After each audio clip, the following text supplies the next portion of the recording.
I Okay. will host you. Now I need to get into my own Twitch so that it registers that I am live. Come on, do the thingy. There we go. It's not a past broadcast. I hate it when Twitch does that. It's been doing that a lot lately, where it's like you're live, past broadcast, that just keeps changing time. All right. And audio is working. Okay. And echo. Yep, I had to check my audio, and my mic is sensitive, so it picks things up. No, I know. It's just like I'm opening mine up. Okay, so welcome back, everybody, to episode 11 of the Of Dice and Men Edge of the Knife campaign. Where we left off last game, you guys had come back into Asilion to deal with a zombie scourge that had been plaguing the city.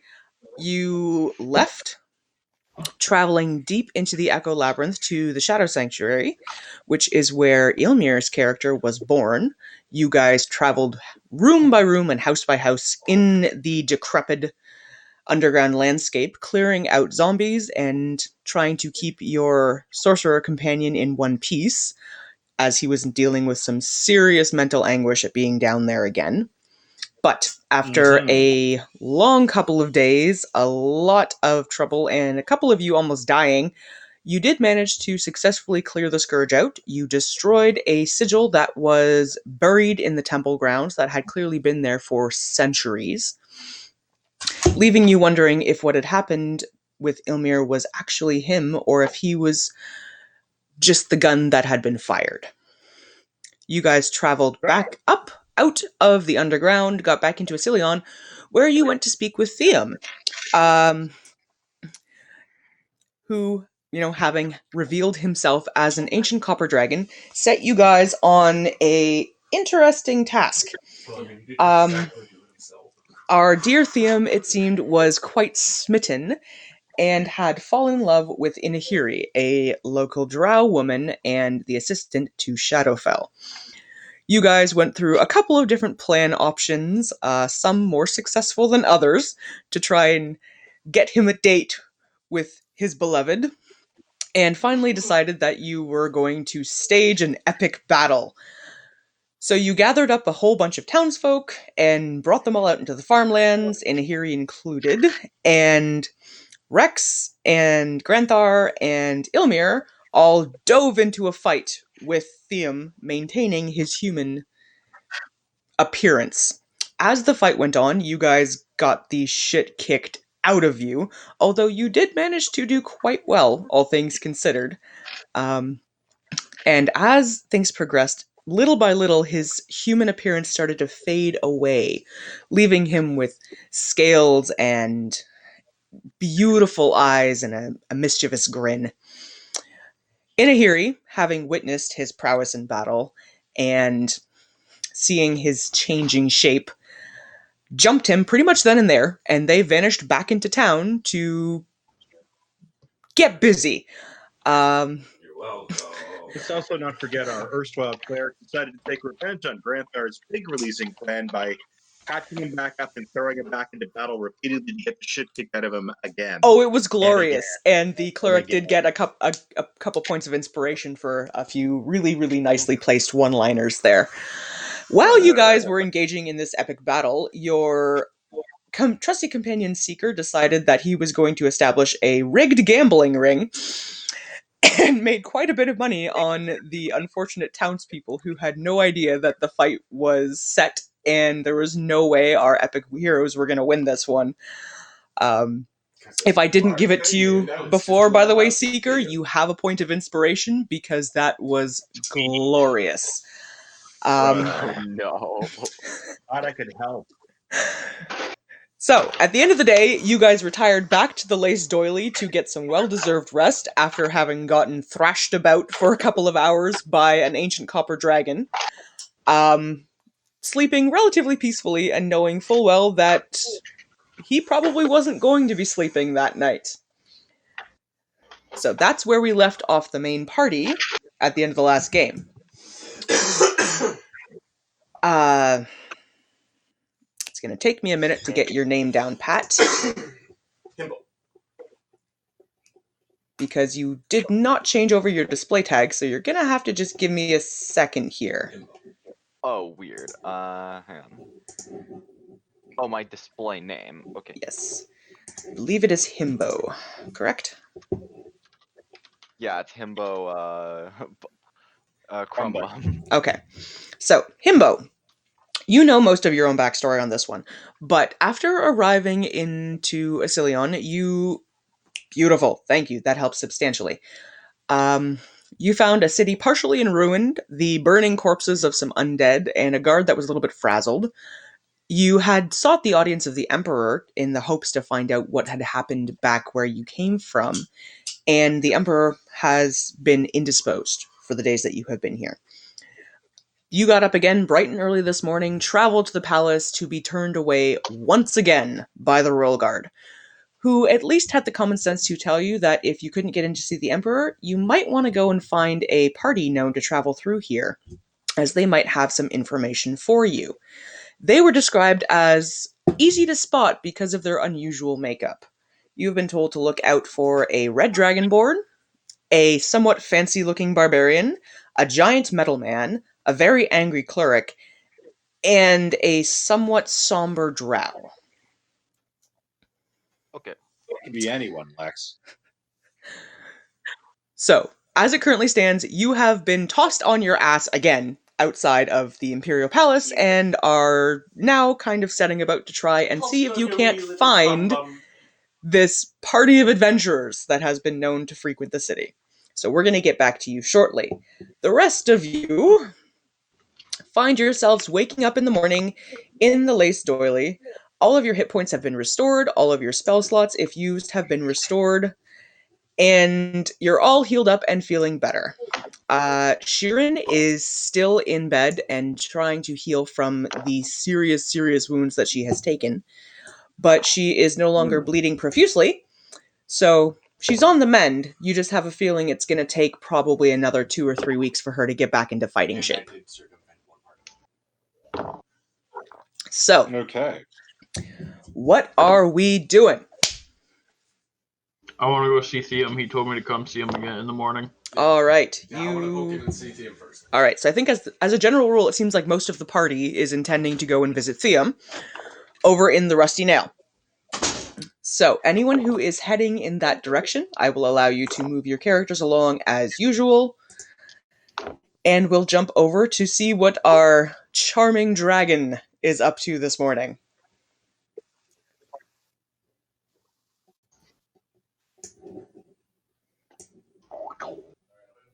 Muted. Where is the... All right, hang on a second. I just have to unmute. Unmute. There you go, Jordan. You should be... That was a belch. Nice introduction. I am now unmuted. Belch.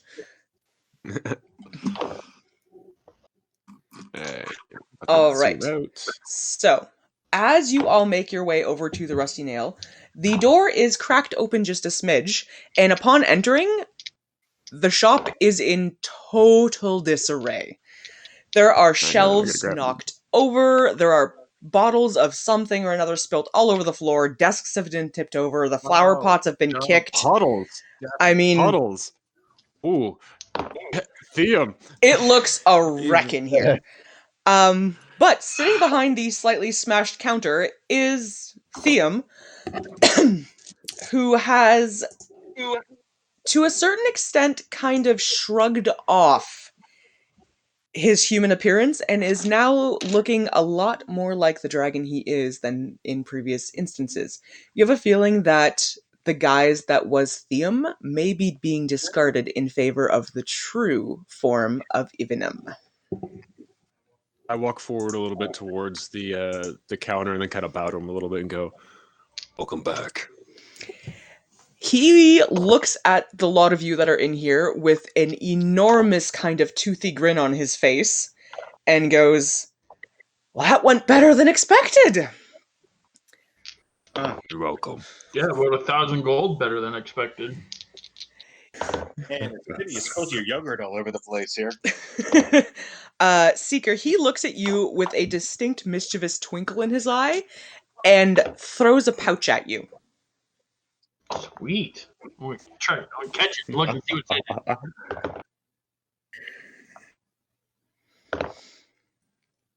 it. Roll me a dex check. So you can catch it. It's a dex check. But I mean, you're the dexterous one, so. 24. Yeah, you catch it, no problem, and it is a bag that is a little bit heavy in nature. It's about fist size. Opening it up, there is a giant diamond inside of it.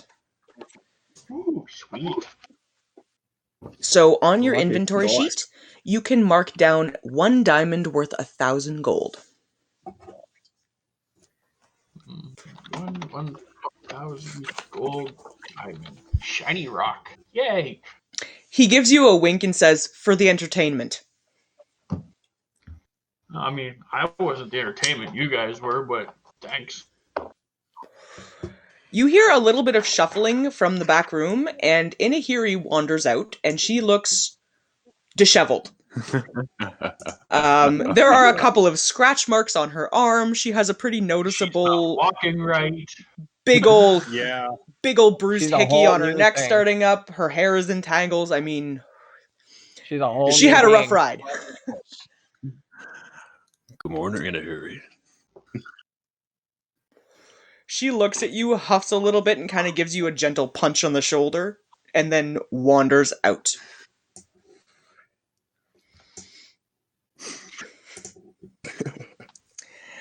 All right, has the entire party made their way into the shop? Yeah. Well, no, actually. I think we have. You guys are still back at the Lace Doily. I'm going to TV. The map is on. Here, I'll move you guys for now just to get you over there, so...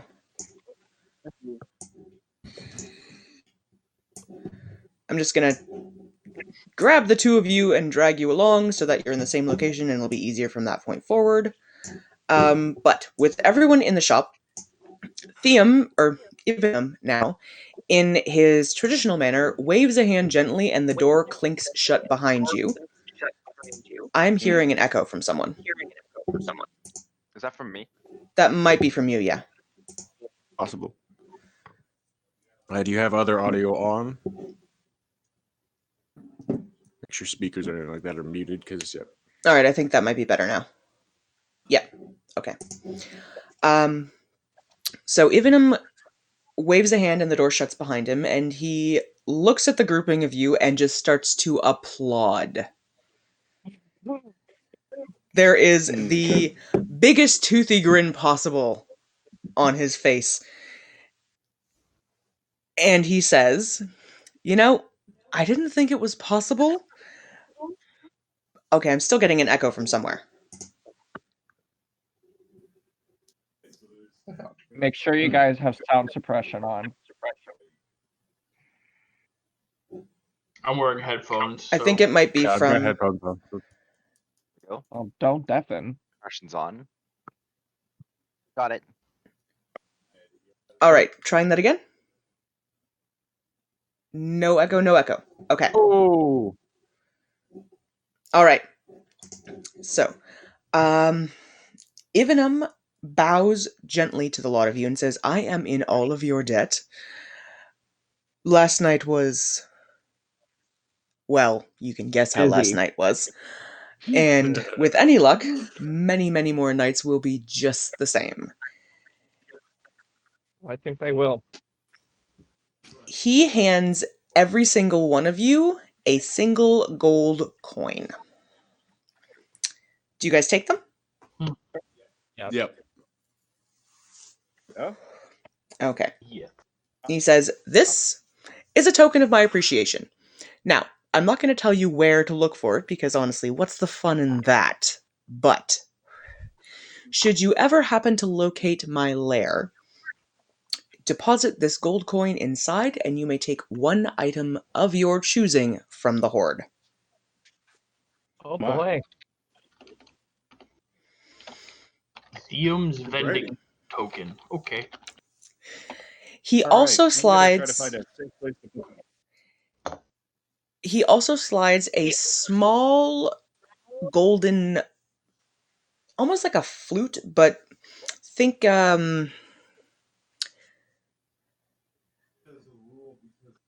like a fife across the desk, Fife? and says, "Now, as agreed, you are allowed one usage of my services in a battle of your choice. Blow a single note on this, and I will come to find you wherever you are. Use it carefully, because it is one use only." Okay. Noted. So who is picking up the fife? I'll grab it. Okay. Just, I have the bag of holding if we want to put it in there. Oh, I think at I've this got point one more too. than one of you have a bag of holding.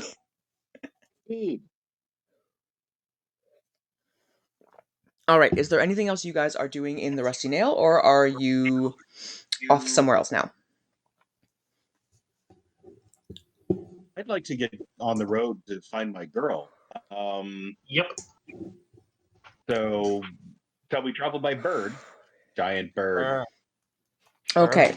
So you guys all exit the shop, the door having unlocked itself, Mhm. and Himbo, you notice a group of people that look identical to the description you have been given exiting out of a local shop.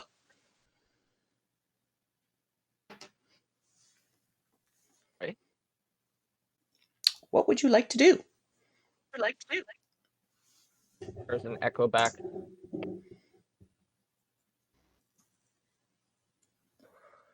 Himbo? Yeah. Oh. Uh. You've noticed the party walking out of a local shop. I walk over towards them. Okay. I can just like drag him over, right? Yep, you have control. All right, the rest of you, you notice a halfling walking your way. Very well muscled, a bit weathered looking. In his early 40s, I would say, probably.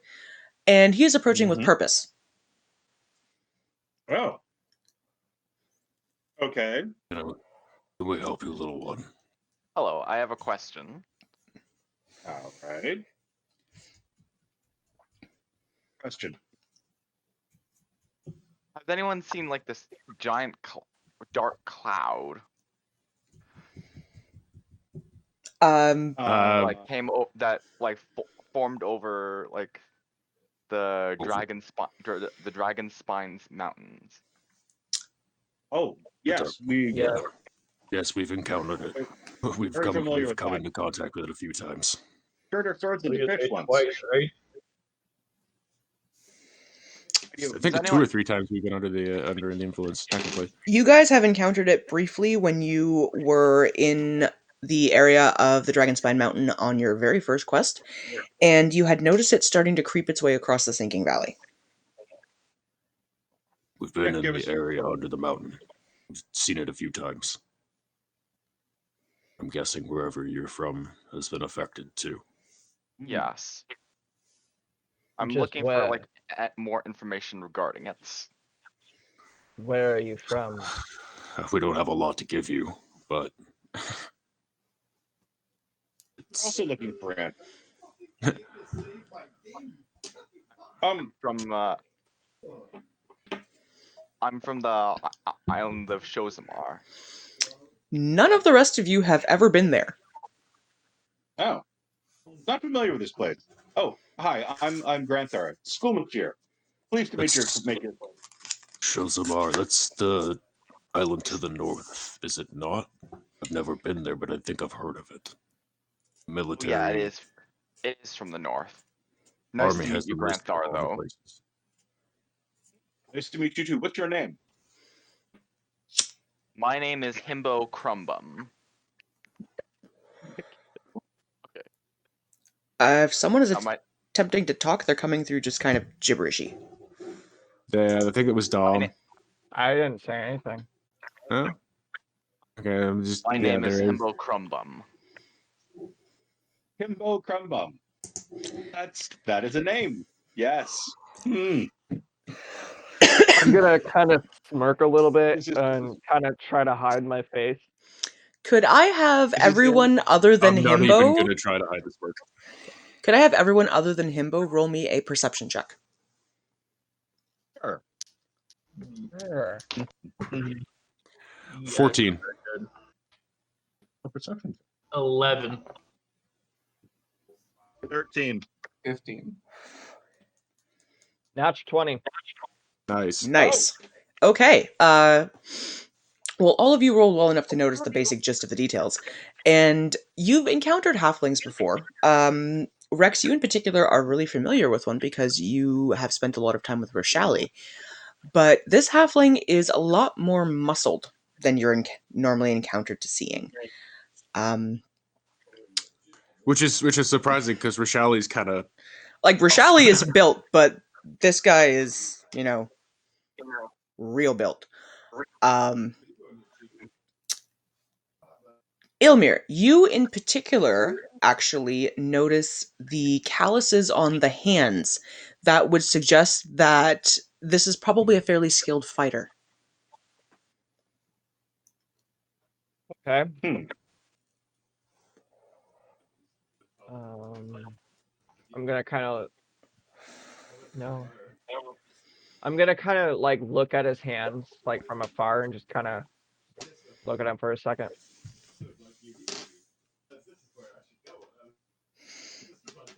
You seem experienced in your class. Are you a fighter? Himbo? I'm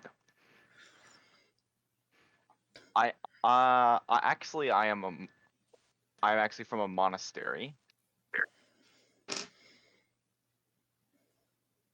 Oh, you're a monk. Yes, I'm a monk. Hmm. So, Brother Crumbum? actually, I think that might track with some of the notes of Shozamar. I remember something about a monastery.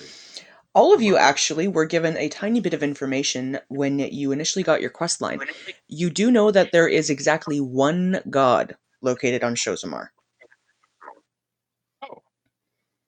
What is that? That would be... Remember. Are you? Always have to get into my notes. That I believe is Eldath. She is the... She's the goddess of peace, right? Eldath, goddess of peace. We did.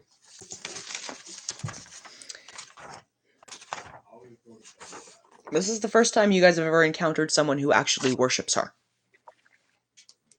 Oh, well, we have to go talk to her anyway, don't we?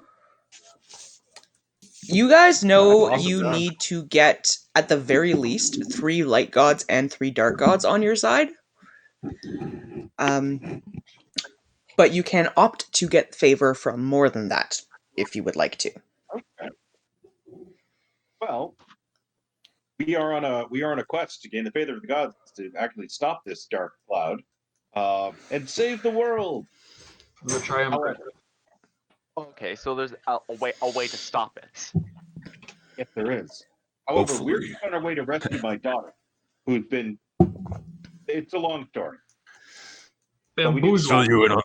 We can fill you in on the way, Himbo. It's a long, complicated story. Basically, the reason for the dark cloud is what we're fighting.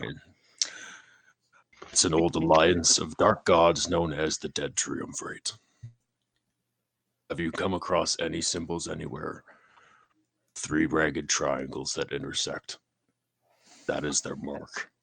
Not so much a symbol, but when the dark cloud came over Shozamar, something happens to the bread we baked. When it came out of the oven, it seemed to talk. That's And part of And it's it part of what the talked- cloud does. And it It chanted changes something All right. about it shouted something about a triumvirate. Oh. Now the bread is praising them. Interesting. The field does, that cloud does strange things. We Yeah. encountered in our very first quest that we did for the Emperor, and it made random things jump through our camp. It changed the shape of our weapons. They still functioned. They were shaped like fish Wow. for a day. It's been strange. It affects Himbo, magic too. Himbo, could you Yes. roll me an insight check, please?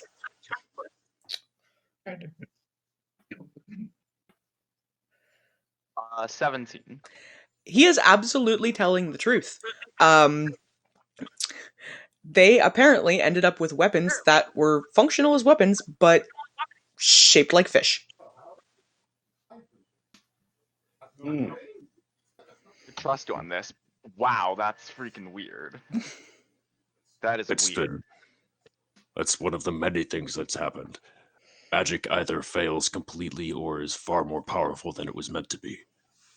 Ask either of our casters.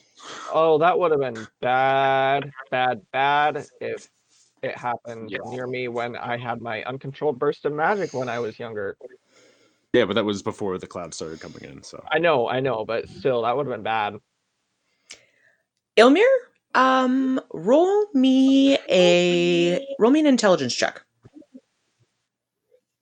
Okay.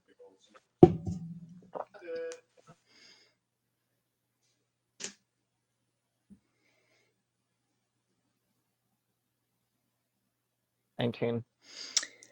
19. This jars something with you.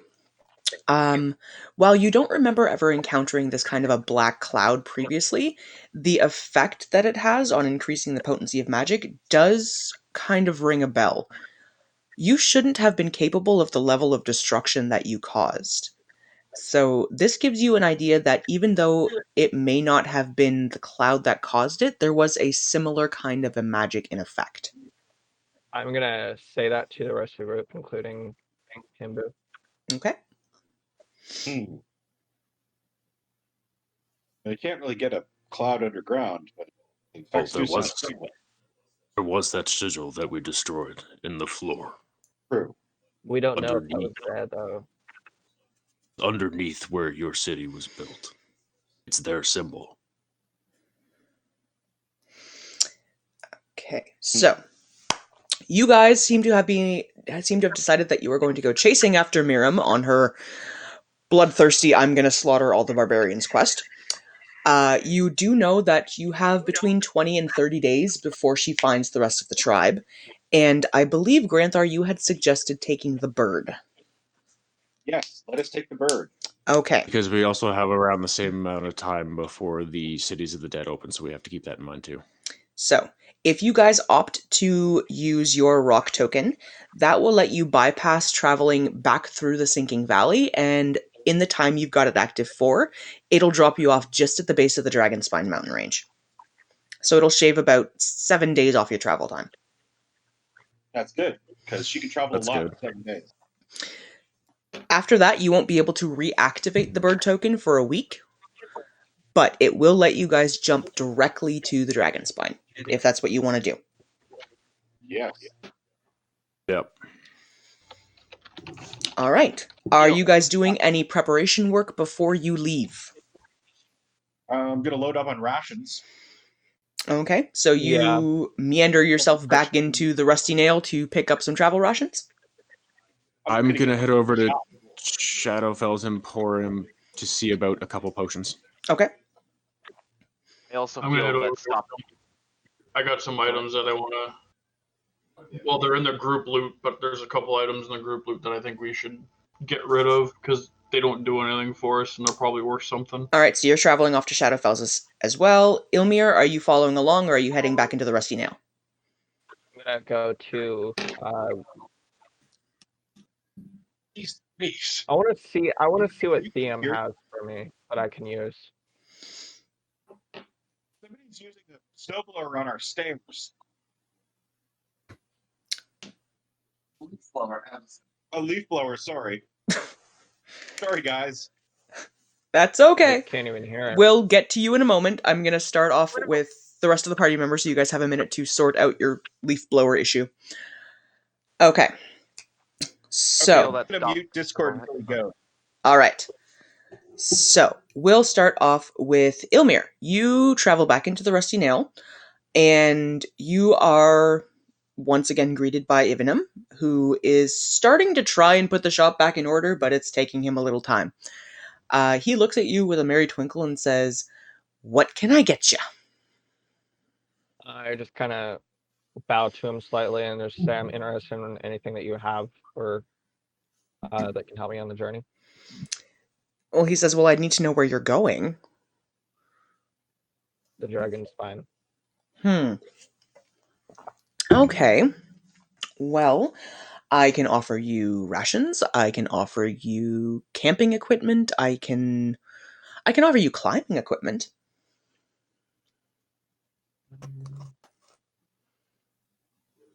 Realistically, Looks that might be handy. yeah, I'm gonna look at the climbing equipment and rations for me Okay. and my pseudo dragon. Well, rations, he has about 100 days worth. He says they charge 1 gold apiece.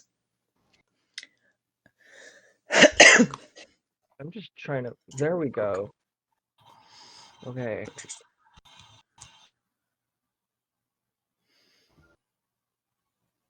All right. So right now it's showing that I have 36 rations right now. Okay. So I'm just gonna bring that back up to 100. So that would be another 64. Yeah.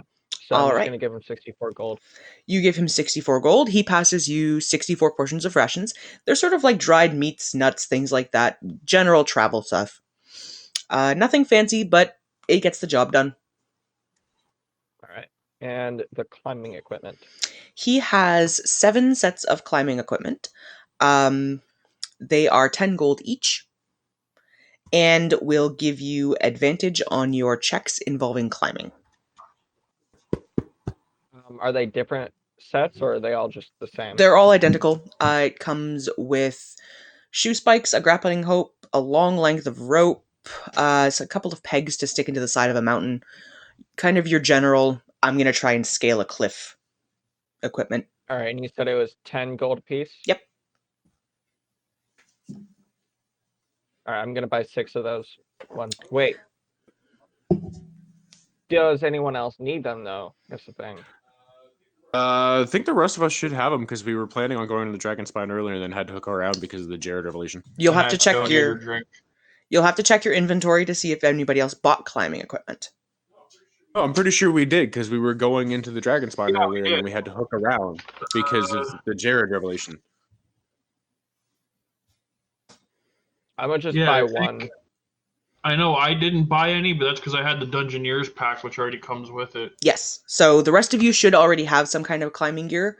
Yeah. But Ilmir, you buy some, and Himbo, what kind of equipment do you have? Do you currently have climbing gear? I think I have climbing gear, so I like. If you have a Dungeoneers pack, you automatically do. Otherwise, you will have Yeah. to purchase them. I'll have to purchase some. Okay. Then you have the option of also going into the Rusty Nail to purchase a set from Theum. You should start off with 200 gold. Or what? 200. Excuse me. Say again? Yeah, you should have 200, 200 yeah. gold to start with. So, Ilmir, you have purchased a set of climbing gear. You give him 10 gold, and he offers you a pack that comes with all the necessary equipment. Himbo, are you entering into the shop? Yes. You walk into the Rusty Nail, and you've never been in here before. The shop is in complete disarray, and standing behind the counter is an interesting looking individual. He has copper scales along underneath of his eyes and across his neck and down his arms. He has brilliant metallic copper eyes that twinkle at you, and you can see the peeking of fangs coming out from underneath. This is clearly not human. He looks at you curiously, cocks a head, and says, "Hello, little one." Hello. I'm looking for some climbing gear. What you want, Ivanum has. 10 gold, and I will happily sell you a set. Sure thing. You pass the unusual man 10 gold. He passes you climbing gear and gives you a crooked, toothy smile. Okay. Thank you so much. I'm gonna kind of bow at him and say, "Good luck with her," and give him a little bit of a smirk and a wink as I turn around and respectfully walk out. He lets out a deep baritone chuckle as you're leaving and says, "Oh, I don't need luck." I'm gonna kind of laugh at that as I'm walking out. Okay. Himbo, is there anything else you would like to purchase while you're in the shop? What? Theum, what else do you have? He looks at you and What else says, do you have for sale? "Well, I have standard travel clothes, I have rations, I have oil lanterns, I have camping gear. It's a general store. I mean, we have general goods. What might you need?"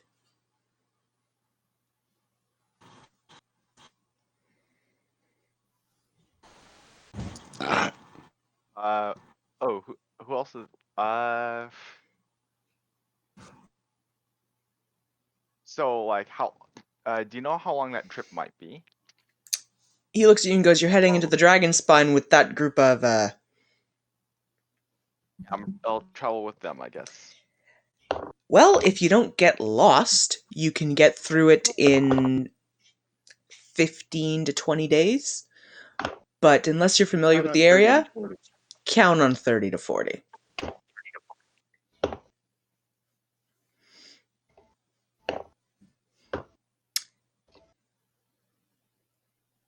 So you have the option of having just your climbing gear, or you can opt to purchase rations. That way you don't have to hunt for food. Let me know what you want.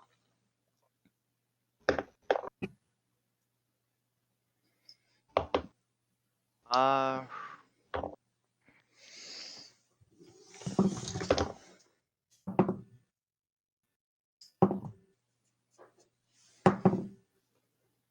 I'll purchase 25 extra rations. Okay, he looks at you and says that will be Okay. 25 gold pieces, please. Okay, here you go.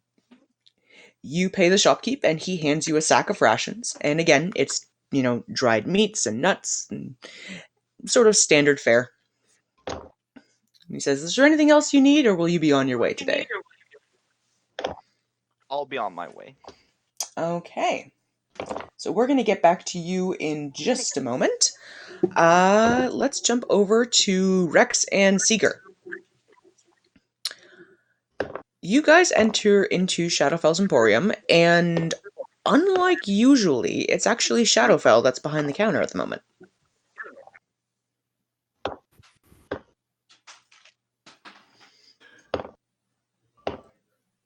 With a wry grin, I'm going to kind of look at him and cock my head and go, "Near still indisposed." He looks at you with an unusual kind of tight smile and says, "Well, she was a little late getting in this morning." Oh, I know. So, She's been busy. what can I get you? Would you happen to have looking for a particular potion, Shadowfell? A couple of them, if I can get them. Was it necrotic resistance or Yes, that's what you'd had previously. Resistance? Yeah. Okay. Yeah. Potion of necrotic resistance. It's kind of an odd, shifty green color. He kind of looks at you curiously and goes, "I might have one." Kind of goes off to shuffle behind the back momentarily and comes out with two, actually, and sets them out on the counter and says, "Well, I do happen to have two in my possession. These are fairly rare to come by, so I would happily sell them to you for 125 gold each." Done. So you buy and now possess 2 potions of resistance to necrotic energy.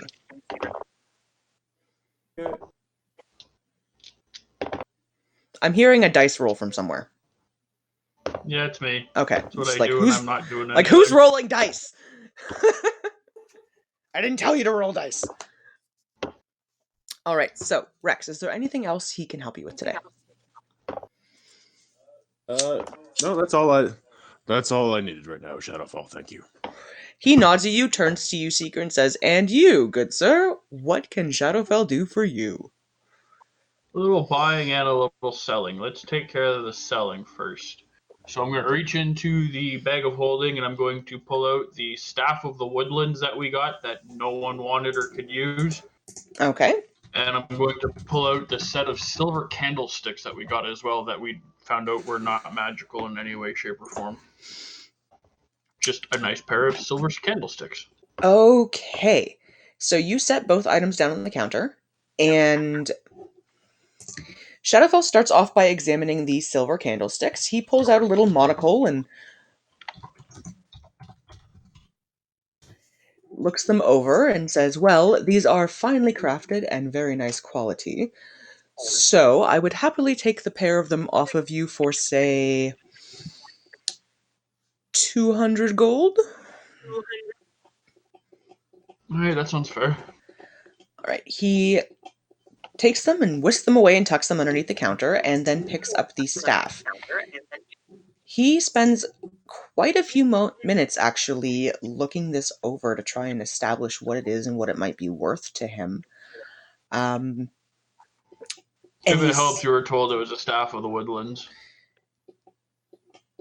he sort of moves it back and forth a little bit, looking it over carefully, examining the properties, making sure he knows exactly what it's worth, and says, "Well, these are really quite rare, and I'm sure I could find a buyer for it, so why don't we say 1,000 gold?" Oh, Nice. Okay. Deal. I'll sell it He to him. whisks the staff away and gives you a sack with 1,000 gold pieces in it and says, "Pleasure doing business. Now, you said you wanted to buy. What can I sell you?" I'm looking for. I don't remember if I bought them from him or from someone else. I'm gonna pull one out. The light blue liquid sleep vials that I still have 5 out of the 6 of. Gonna ask him if he has any of those or know where I might be able to get some. I think it was Inahiri that gave it to you.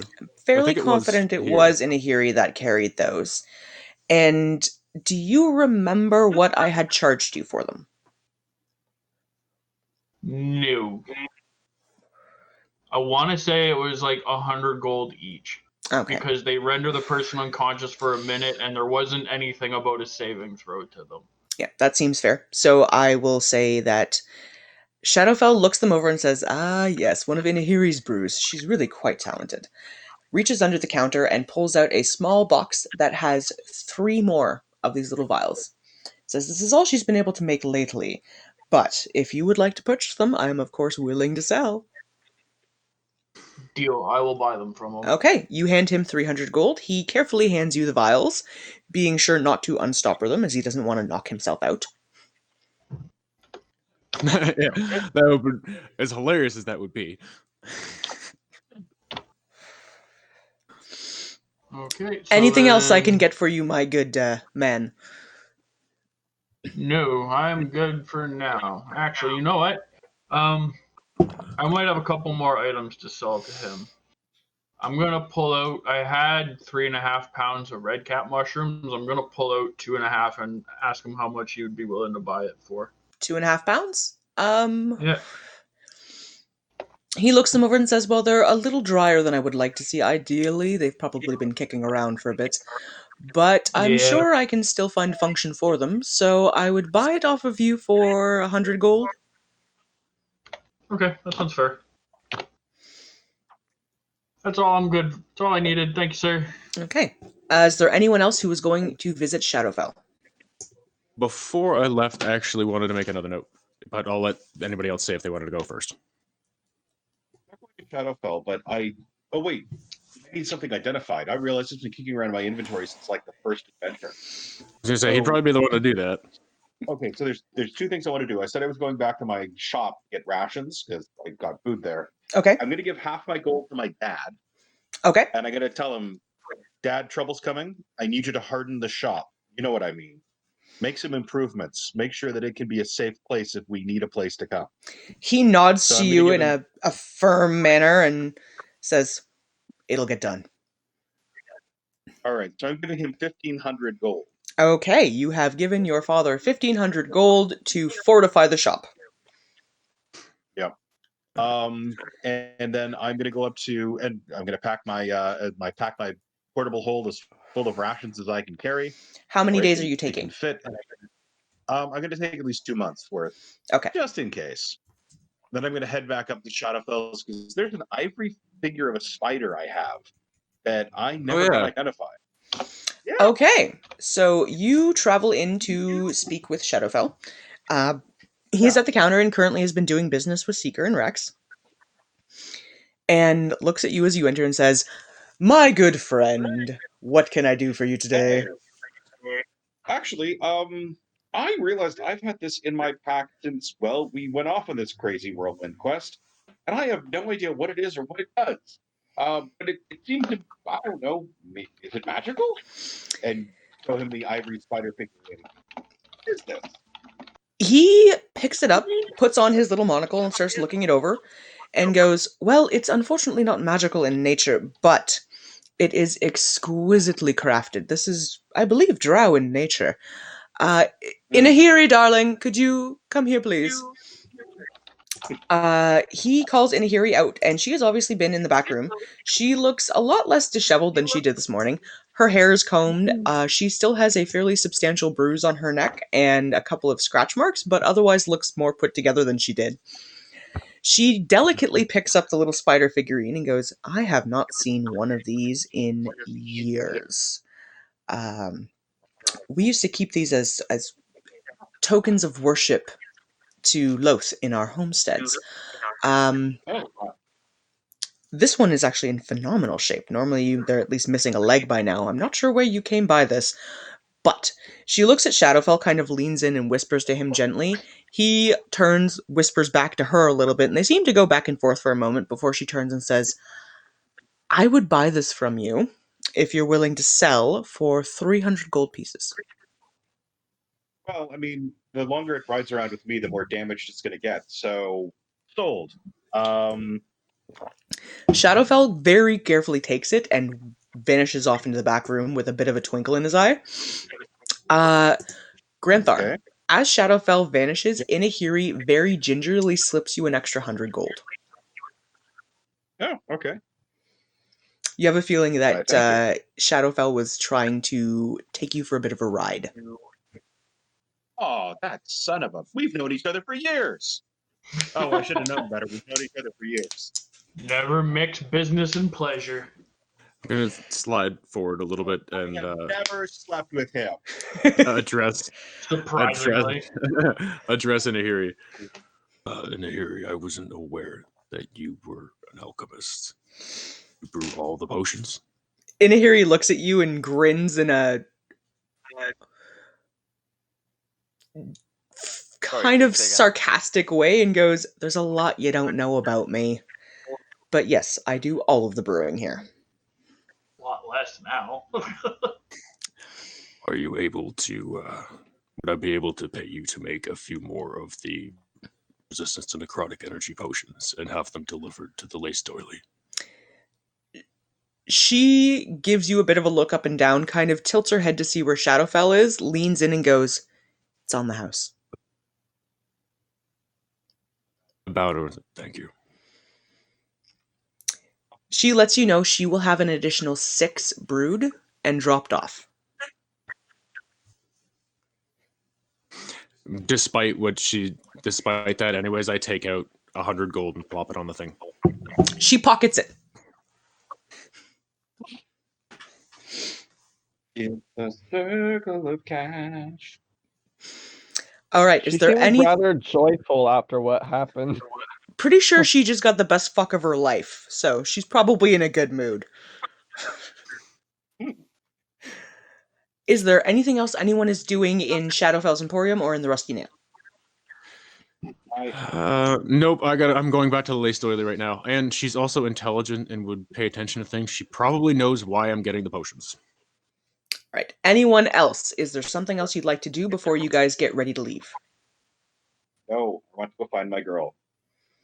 I'm headed to the lace doily real quick, but Okay. and then I'll meet you guys.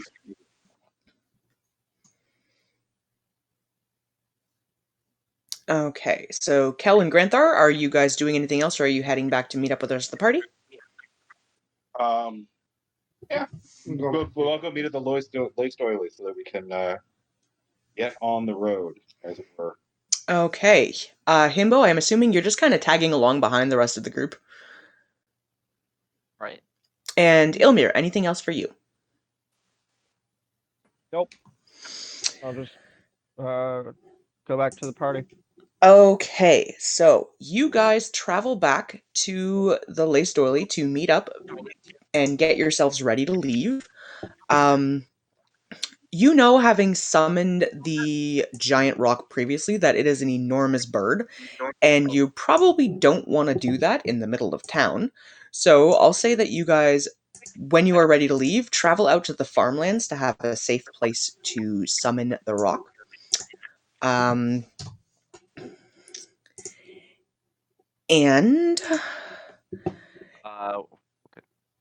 when you are leaving, I will jump you guys over to the correct map. So, is there anything you're doing at the Lace Doily before you leave? Yep. I'm going into the back room to see Sheeran. Okay. I'm going to pull out one of the potions, Mhm. show it to her, have her drink it, and repeat after she drinks it, lay on hands, and then I'm going to put the other one on the nightstand beside her, go, that's for later, and I've spoken to Inahiri. She will have 6 more dropped off. We have to go try to save Granthar's daughter. I'm also going to try to save you. Okay. Inahiri drinks the potion down easily. Sheeran. Sorry, Sheeran. I've got too many notes in front of me. And like before, one of the glowing marks on her body fades, and she looks a little better than she did.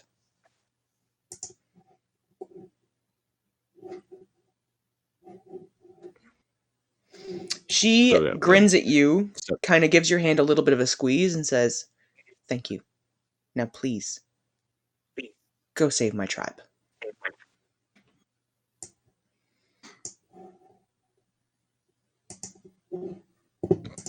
Gonna toss a little ration to Onyxia as I leave. She snaps it up quite contentedly and gives your hand a little bit of a nuzzle, resuming her position over on top of Sheeran's legs in a protective stance. I'm going to stop and just address Michael's grandfather dad real quick and be like, I'd let him know that I've arranged for Inahiri to drop off some more potions to help Sheeran. He nods and says, "I'll make sure she gets one a day. Don't you worry." Thank you. All right. Are you guys ready to go? Yeah. Yeah, like we are. Yep. All right. Wait. I asked the rest of the group if there's anything else. Is there anything else that we need before we get going? I don't think so. Are you carrying any weapons? I mean, you look woefully underarmed, and I know monks don't wear armor, but what do you? Do you just fight with your hands? Like you don't seem to be carrying anything. I'm fine with what I have. I pull out a long piece of bread. It's a loaf of bread. It's like this is my weapon. It's like a long piece of it's a bread that's hard like hard tack. Okay. You have a This is gonna frying be pan, interesting. Granthar. Are you really in any position to judge? I A cast iron frying pan versus a loaf of bread. I mean, Maybe he cast can iron do frying pan wins every time. magical thing and harden the bread and beat people with bread. who am I? Who am I to judge? It's like a long baguette, almost in the shape of length of a regular quarterstaff. Okay. So, he has a bread Kind of bread. quarterstaff. Okay. Does that count as rations? If you get hungry, can you just like nibble on your staff? Something tells me it's probably not edible at this point. One would hope not. All right. So, in the interest of not having you guys have to jump between map and map and map and map, we will say that you guys travel out to the farmlands and you summon your giant rock. It is as beautiful and enormous as you remember, and is capable of carrying all of you at full speed. You take a rest after about 3 hours of flying to let it recuperate. But before the magic of the token fades, you are dropped off at the very start of the dragon spine. Plorp. You guys will find yourselves in the bottom towards the left-hand side. All right, I am going. All right, let's do this. Sorry, Rex, what was that? No, Sorry, I cut myself off halfway through. I said I'm gonna come have a smoke as we get into this because this shit's gonna have nuts in it. Okay, so while he does that, I'm going to tell you guys a little bit about the area here so that you know what you're dealing with. This is obviously going to be considered meta knowledge, but I want you guys to understand the functionality. So, after landing and putting your token away, the first thing you guys notice is that there is a little bit of a pathway right at the beginning, but after about a mile or so, the path disappears.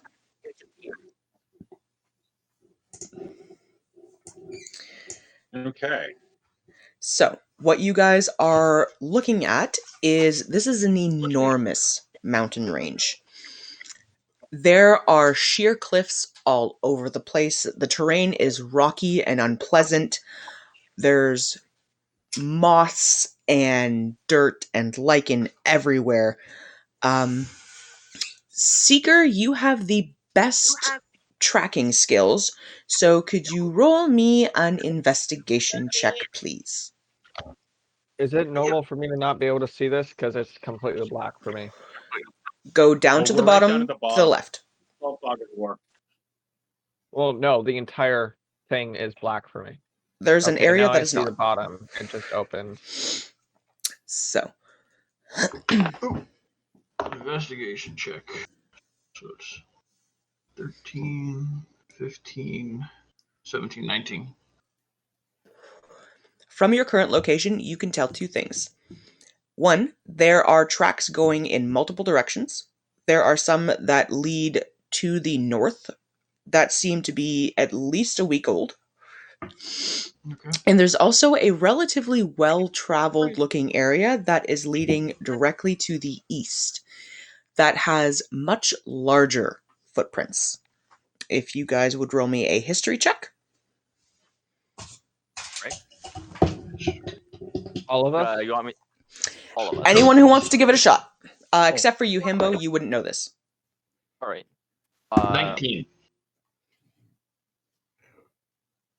11 on the die, that would be 13. 13? Okay. Anyone who Oh, hold on. rolls... I'll grab dinner real quick.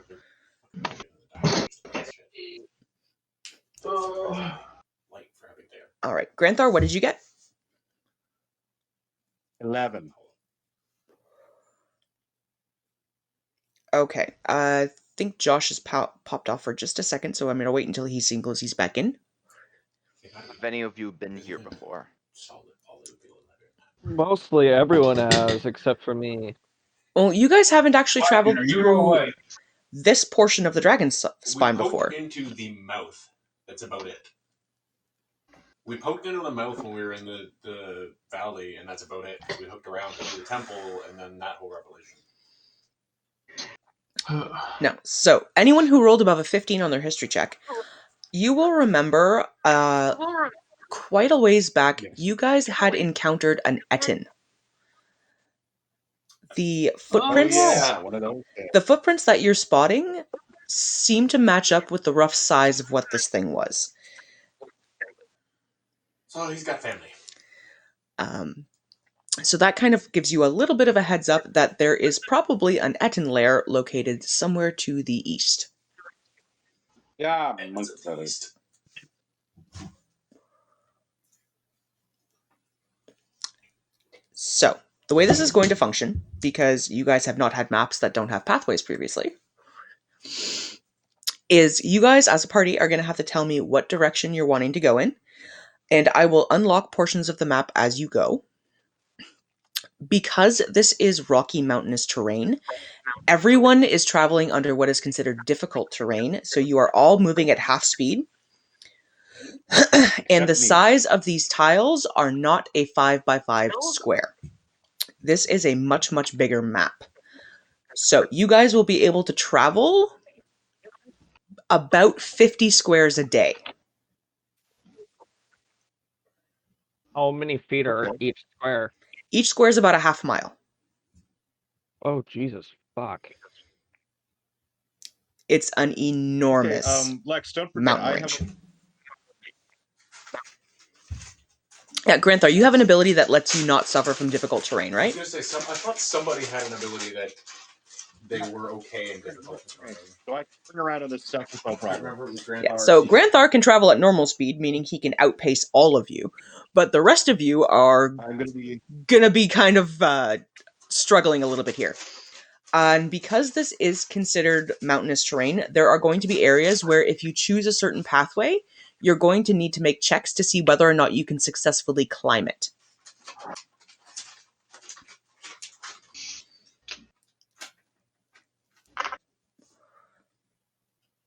Not proficient. Because you guys have climbing gear, that gives you advantage on your checks. But you're going to be making athletics checks if you have to climb an area. okay then. All right. So I'll let everybody kind of think about what direction they're thinking they might want to head into. We're going to take a quick 5-minute bio break, and then we're going to jump right back into the gameplay. So 5 minutes, guys. Oh. I'll be right back. Kind of makes sense here, just because we're adjusting.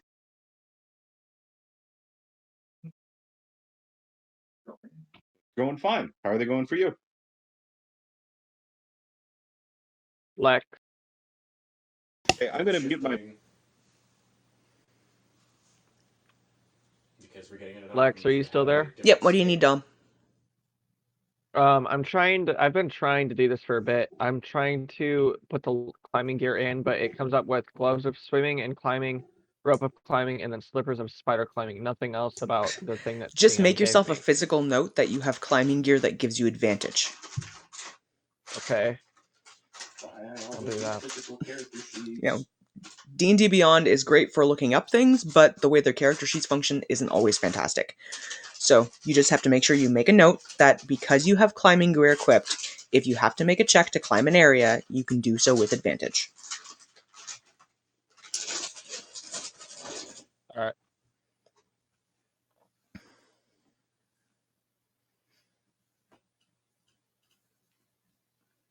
So take a quick break, grab yourself a beverage if you need one, and we'll be jumping right back in shortly.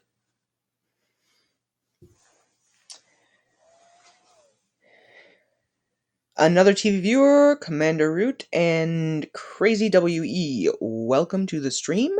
We are just taking a quick 5-minute bio break, and then we're going to be jumping right back into the action. I hope you guys are enjoying what you are seeing so far. Please hit that follow if you are to show your support for our channel. And feel free to comment and chat. I do keep an eye on it. Just, keep in mind some of our players are also mods, so you get to see the DM screen and they don't. Don't spoil it.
If everyone can let me know when they're back in, we'll get the game back started. I'm just kind of waiting on a Roger Roger.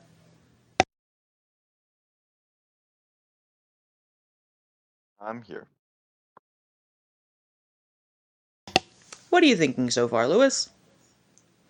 This is going pretty good. Well, things are going to start getting a lot more interesting. You know, the early portions of the game a lot of the times are planning and strategizing and things like that, but you guys have just entered into one of the more interesting areas.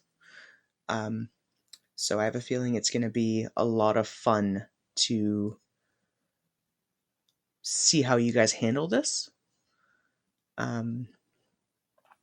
And, you know, I'm curious to see how your character is going to interact with the rest of the party and how you guys are going to handle some of the high stress situations.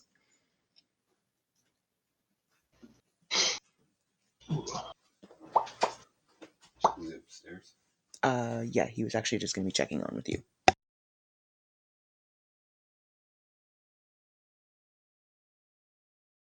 One thing.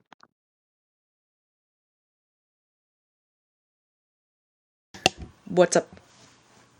Not pizza. Did you need something, Lewis?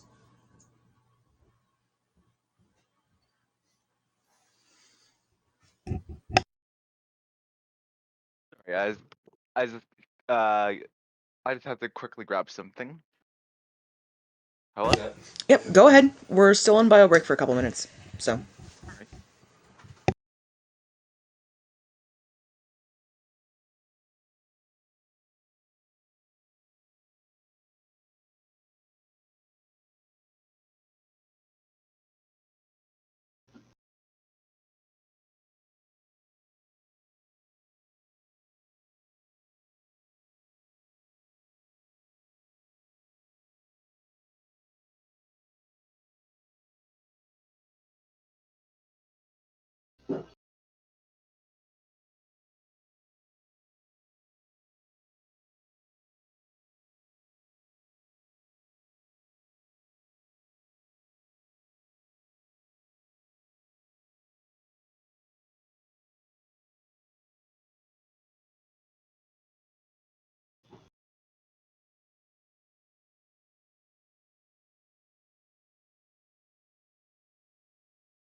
Back. Okay, I think we're just waiting on a couple other party members and then we're going to start right back up. So. Dude, it is still snowing. Us too. How much snow would you guys say you have? I don't know, like half a foot maybe right now? Yeah, probably about the same for us, honestly. Like, my mom has a Hyundai Elantra, and I have a Honda Civic, and they're both snowed in, like, fucking snowed I'm in. just guessing based on what I can see out the Back. window. My dad has a Jeep, though, and that's snowed in. We don't have And it's cars. on a 3-inch lift. Oh, you guys have way more than half a foot then. Yeah. No, like you guys have feet of snow. We don't even have one yet. Yeah, we have about 2 feet. Yeah, we're not that bad yet, but we are starting to get some snow. And it's cold. Hello. Yeah, it was 16 degrees. For Washington, that's cold. It won't finish, right? There should be more pens somewhere. Pretty sure I have several. I just need a pen back because I'm gonna have to make notes.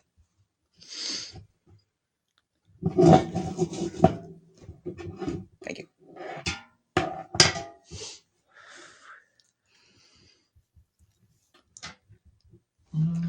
so I think we're waiting on Himbo and Granthar and Kel at the moment, but they should be back momentarily.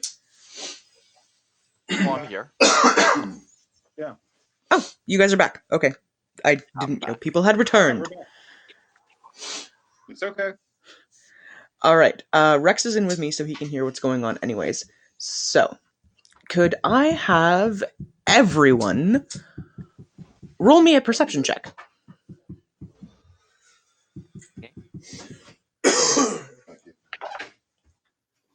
Ooh, that's not bad. 19 on the dice, so perception 19, 21. 15. 14. 18. And Rex rolled a natural 1, so he's kind of just looking around like, that's some mountains right there. For the rest of you, anyone who rolled above a 10 will notice this. The ominous black cloud you guys have been seeing is entirely covering this mountain range. No, that sounds It's promising. like the lamest fucking one ever, too. Looked like it was gonna go on being something else, and it did that just slow, just like tick. So it's up to you guys if you want to mention this to Rex, who does not appear to have noticed. But for the rest of you, you're looking up going, fuck. Well, we're dealing with that here. Wow, We look checked at weather that. lately? That cloud Mhm. is like everywhere. Alright, so does anyone let Rex know? Yes. Alright. Check the weather out. Look at that. Rex, they point out the ominous black cloud, and now you're kind of feeling weird that you didn't notice that. No, I'm not. I came in with the assumption that it was going to be here. We ran into it in the sinking valley, which isn't this far up. It was coming from here. Logic states it was going to be here. I just didn't look up and see it. Okay, so It has the source of it. And that's not me trying to backpedal. Just seriously, our character's not dumb. So everyone has now noticed this, so you guys are going to have to keep in mind that you will be dealing with some weird shit. Well, I didn't expect this to be here anyway. We ran into it before we even got here, so of course it was going to be here. So, looking around, there are about 6 miles ahead of you that look relatively easy to traverse. It's a little bit hilly to the east, but there are some pathways you could travel down if you wanted to follow the footprints of the Etten. And to the west are some steeper looking cliffs. Well, I'm thinking we'll probably not try to go climbing cliffs just yet. Yeah? Smart. So, are you guys heading north or east? I'll go where people go, because I don't know this place. Well, that really all depends on, do we want to move a little swifter because easier passage but risk running into the Etten, or do we want to take the more difficult route and circumvent the Etten? We know we can take an Etten out. We've done it before. Sorry, think excuse we me. need- What is an Etten? Two-headed giant. An Etten's like If a giant if kin, you guys sort of have ogre type taken thing. out It's an got two Etten heads. They before, usually then- argue with each other. I have never seen one of those things before. Seeker, roll me an investigation check. Hopefully that doesn't change.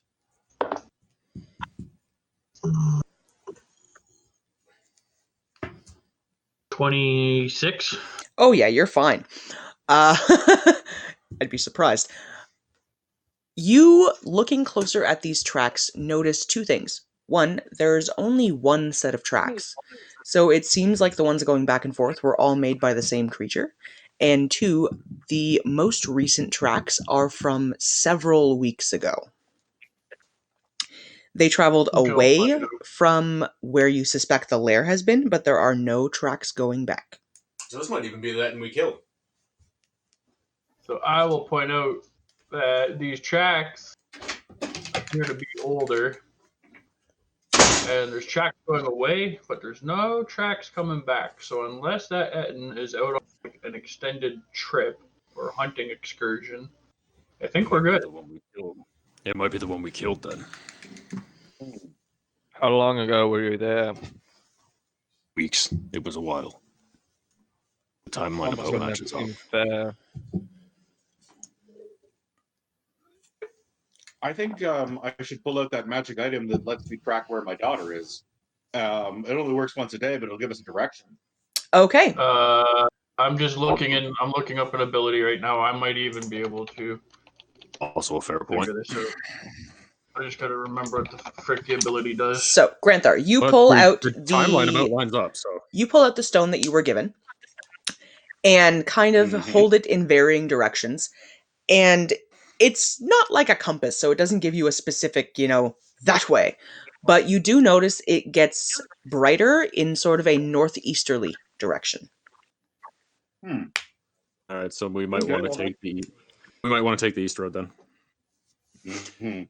The timeline lines up that I think that was the end we killed. Okay, So let's awesome. go northeast. Sounds good to me. Never mind, my ability doesn't work for giants. I can do just about everything else. Aberrations, celestials, dragons, elementals, fae, fiends, and undead.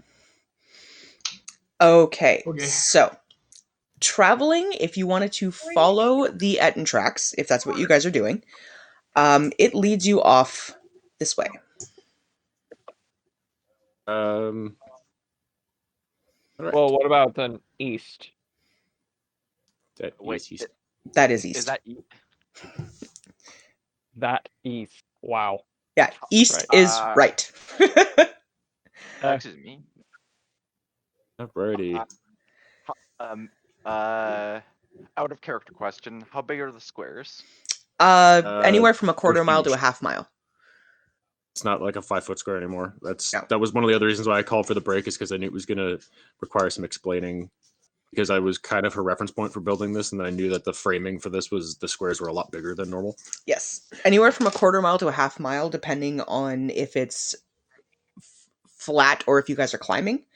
Essentially, if you guys are able to find a relatively flat pathway, you can travel at a quarter mile per square. If you guys are looking at traveling in any kind of a vertical, it's a half a mile per square. So I will let you guys know how far you can get per day. Okay. I can And also you said, Wait, shouldn't that be flipped? yeah. Wait, what? Quarter mile is less than a half mile. Right, Shouldn't no, that be sorry, flipped? reverse that. No, because if it's easier terrain, the squares are a quarter mile in size. So you can travel more squares per day. Okay, the way you explained it though sounded like we were getting like a quarter mile versus a half mile. I was like, wait, that didn't make sense, because up would be harder and we would get less distance. Nope, you're wrong. I'm wrong.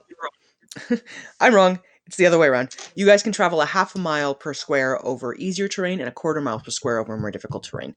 My That's head what I was mathed saying. I was that like, the hang wrong on. way. I was like, hang on, that doesn't make sense. I have to fix my notes later.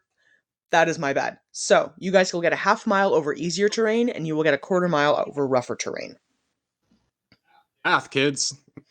Stay in school. So, you guys can see there is a bit of a pathway you can pick along if you wanted to head in an easterly direction following those tracks. Or if you wanted to start heading north, it does start off fairly flat, but looking off in the distance, you can start to see the mountain range elevating. I think the I'm other thinking thing is maybe east, because it might hook. I can run ahead and see if the path, like to the north, branches off to the east, rather than climbing these cliffs and wasting a day.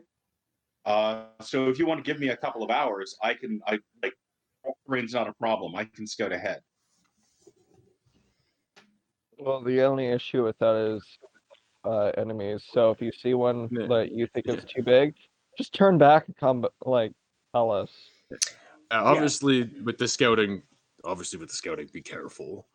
We don't know what's in here. Yeah, I figured as much. Okay, are you guys okay with the idea of Granthar charging along on the north path to see where it goes? Sure, if we can get an idea on whether if we should continue that way or go east. Okay, so If you're running back and I'm screaming, that means something's following me. it's a fairly fair Makes assumption. sense. All Makes right. sense. So, Granthar, You will be the only one who has privy I'm going knowledge to this. The rest of you, because I can't, isolate who has Fog of War and who doesn't, will also get to see this, but just keep in mind your character doesn't know it. So, Granthar, you travel a couple of hours in the northern direction, and you can actually get a tiny bit further than that. You can get to about here. And what you can see from there is the pathway. Well, it's not even a pathway, really. There is a small dip in the land that extends off to the west, showing you a large gathering of water. And there is some flat terrain that hooks along towards the north, sort of turning a bit towards the east, where it starts off fairly flat and then starts getting really, really rocky with pits and dips and large climbing areas. Okay, so better than vertical cliffs, but not by much. All right. Okay, I'm going to trot back and tell them my findings. Okay, so you guys traveled for the day lakes are really- yesterday, but you hadn't encountered any kind of an issue because you were traveling by bird. Getting in here, by the time Granthar has gone out to scout and got back, it's now sitting at about 1 o'clock in the afternoon. It's warm, but not unpleasant. And to our right, to the east, that's not cliffs, right? It's the path of the Eden kind of goes under caves. Is that what's happening there? The path of the Eden kind of travels up this way and sort of picks its way along in a sort of zigzaggy serpentine manner. But it seems easy enough to travel through because clearly this is a well-worn travel path for this thing. Okay, I was just trying to get a grasp on what the different terrains possibly are. You guys will be traveling kind of in between some larger cliff faces, but you're not going to have to scale anything, at least initially. Okay. So, Granthar, you make your way back to the party. And I report what I have found. So, Granthar, what did you see? The path does indeed, the terrain indeed turns from cliffs into a kind of, I want to say path, but it's not. But the terrain gets easier. There's a lake up north, and then the terrain hooks around, but it turns into Badlands pretty quickly. Still going to be easier than trying to scale these cliffs. It's not no sign of on. while I was up there. No, This path isn't exactly cliffs that we have to scale, though. The terrain to your east is fairly well traveled and easy enough to navigate. It's the terrain to the west that is sheer cliff faces. Oh, so we can go to the east. You can definitely go east. Okay. Well, I would say that we should probably proceed east from here then, because it's going to be pits and climbing and nonsense. And the lake sounds like a bad idea because it's probably the only water source for miles, which means everything will probably go there. Also a good point. Fair enough. All right, so are you guys traveling east? Mm-hmm. Okay. All right. Now, because the eastern sounds path most is good. a little flatter and less hazardous, you guys can get a solid 8 hours of march in, which will bring you here. Ping the spot. I'm just opening up that area, so give me a second. Sorry, just ping this. I was gonna say ping the spot just so we can move. And then So we can you figure out if guys we can get to over in this area. Yep, right there. And once you get there, I will have you guys all take a moment, and I will fill you in on what you see. So, it has been a long, tiring trek, but you did manage to get some pretty solid distance in. You find where the pathway or the tracks seem to lead, which looks like it is a very large, cavernous mountain cave.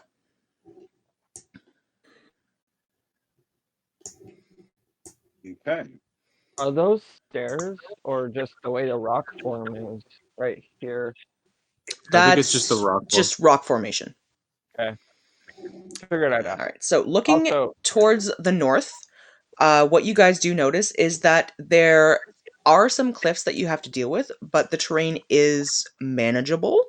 if you sort of pick your way carefully along, you'd be able to continue traveling north this way without having to make any immediate climbing. Okay. What time is it about now? You guys We travel traveled by nighttime, for right? 8 hours, so it's about 9 o'clock. I feel like we Oh, should rest here. Hmm. Yeah, I was gonna say we may want to make camp in the cave. We can head If back the out. cave or is safe.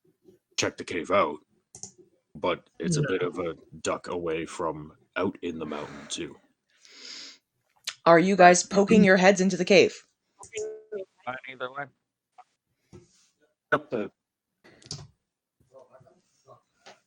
Let's go. I'm going to open that up for you. So, entering in, Wow. everyone roll me a perception check. Yeah, I got real fucking detailed with the maps here, guys. Yeah, shout out to the DM here. Jesus. I rolled a 14. 10. Perception. Yep. 18 on the die with 18. All right, it is fairly dark in here, given that it is now closing on to a little after sunset. No, 6. Granthar, you said 22? Yeah, intelligence 21. 20. Okay. Most of you rolled relatively well, so anyone who rolled above a 15, you notice several things. One, there is a long burnt out, very large fire pit in the center of the cave system. There are what appear to be 2 piles of furs and blankets, and they're not overly pretty looking, but there are 2 sets. There is a sort of stone slab that has the residual of some long rotting meat on it, and there's a very large pile of bones in the corner.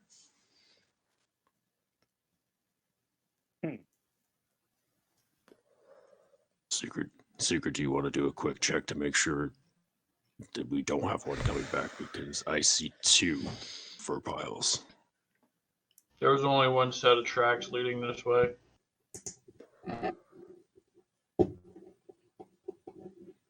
So unless there's something that went in a different direction out that side of that cave, which I don't think they could. But I'll go double check. Okay, so what are you going to check out? See if there's another set of tracks Headed So- out of it, like from this cave, just because there's 2 going fucking like beds. that way, like heading up towards the east or northeast there. Okay, you get half an hour walking out, looking around carefully. Roll me an investigation check. Who's rolling? That's Just 17, Seeker. 19. Okay. 23. There are no other tracks. There is only the one set that has been going in and out of the cave. I figured it was a Okay, check. we'll relay that. I figured it was worth a check because there was 2 bedrolls. So didn't want an Etten to stumble into us sleeping in the middle of the night. Can't agree on where they like to sleep. But the fire's been out for a while and the meat's rotten, so whatever lived here may not be coming back. Fair. I wanted to double check, make sure. Okay, so this is No a less relatively surprising large than you would cave. And it is currently quite dark. So did you guys want to light a fire? What are you doing? Yeah, I'm gonna light the fire pit. Okay. You light the fire pit on, and it lights up the most of the interior of the cave. Roll me a perception check. All of us? Rex, he's the only one who's gone deeper in. Natural 20. Nice. Okay. Looking around now that you've got some more light, you notice one very peculiar thing. One of the piles of furs looks unkempt and like it has been used a great deal, and that is this one. And the other pile of furs doesn't look right. Oh, shit. no. I'm gonna kind of slightly call back. Guys, get in here. The second pile of furs, I don't know if it's the same thing as the first. Something's wrong about it. I'm going to All going. So that would be this one over here. Is spacing normal in the cave? A a little bigger than that. Call it 10 feet per square. Okay. Like, this is a big cave. There was an Etten that lived Okay. here. It's Yeah, I just wanted to make sure, so we know for spacing in the cave too.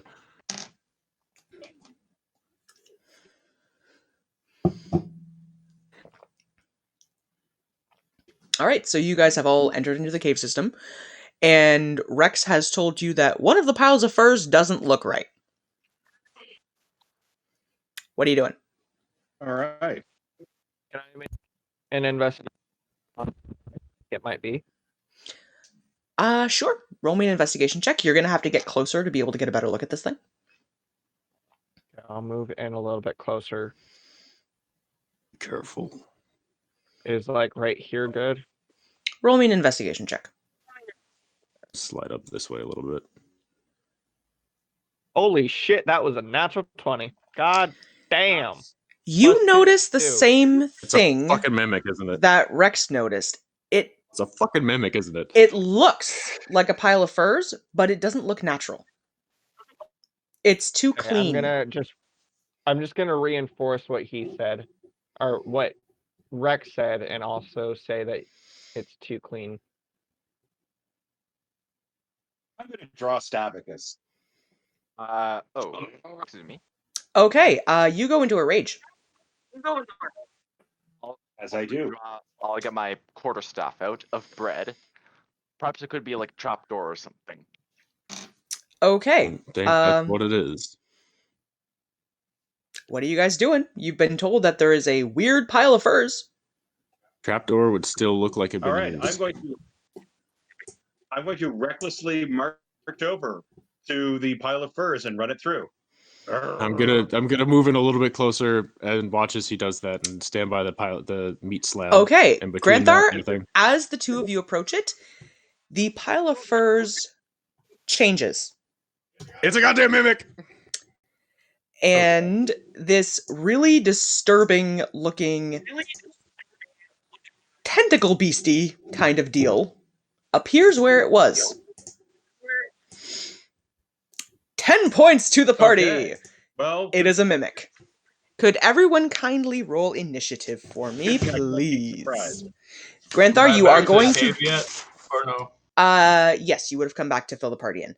Granthar, you are going to get one surprise round off, but I'm going to need everybody else to roll initiative for me. 19. 22. 12 Okay. for 12 for Himbo.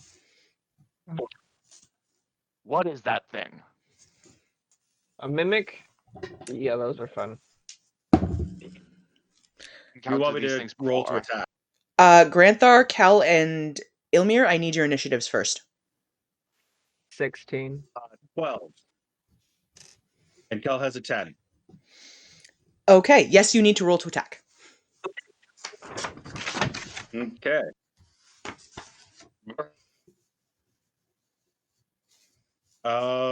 First roll is a 12. Wait, if it's surprised, am I getting a advantage on this? Yes. Okay, then let me roll to see what else. Nope, it's a 12. All right. 12 will hit. That'll hit? Yep. Okay. All right, so that does 2d6 plus 6, or 2d6 plus 3 slashing damage, which gives me a. So my first hit does 14 points of damage, All right, are you hitting it again? and my. Oh, fuck yeah. And then my second attack also. You're cutting out a little bit on me. Yeah. I roll. Yeah, my laptop really sucks. I rolled a 12 to hit, Okay. and I just rolled 12 more damage. So 26 damage to start. Very nice. All right. Hang on. Now, reckless attack. See if there's anything else. I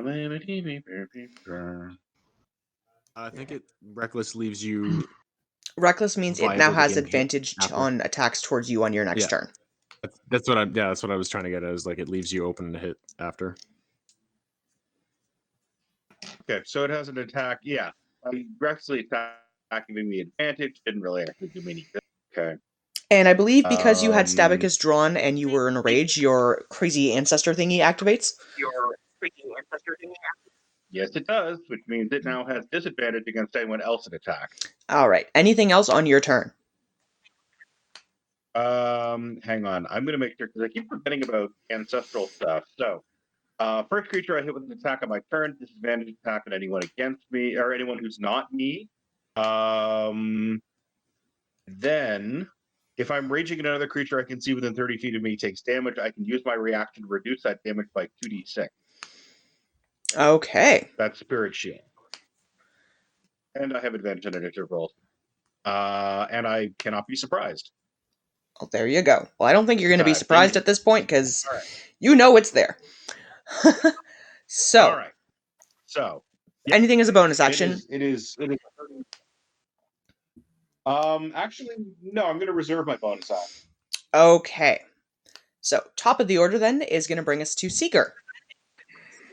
You are currently in the mouth of the cave, and there is a giant tentacly monster that has shifted out of what looked like a pile of furs. All right, so let's do this.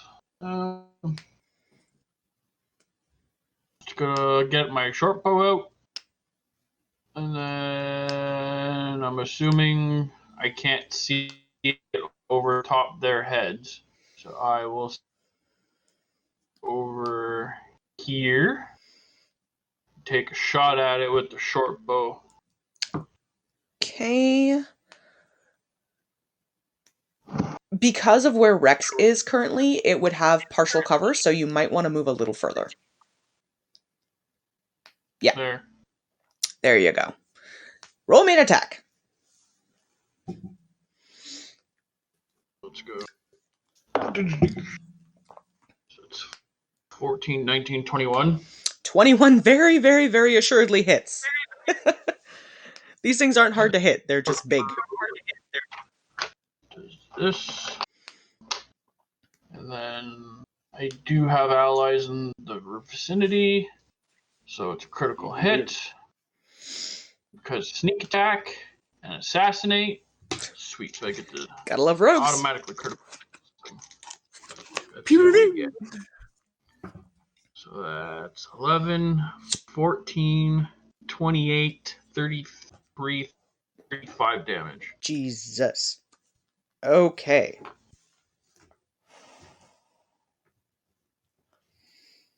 You impale the ever-loving crap out of this thing. It shrieks and flails its tentacles around in anger, kind of gnashing its teeth. Anything else? Well, there's no point in really trying to hide because it's already got people in its face, so no, I'm good. Okay. Rex. Yep. Giant, toothy, tentacled bedroll. Yarp. Taking swing songs. That is a 20, not natural. That'll hit. And that is a 25, so that'll hit. All right. Roll damage. 11. 22 damage altogether. Nice. This thing is not looking good. Yeah, we're letting it have it. And as a bonus action, you know what, because we're going to rest anyways, I'm going to use my fire breath. I believe I have to make a dex check. Let's say it takes half. That's a 13. Hold on. He does not make it. All right. So that is 2d6 fire damage. That's 7. Okay, you also, for good measure, torch the fucker. It's having a hard time maintaining its shape and is starting to shift out of bedroll into sort of a globular, slimy kind of a creature.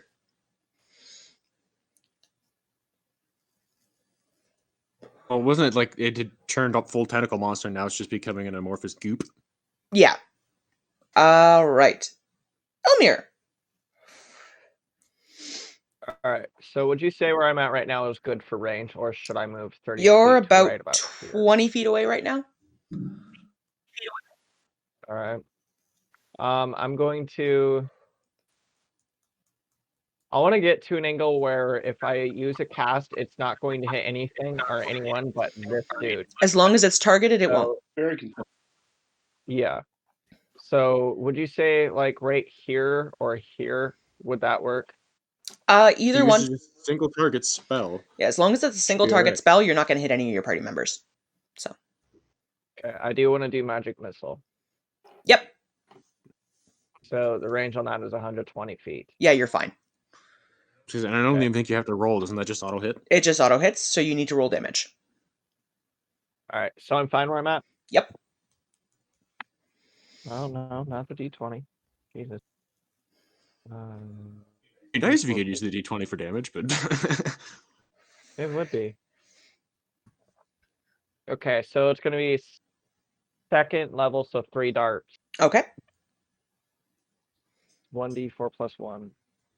Where's my d4? There it is. Each. So roll that 3 times. First one is 1. Second one is 4. 2, So 5. 2, 5. Then 4. 2, 5, 4. Describe your wreckage. Boom. Okay. I move to the side and I kind of like put my hand to my side and I just kind of like thrust my hand outward and like 3 times.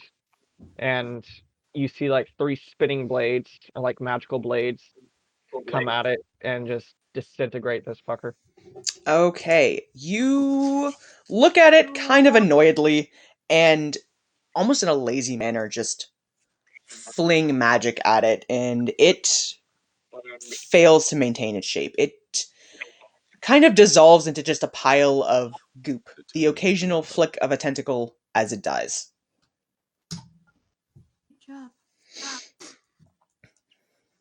No, but I had such hopes for the future. All right. What would you guys like to do? So what was it carrying? You guys will need to roll checks if you want to search anywhere in the cave. I I'm want to see what gonna- he had up. Yeah, I'm gonna investigate the area around that. Okay, so you guys are looking at the mimic itself? Yarp. Okay. That would Use my be. sword and start looking through its whole pile. I got a 15. I got. Oh Jesus! 14 plus 5. 19. You found goop. No, I didn't know if it might have actually digested anything and had anything stay in there. There's goop. Yes. Granthar, you were going to go check out the pile of bones. That was my next stop. I rolled 16. You roll a 16. Looking through this, you find some scraps of clothing. You find about 400 gold pieces. And you find bones from a variety of different things, including some human. Oh, And oh dear.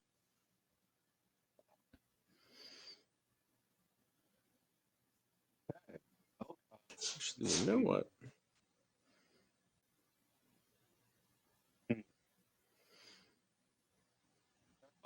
Anything It else? looks like this has been pretty clean. someone. Let me go check Michael, the you're other right pile now. first. Yeah, Oh, I lost a lot of what you just said, Michael. Sorry, I said, well, it looks like they were picked clean, and I'm going to go check out the other bedroll or the other pile That's- of furs. Yeah, that's where I was headed next. It's like, oh, maybe the pile of furs. Okay, Well, I was if gonna go there as well. anyone who's approaching the bedroll, if you guys can roll me an investigation check, please. Well, I rolled shit on that. That's a 6. You are having a hard time even trying to touch this because it is filthy and disgusting.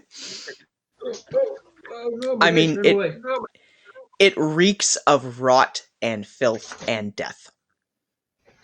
Oh, only a 3. Roll my other one. 20. So I can get that one. All right, Granthar, you rolled a I got 20. 11. Seeker, looking through this, you find a handful of rotted something, and you find about 20 gold buried in the bottom. Himbo, what did you roll? A 3. He's just puking. Yeah, you're throwing up. Granthar, you rolled a 20. You gingerly pick your way through this, despite your more delicate sensibilities. I guess the barbarian in you is dealing with it really well. And you find two things. You find about a 1 foot long, 2-inch wide silver rod. And you find a small, shiny pearl. Interdasting? All right. A small silver. All right. Does it seem special in any way? Roll an investigation Anyone know check what on this me, is? and you can see if you can find anything else. Okay. All right.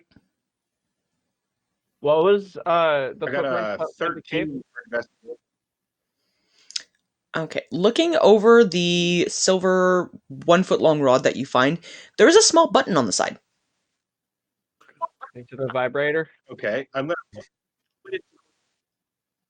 to point it towards the mouth of the cave and turn it on and prepare to say that I swear this isn't mine. Okay. Yeah, I'm gonna point it towards the mouth of the cave and push the button and see what happens. Okay, you point it towards the mouth of the cave and you push the button, and it doesn't do anything that you notice initially. Roll me a perception check. Okay. Just Perception. Granthar, right? That's him. Okay. 14. It is suspended in midair. Oh shit! What, the rod is suspended Oh, in it's midair? Yep. It's an immovable rod. And no matter how hard you tug or pull or yank, it's not moving. Guys, I'm tugging this rod and it's not moving. I was thinking maybe it's the entertainment Tugging the purposes for rod. anyone that's bored. All right, I'm gonna go. Okay, guess we have an immobile rod. Anything? I release the button or push the button again. You Is it push the moving button now? again, and yep, you can move the rod around without a problem. Okay. Well, that's a neat trick. That could be handy while we're climbing. Yeah. So you can mark on your inventory you have one immovable rod. It's a really good anchor point. It And seriously a is. pearl.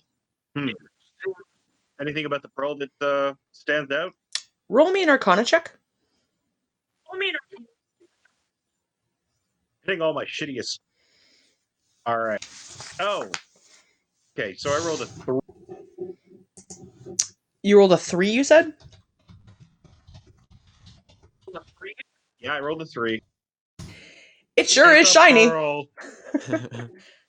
It's party. It's shiny. Did anyone else want to take a look at this, or has anyone else aware that you have it? Sure. I'll take a look at it if he's fine with it.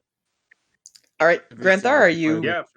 Okay, Ilmir, roll me Yeah, an here, take a Arcana look, see check. what it is. An Arcana. Okay. It's magical. Holy fuck. 19 plus 5. There you go. You have wanted one of these Wait. forever.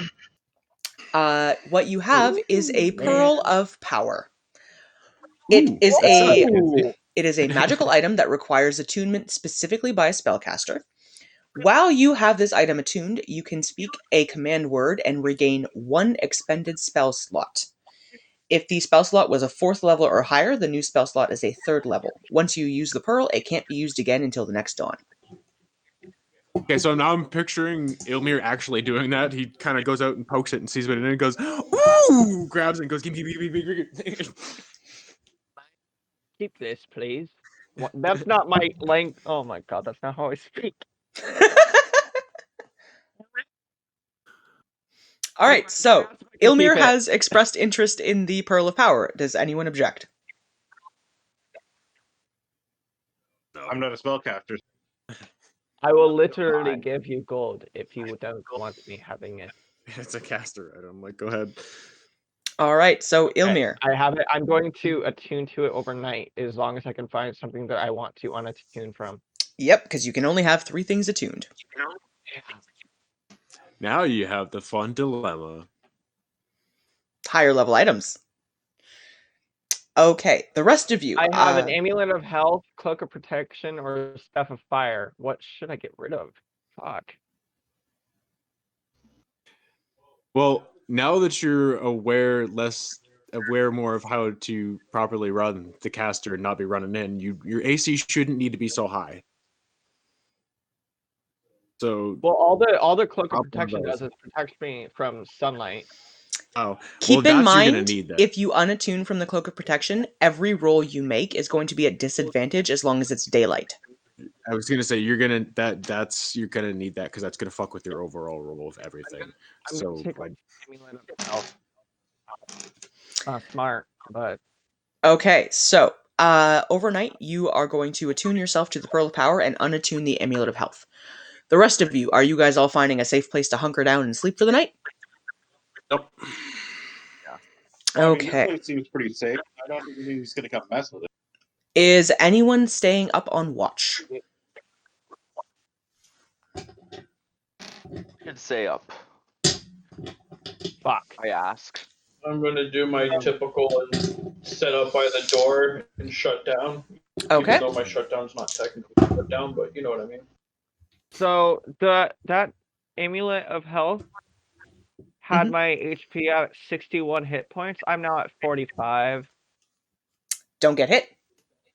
Yeah, you're not supposed to be mixing it up anyway. So All right. So, Seeker, you are shutting down but staying on watch. The rest of you are all finding a place to hunker down and get some sleep.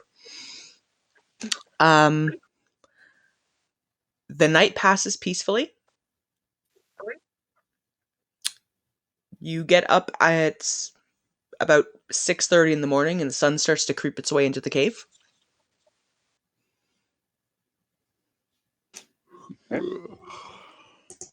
Beverly starts to play. So,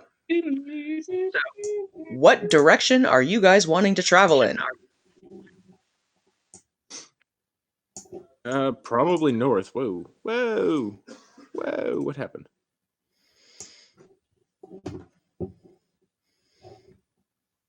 I'm thinking north because, although you may want to. Let's take a. I was going to say you may want to give it a little early. ping too. I was going to say, although you may want to give another ping because Yep. it's the next day. Okay. Next day, so I'm gonna. I'm going to at least go out to the entrance and kind of look out. So, looking out, it's easy enough to see for you guys. There is sort of flat ground that proceeds directly to the north. Let me get the thingy.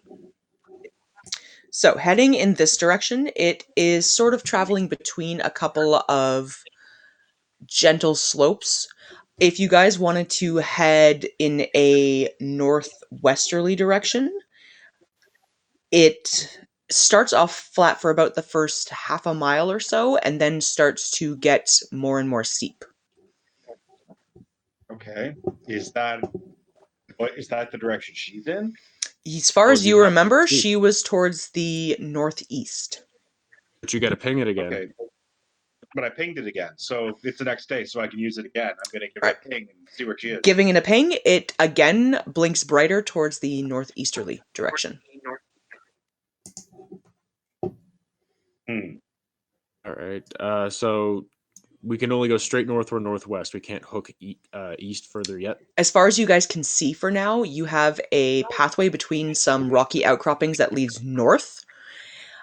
Towards the east, there are some sort of sheer cliff faces. But you guys could travel along the pathway I have just opened up to the north for at least a half a day before you guys hit any kind of more difficult terrain.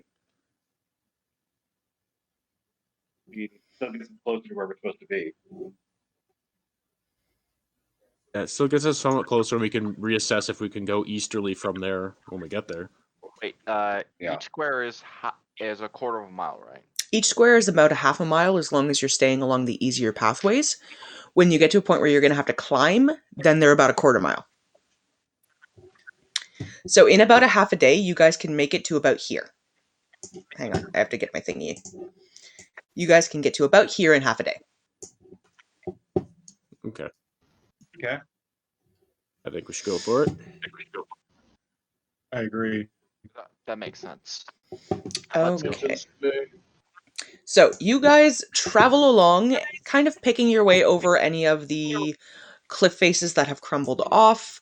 There are some very large cliffs that are directly to either side of you that you keep kind of keeping an eye on to make sure you're not going to have rocks coming down on your head. But it's slow travel, but manageable. You guys travel for about half a day before you come into an area where to the north of you there is a upwards sloping mountain. To the east of you there is flat ground for another couple of miles, and then it also curves into an upward slope. Hmm.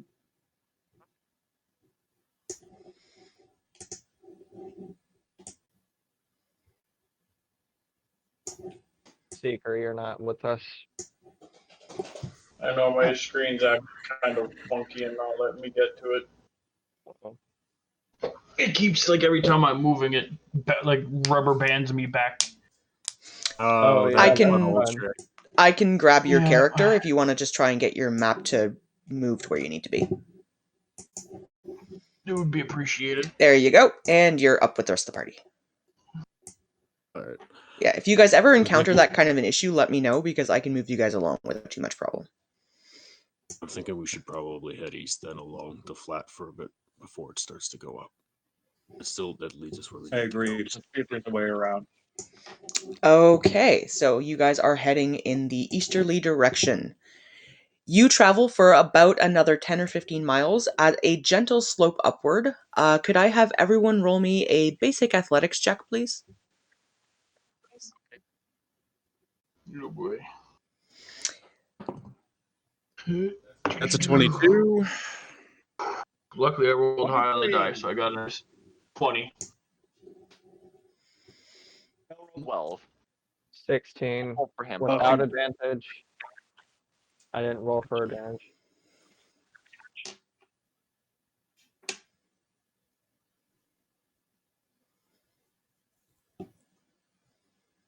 All right, and you heard him, Lex, but I didn't catch Kel's and Granthar's Discord cut out. Oh, 23 for me and 20 for Kel. Everyone rolled above a 5, you're all good. It's hard going. It's kind of like climbing a relatively steep hill, and it's a little rocky. But you guys all get up fairly easily, and you can make it to about here. It takes you a couple hours of climbing, but you get to about here. And what you see after getting to the top of this kind of mountainous region is two things. Directly to the east of you is literally 120-foot tall sheer cliff face. But Boy. there is a gentle slope downward into what looks like a kind of grassy caldera. Oh, a trap. I mean, a valley.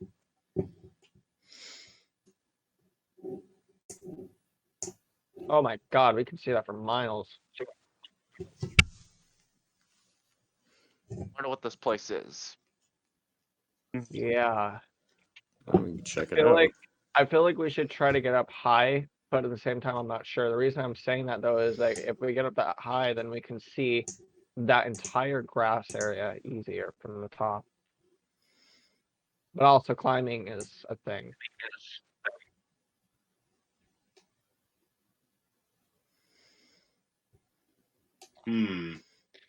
Well, So you there see is how a far this nice extends? there is a nice easy slope that leads you downwards into the caldera, and looking across, it's probably about half a mile to a mile across.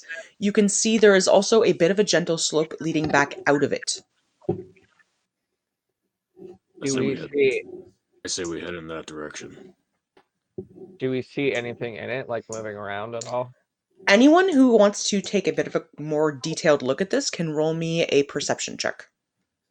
All right. That is a 20, not natural. 15 for me. And 13 for me. 9. Wait, perception? Nope, 8.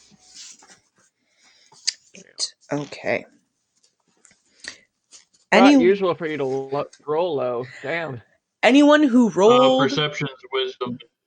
So anyone who rolled above a 15, looking into this caldera, you guys notice that there are what look like animal tracks going in a couple of different directions, and there is a bit of a cave system that is located on the western edge over here. Well, let's just try to avoid those tracks and that cave fight and everything. Okay. wait, what was that animal. you said? There's animal tracks through the caldera, but there's also a path out on the other side of it. And And same also a with cave. having to try to scale a sheer cliff.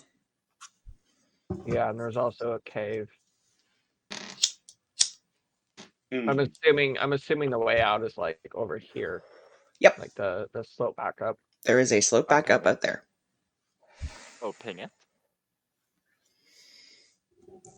I think we go through. So if you guys travel through, there is another slope that leads back out up here to the north.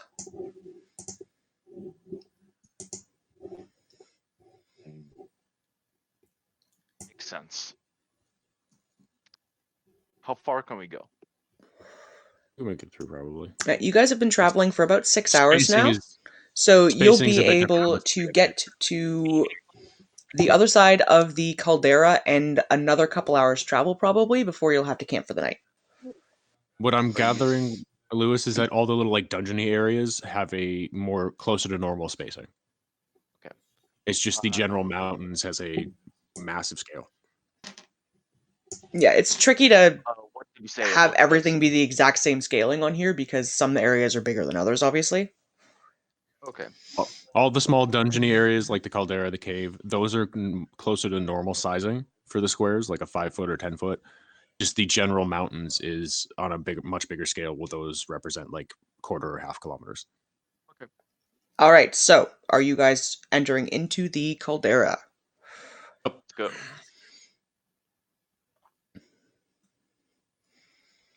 Yeah, sure. Why not? Okay.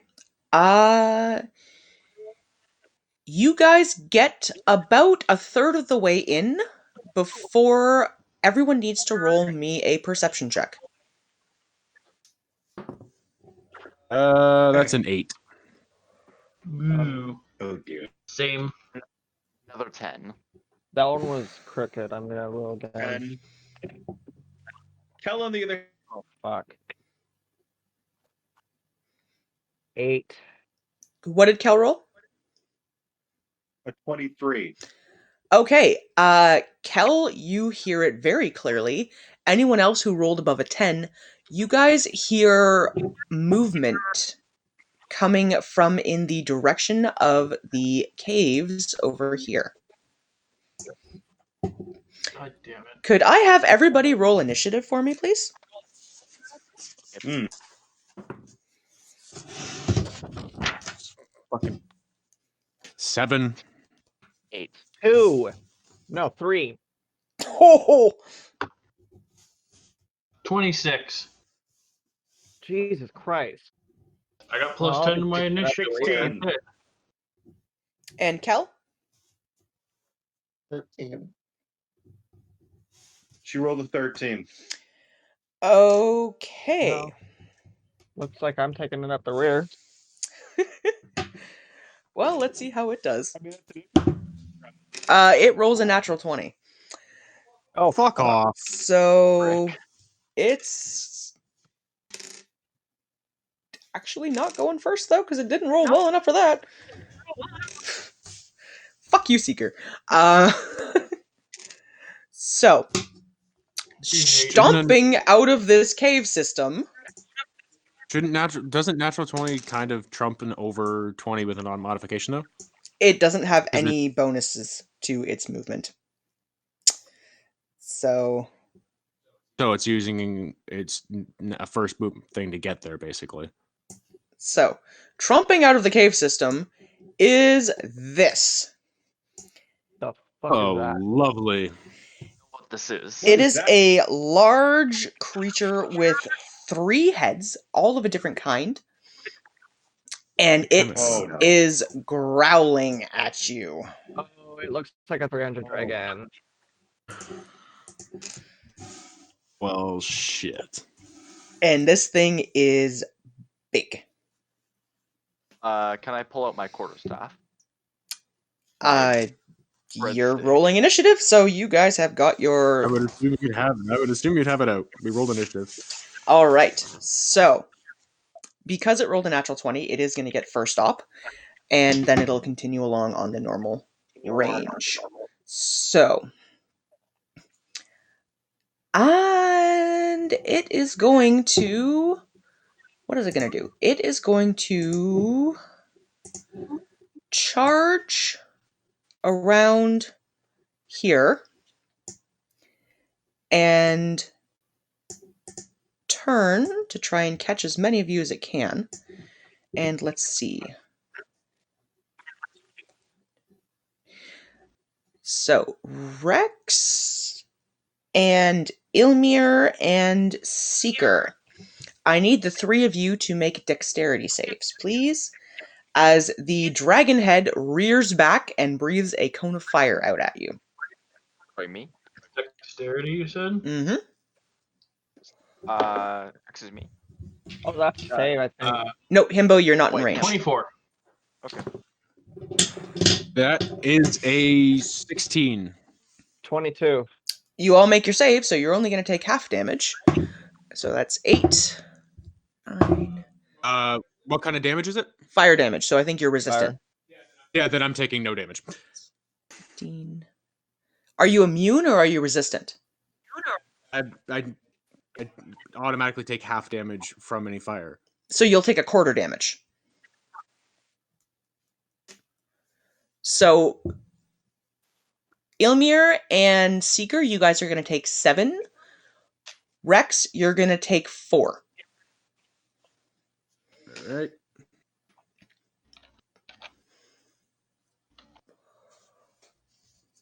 Okay. And that is its go, which means bring us around to the top of the order with Seeker.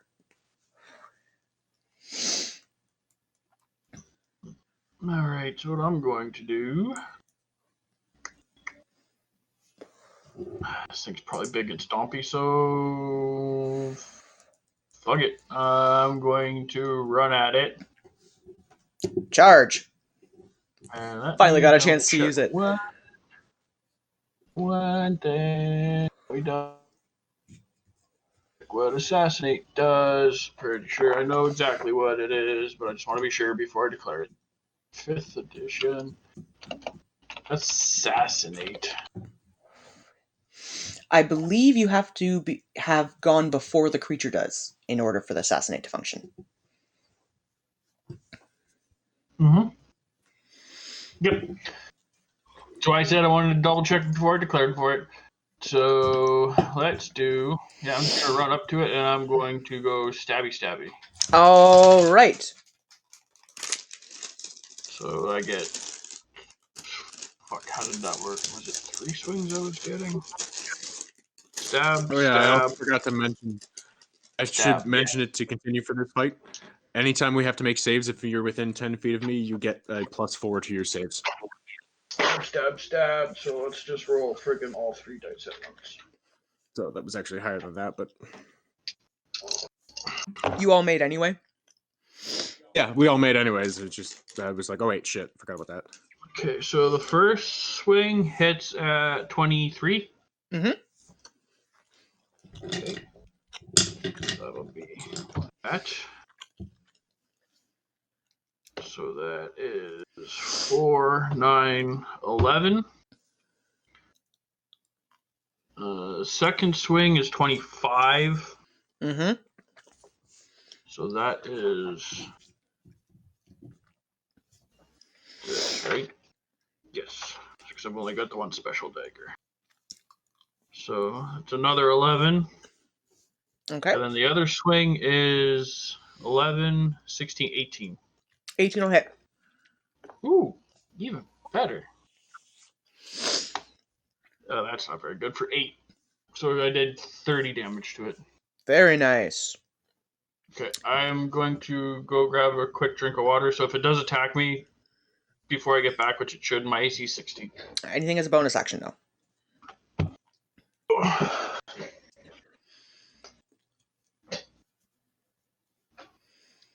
Okay. So, that would be Seeker's turn, which actually is going to bring us around to the Chimera, who, having just gotten stabbed multiple times, is going to make 3 attacks against Seeker, whose AC is a 16. So let's find out if they hit. It's an 11, so that's going to miss. That's going to hit. And that's going to hit. So 2 of them are going to hit. So I need to find this one. So that's 11 and 11, 15, 19, 22. Ouch. Okay. So when Seeker gets back, he is going to have taken 22 points of damage. And let's find out if that recharges. Nope. All right. So, Granthar. Yes. All right. Hand on sword, fly into a rage, and charge the thing with a reckless attack. Rah! Okay. Okay, and so for that my those that I've flown into a rage. There we go. Okay, so reckless attack gives me advantage. Mm-hmm. Make sure. Okay. Yeah. Yep. All right. So time to put a whole bunch of magic steel through it. Attack number 1. That is a 25. Is that a natural 20 plus 5 or just a wait minute. 25? Haha. It is a natural, well, it's a 19, and for me, that actually is a critical hit. You crit on a 19. I crit a 19 and 20. Barbarian. We don't have spells, but we do so much damage. Okay, so that is a crit. Mm-hmm. Also, wizards cast Fist. Yeah, exactly. All right. So let me. Okay. I wish there was a toggle for critical hit. So that is going to be 9 plus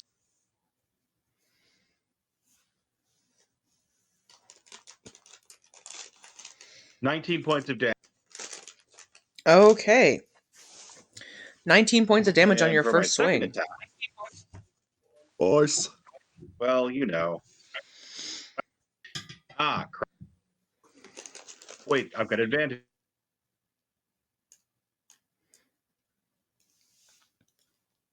Second attack is a 20, not a natural. That'll hit. That hits. Yes. Mm-hmm. Okay. Not a critical hit. So my second attack, I do 11 points of damage. Okay. Anything as a bonus action? And it is now rolling at disadvantage. And I'm going to hold my bonus action just in case. All right. So I Cal. have to reduce the damage that it makes to somebody else.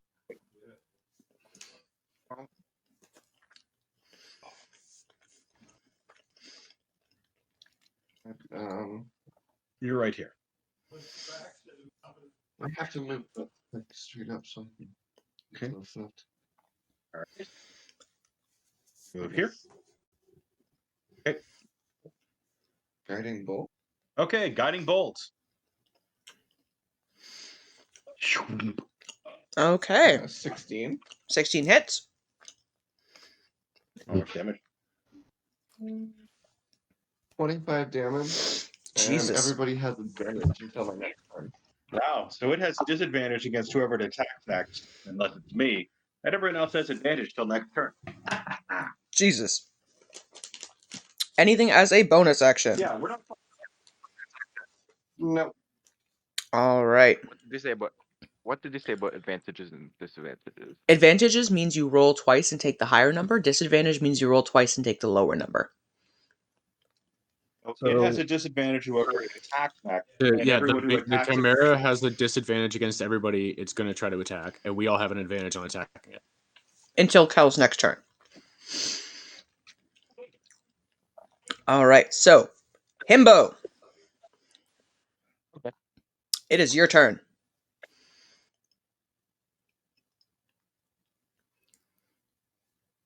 I run along to the side of it here Okay. and give it a good whack on that left head there. Roll me an attack. Are you making that a called shot or just attacking? Or what? Are you making it a called shot that you're specifically targeting the head or just attacking? Just attacking though. Okay. So, roll twice and take the higher of the two. I say, attaboy, if it's a called shot, you cancel out your advantage. 21 then. That'll hit. Not natural. How much damage does your bread staff do?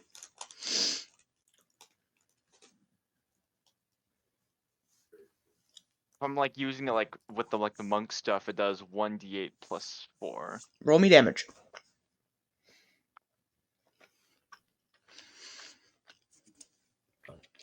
Uh, 10. You wampus this thing but good.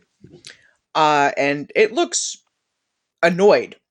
It wasn't expecting that to hurt as much as it did. Well, just got beat by bread, so All right. it's probably like, ow, what the fuck was that? Anything as a bonus action. When I attack with like a monk weapon, I can actually do an additional unarmed strike.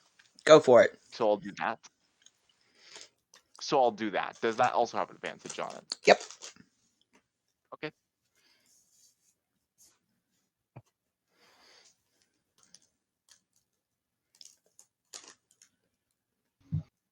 22.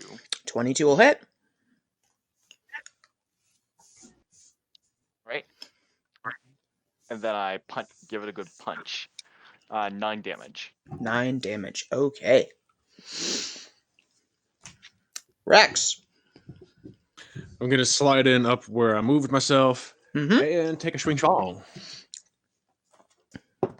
Whoop. That is a 23. Hits. And sorry, that second one cocked.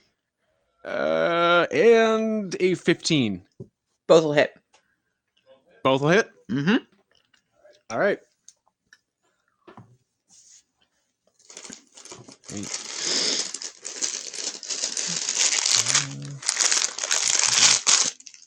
Ah, my ear balls. Who just killed me with chips? Jesus Christ. That may have been me. Imagine being killed by chips. Chips. Aggressively loud. Sorry. Fucking 14 damage. Total? I'm not laughing at you, though. Yeah. I'm laughing with you. I am. Okay. Anything as a bonus action. Yeah. Gonna have to. I'll spin a little bit so I don't catch anybody else. Just face his ass end, and I'll unleash my breath again. All right. That is a dex check on my end. Yep. That is plus. That is a 13. I don't think that makes it. Nope. So he takes 2d6 fire damage. Whoa! Dice run away. Runaway dice. 7 Jail fire die. damage. 7 points of damage. You guys are really chugging this thing right along there. All right. Big scary chimera, roar! Ah! Ilmir, Yeah. Alrighty. So your where turn. I'm at right now, is it okay if I cast where the fuck is it? Shatter. Level Oh. 2 shatter. You will No. annihilate your party. No. Damn it. Read your spells. Shatter is an Read that AoE spell effect. description. Well, I read it, but I just want to make Did sure. you? Oh, that Yes. has a serious radius damage effect. Like how much? That doesn't sound very good though. The creature Okay, you are well, currently we can do up to Lewis, in your dad's game, that's the spell that Lex dropped the fucking mountain on me with.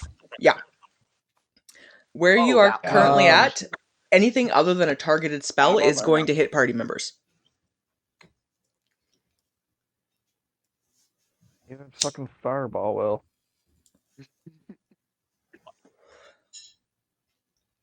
Ice knife will also. Yep. Fucking magic missile then. Magic Missile, Eldritch Blast, any of those ranges, you'll be fine. Yeah. Am I too far away from any of that? What is the range on Magic Missile? I believe 120 feet. Then you're yeah. fine. Okay. Alrighty, so that's just attack. So I'm doing Earth level. So that is 3 darts, 1d4 plus 1 per dart. Okay, roll damage. Okay. It's not going to be anything huge, but it'll still do damage. The first one is 2. Second one is 5. Third one is 5. So All right. So 12 points of damage total. yeah, that. Jesus fucking That's- Christ, brain. Okay. Anything as a bonus action? I'm just gonna hold. I'm gonna hold Eldritch Blast at the ready if that's okay for me to do.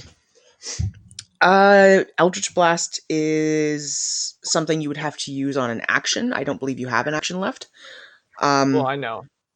I was just wondering if I could just hold it at the ready to use. It's something you'll just use when you need to. If you Okay, have so then a reaction, you can have that held and ready, but you don't need to at this point. So Yeah. all right. That's going to bring us all the way back around to Seeger. Okay. So this thing's gonna get stabbed. And now I got friends around me.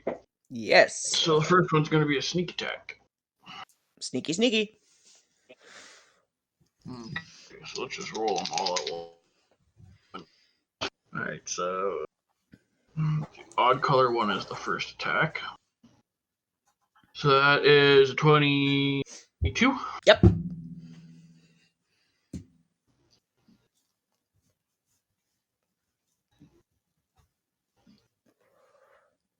What is your damage?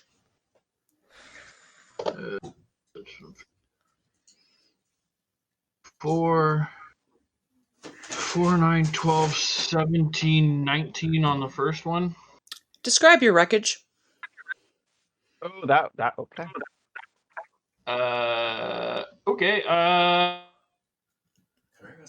guess just in a flurry of blows, I'm gonna stab all 3 heads in their stupid mouths.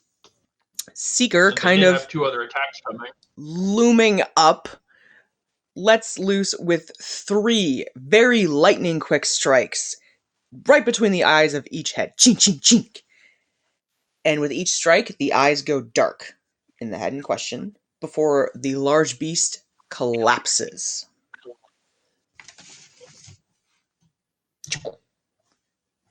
Jerk. Roll for loot! What's on this then? Yeah, I wanna see what's on this thing as well. Anyone who wants to do that can roll an investigation check.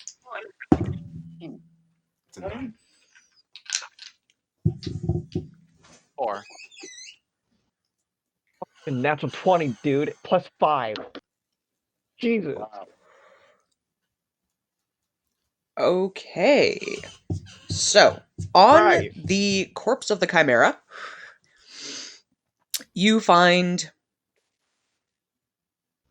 animal parts. You find a small pouch that it seemed to have consumed at one point or another that has 306 gold pieces in it. And you find a well-crafted dagger that it swallowed along with some unfortunate victim. Go over each of the heads for me. With the red dragon head.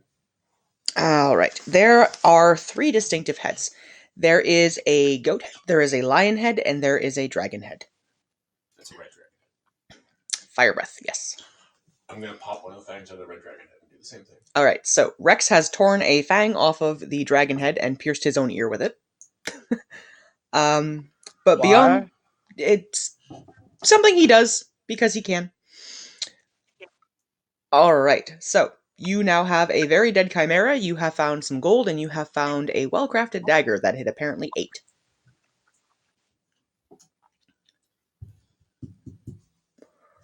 How are Our distributing? stabby person could use a dagger. Usually what the party does is just kind of puts everything into group loot and they divvy it up later unless someone has a specific reason to want something. Dagger makes sense Is for a this a rogue, special kind of dagger? unless you don't want it. You can roll an investigation check on it if you'd like to take a look at it. I'm gonna do that.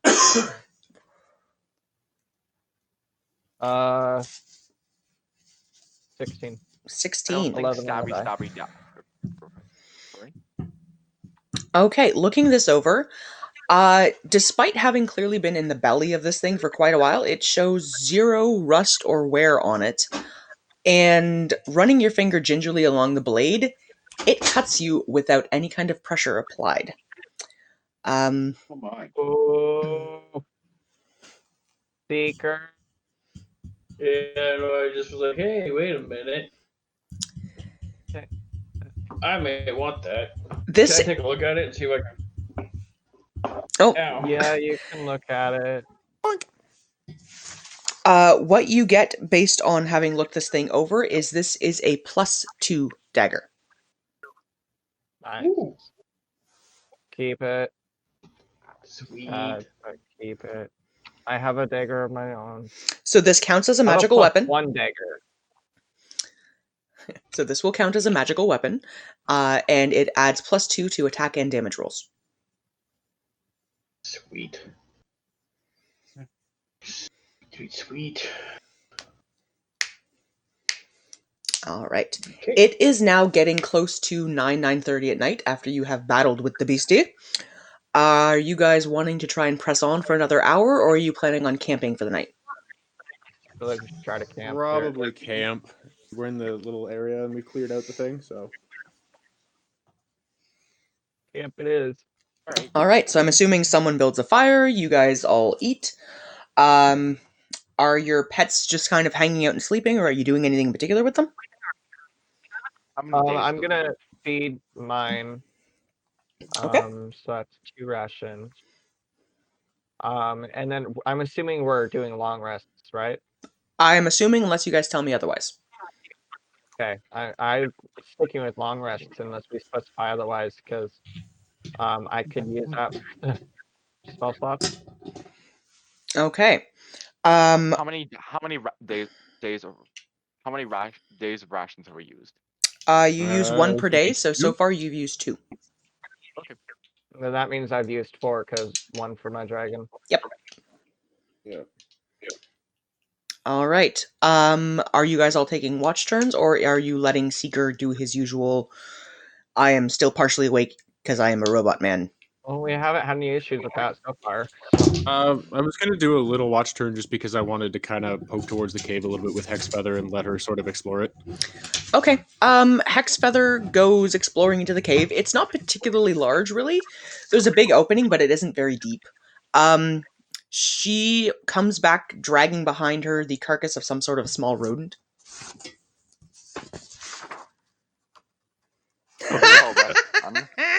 Found yourself a meal.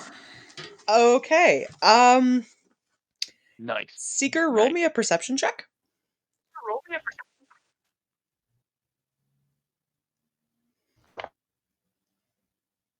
Well, first, everyone, can you 19, please tell me where 21, you are? 23. Could everyone please put their characters where they are positioned to sleep? Hmm.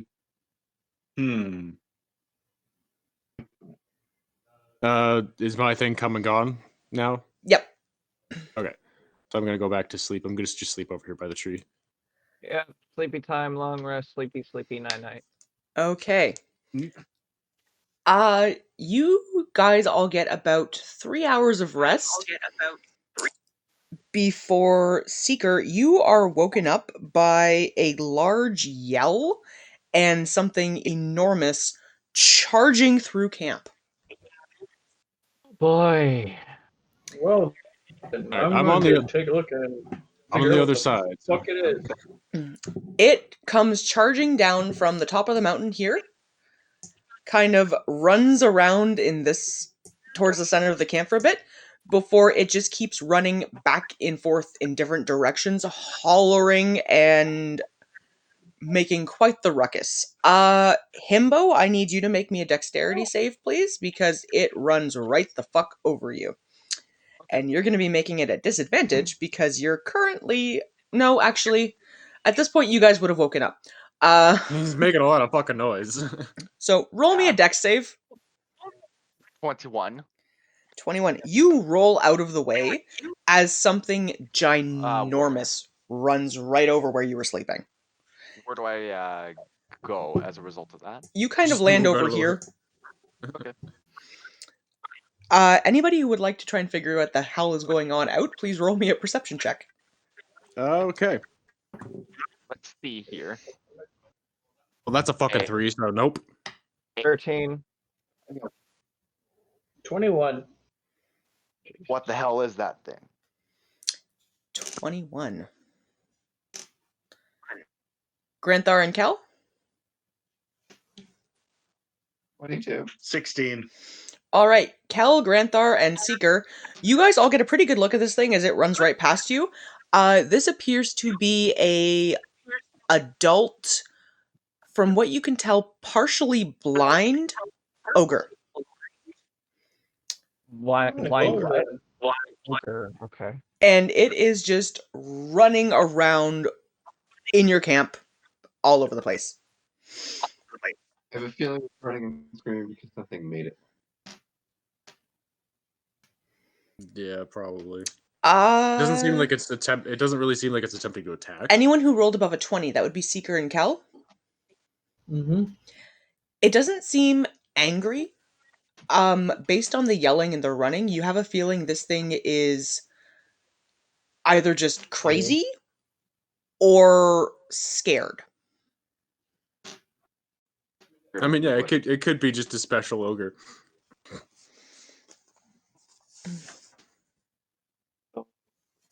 What are you guys doing? I'm gonna just leave it. I don't know. I don't want to just like down. I'm gonna just Anyone leave speak it. anything?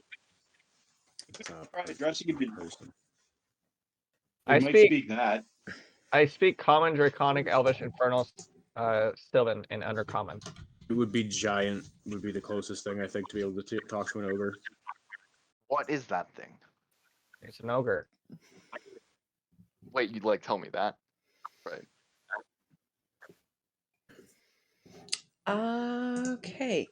I need Granthar, Kel, and Rex to all make me dexterity saves, please, as it starts running kind of past all of you. I'm not over there. Oh, I know, it runs down towards you and then shoots across to the other side, so I need you guys to roll Okay, I dex was checks gonna for say- me. I say I'm not in the same spot, but This thing is not making any logical sense in what it's doing. that's a 15.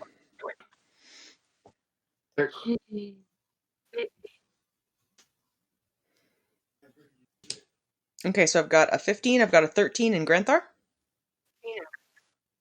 At 18. Alright, you all managed to dive out of the way as this thing charges past where you had been. And it's not showing any signs of stopping. Let's just leave. Well, no. I don't fucking know. trying to think if there's anything I could actually fucking do. Claire, Hal, do you have anything that in your spells that you could do to like try to knock it out or like not harm it, but just like put it at peace? Seeker, make me a Not dex save, mind it. please.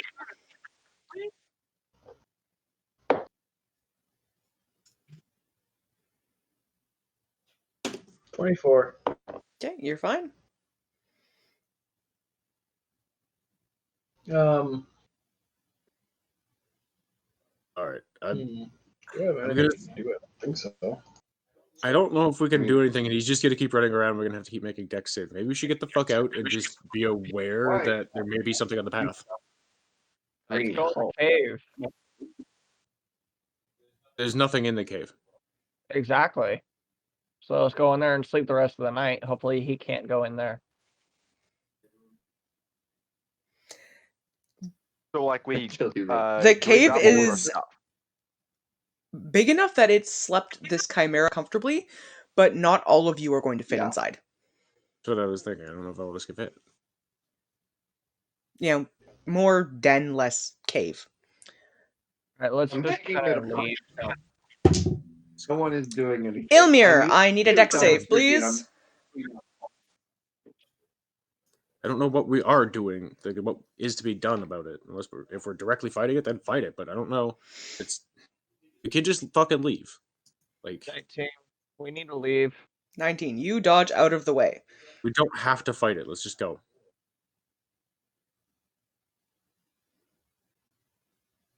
Yeah, let's go. So this is not really combat right now, though. No. No, No, you just have If it's a. attacking us directly, then no, it's just no. He's just running around. So yeah, he's literally just running around confused. Okay, so if you Well, guys if you're are midway our opting way- to leave now, keep in mind none of you have had a long rest. So none of your Oh, health can points I or spell slots long have rest? returned, and you will all suffer 1 exhaustion point. Do you think Exhaustion we work. could go back to sleep? Hang on, where's exhaustion under? Conditions. Exhaustion 1. So are you guys all just gonna So now all of us. tromp on out? well, I was Just- there was nothing. I'm not thinking we couldn't try to find somewhere a little bit farther up and possibly see if we could try to finish off the last bit of our sleep. Just obviously we're not going to get it there. Kill the ogre and go back to sleep. I mean, I'm kind of crouchy because I got woken up. I vote we just kill the blind ogre, put it out of misery, and go to sleep. Something obviously scared it. Or it's wandering around in the dark. It doesn't know it. Smell the fire. Came towards it. I don't know.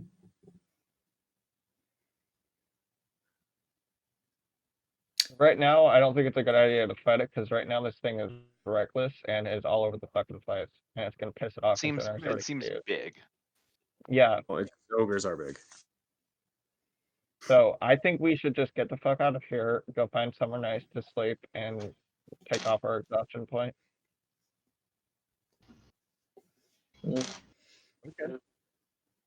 So who's gonna scout in the dark? I have light. You're gonna I'll make yourself a cast light. target, walking around holding a light out in the dark? Other thing about that though is it does make you a target. You haven't enough Well, sleep. then I have dark vision. Because now it looks like Alright, are you guys moving forward or are you attacking this thing? Tell me what you're doing. I'm gonna fucking attack this thing. I can't take this argument anymore. I'm gonna pull my sword and go run it through. It can't see me. Okay, But also- roll me an attack. You All right, charisma. fine.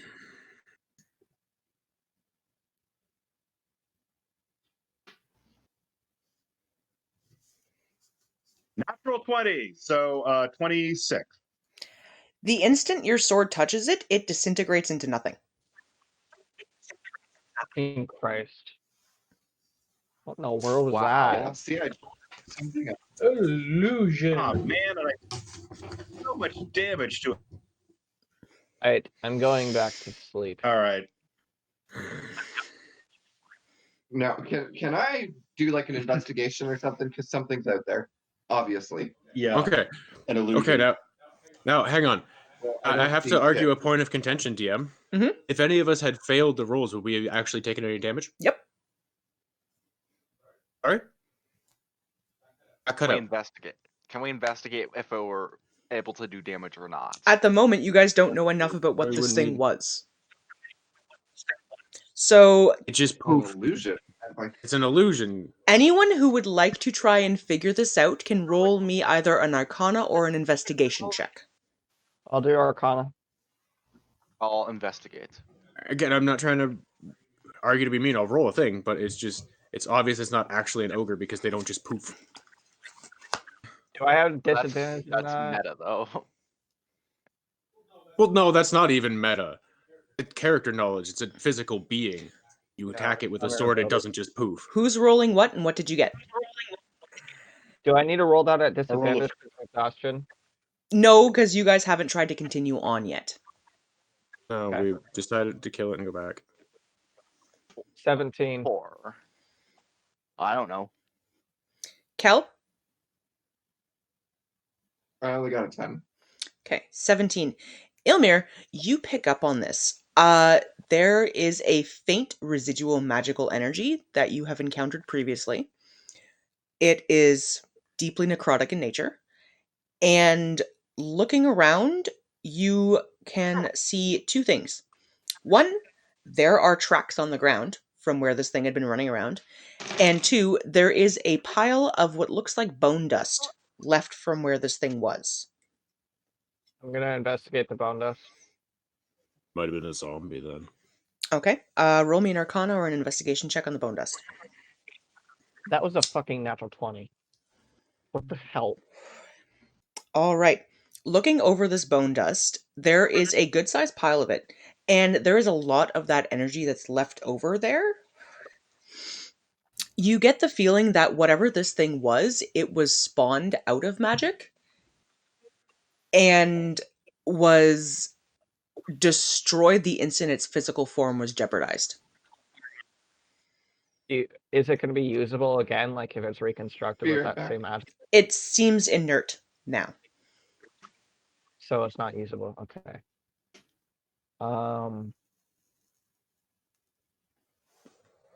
You said it was necrotic? It's identical to the necrotic energy you have It's the encountered in triumvirate previous energy. situations. Okay.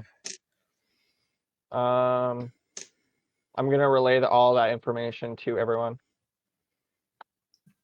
Oh, so that's what this thing is.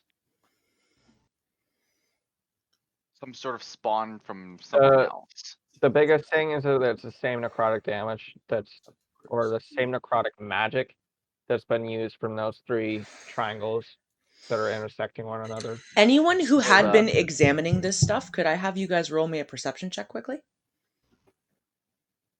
Was I That examining? had been or that hadn't been? That had been. Anyone who looked this stuff over. Oh, okay. 15. I tried, so let me roll. 4. What is it? 4. What is up with this freaking? And Cal? Real dice. Use real dice, Lewis. We got your nice shiny click-clack set. A Digital dice are 2 large terrible. garlic steps. Sorry, what's happening? You looked at the bone dust, so I need a perception check.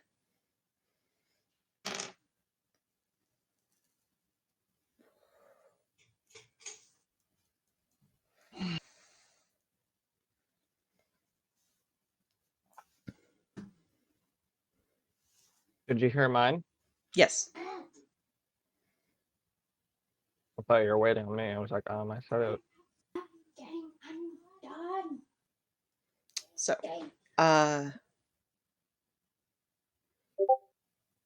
Kel, what did you get?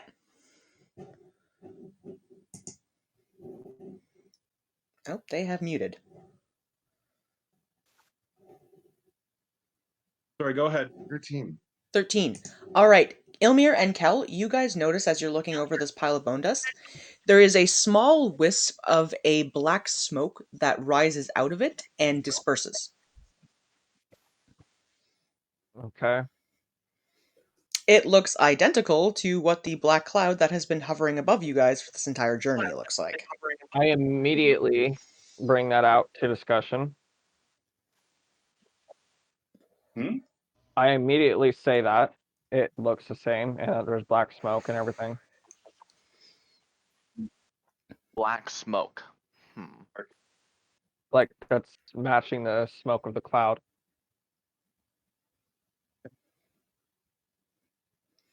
So Ilmer points out that whatever things seem to have animated this, that left behind a small puff of black smoke that looks identical to the black cloud hovering above you guys.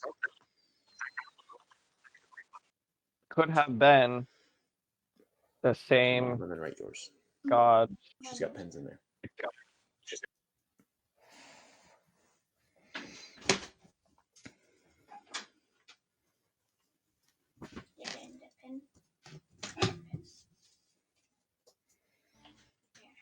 Okay, so are Anyone you have any thoughts on this? are you guys opting to go back to sleep for the night? Yeah. I think it would be best. Otherwise, we're going to be stuck with one exhaustion. That's not good. I don't really want to be fucking with possibly heavy terrain with an exhaustion point. All right, so you guys all settle Idea. yourselves back down to rest. You go through the rest of your night without any kind of issue. The bone dust Long rest, right? stays inert, so you all get a long rest. All of your spell slots and health points come back, and you get up a little later in the morning because of the situation, but refreshed.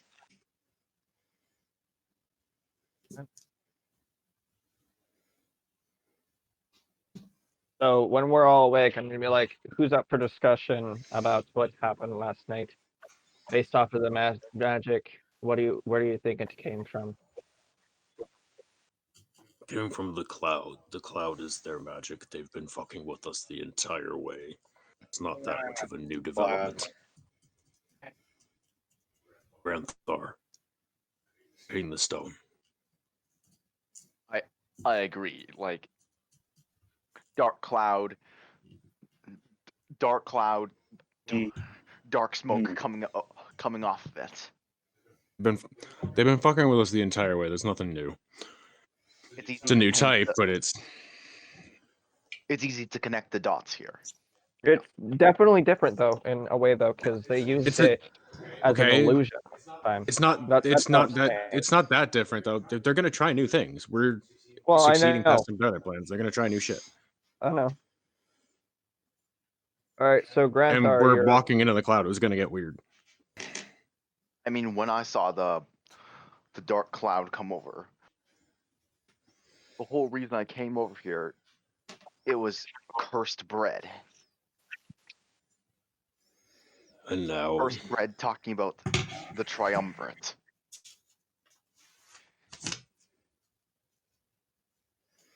wonder if they were trying to. So, What if the point of that is if they were trying to subvert the worship of your temple towards them Give me the sticky notes there. who knows? somehow? You want to see my Kyle? This is what he wants. Okay, so, That's why I'm here. just to save you guys a little bit of hassle here on this one, I will give you guys the meta knowledge of it. That is one of the potential chaos effects. It's exactly what I figured. We were walking into the cloud. It was gonna get weird. I might. You guys just happened to land on a particularly fun one for me. Oh, okay. Granthar, ping the stone. See what direction we've got to head today. Stone or whatever. Maybe Is it a stone. stone or what is it? It's like a little stone, yeah. The thing. The MacGuffin. I'm going.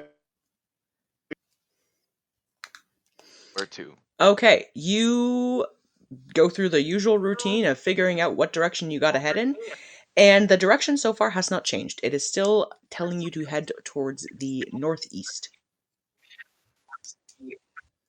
Alrighty. Well, All right, Are we so sure that this stone will take us directly towards her? wait. Granthar? Yes, that's the whole purpose of that. So, getting up and kind of scouting out the pathway that continues north, there is a slightly elevated path that leads you between a couple of, again, taller cliff faces that head sort of in a little bit to the northwest, but it does appear to curve around a little ways. And there is a large elevated mountain starting off directly to your north. Well, that's gonna happen. We're gonna have to go around that. Yeah, I'm gonna say Now, we'll hook in the this, little ravine here. Yeah, well, what about this direction to the east that goes up around this lip of the caldera? If you guys I'm head gonna towards scout ahead. If you guys head towards the east, you will find that the path continues along in sort of a flat for a little while before again it curves up onto that same mountain. You have a feeling that the one right in front of you, hang on, this one, is part of a Okay. relatively big mountain range. All right, so we're gonna go around to the left. Okay, let's do this thing. Yep, onward All right. So, into the ravine. you guys You should probably be can behind. get about a half a day's travel heading in the same direction you have been heading in. Where's my reveal button? There it is.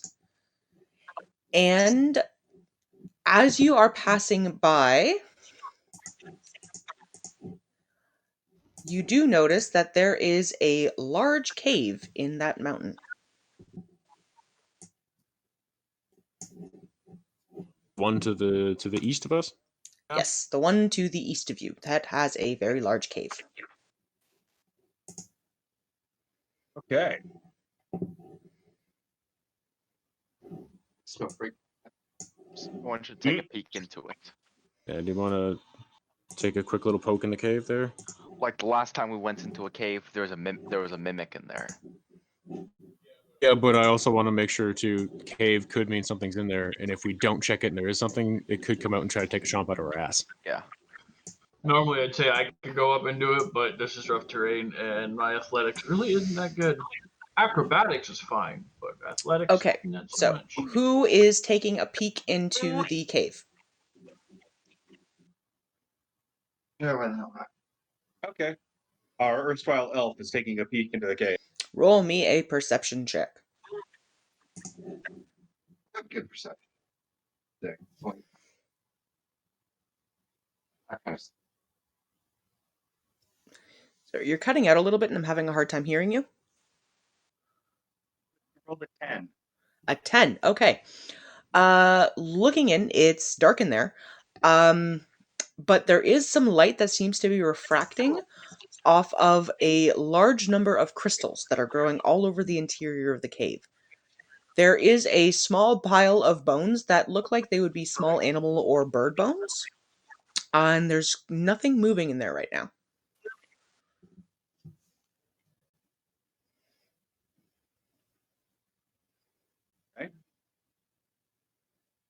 So nothing moving.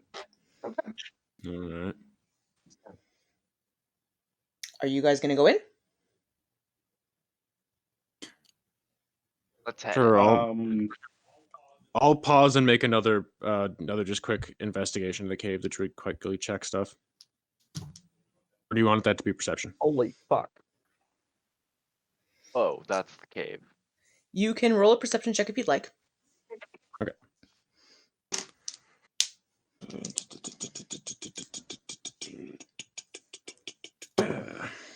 That is an 8, so that's fucking terrible. Looking around, Come you on, notice piece about of the shit. same thing. You notice that there are crystals growing in a lot of different surfaces. You notice that there is a small pile of bones. Where are the bones? They're sort of along the back edge. Actually, Himbo and anyone else who's looking, roll me a perception just to see what you guys might spot. Right? Alright, I'm 22. interested. Except for us who already rolled, right? Yeah. 9. And you said that as much as I. 11. Himbo, you had a 22, you said? 22. I No, said hit a 9. 9. All right, someone rolled a Oh, 22. Granthar has a 22. Granthar, my man. Granthar. You look around the cave system and your eyes light upon something that nobody else so far spotted. There is a fairly large, what looks almost like a bird's nest in this back corner. Hey, did anyone notice the big bird's nest back there? No, I didn't see that. Okay. Well, now I notice it now. It's Now currently that you empty. pointed it out. Yeah. Okay. We might be getting company. Maybe perhaps we should leave. Or deal with it? I don't know. Well, check it to see if there's any eggs in there too. If there's nothing in there, it might be another abandoned cave. And I'm kind of interested in this crystal. I want to take a little bit of crystal. Okay, Granthar, you approach the nest and take a look in. Roll me an Okay. investigation check. All right.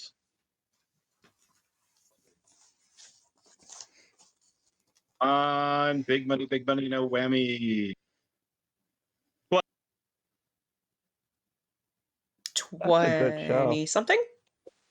Yeah, it cut out on me really hard, so I don't know. I just heard but 12. He said 12. 12. 12 is enough. All right.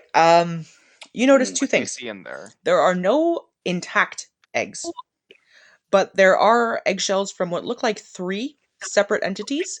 And behind the nest, there are the bones of what look to be a fairly large winged creature.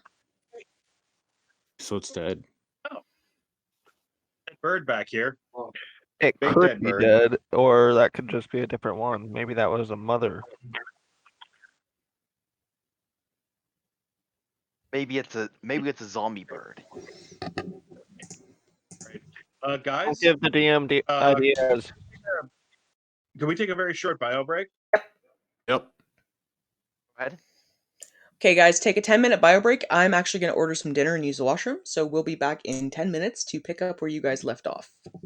So you guys are in a cave system that has some gorgeous crystals in it. There is a large bird nest wanna that harvest- has the residual of 3 eggs and a body of some kind of winged creature. I want to harvest some of the crystal and then throw it in my bag holding. All right, we'll get to you as soon as we are back. So, 10-minute break, guys.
Go away, Montana. Go lay down.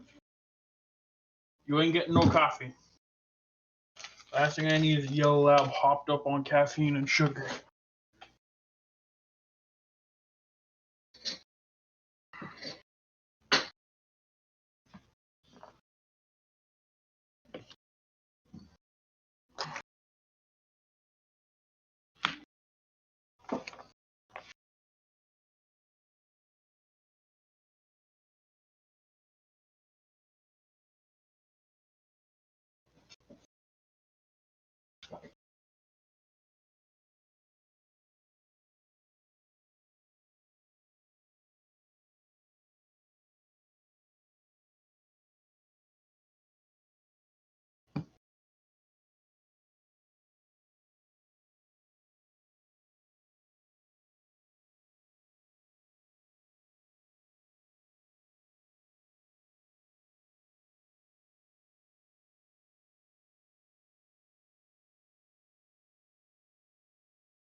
Anyone else?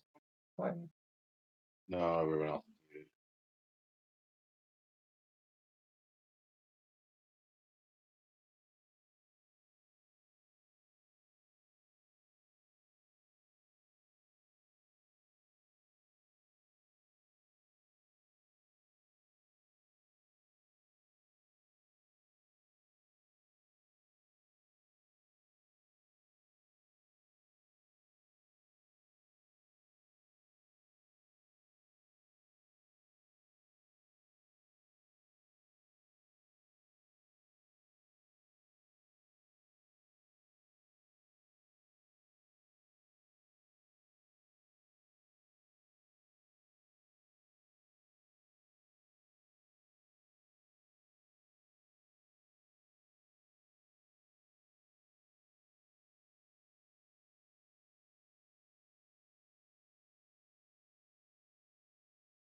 hour.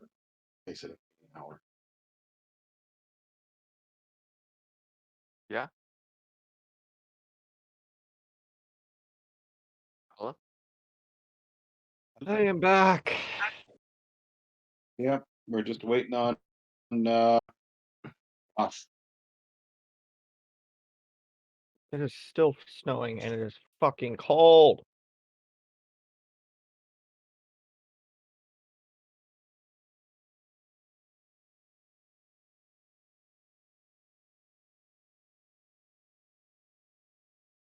Oh, I gotta shovel all the fucking snow in my driveway is huge.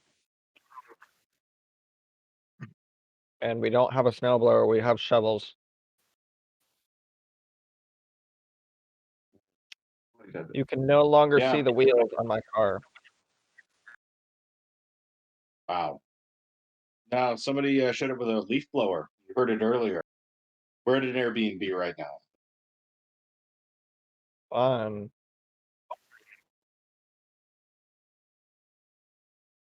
Yeah, I think it was last year. I was shoveling the driveway, and I literally just got it finished, and a plow went by and buried me up to like almost my hips in snow. I threw my snow shovel at the plow. Fucking hell, dude. I would have been fucking pissed. Oh, that's why I threw my shovel at the plow. Last year, we got like 3 feet of snow. I didn't have to shovel it, but it was on my senior year of high school. We got a shit ton of snow. We got like over 3 feet, and I had to I had to shovel it. Now my Mhm. driveway is very, very, very big, and so I would be doing that for hours. Fucking sucked. But That's why I found my new favorite drink earlier this year from when I went out to shovel. I ended up making. So what I do is I make a cup of coffee, and then I steep a bag of chai tea in it, and then I put in vanilla caramel creamer, and it is after shoveling and I'm freezing, coming into that nice hot drink. Oh yeah. nice.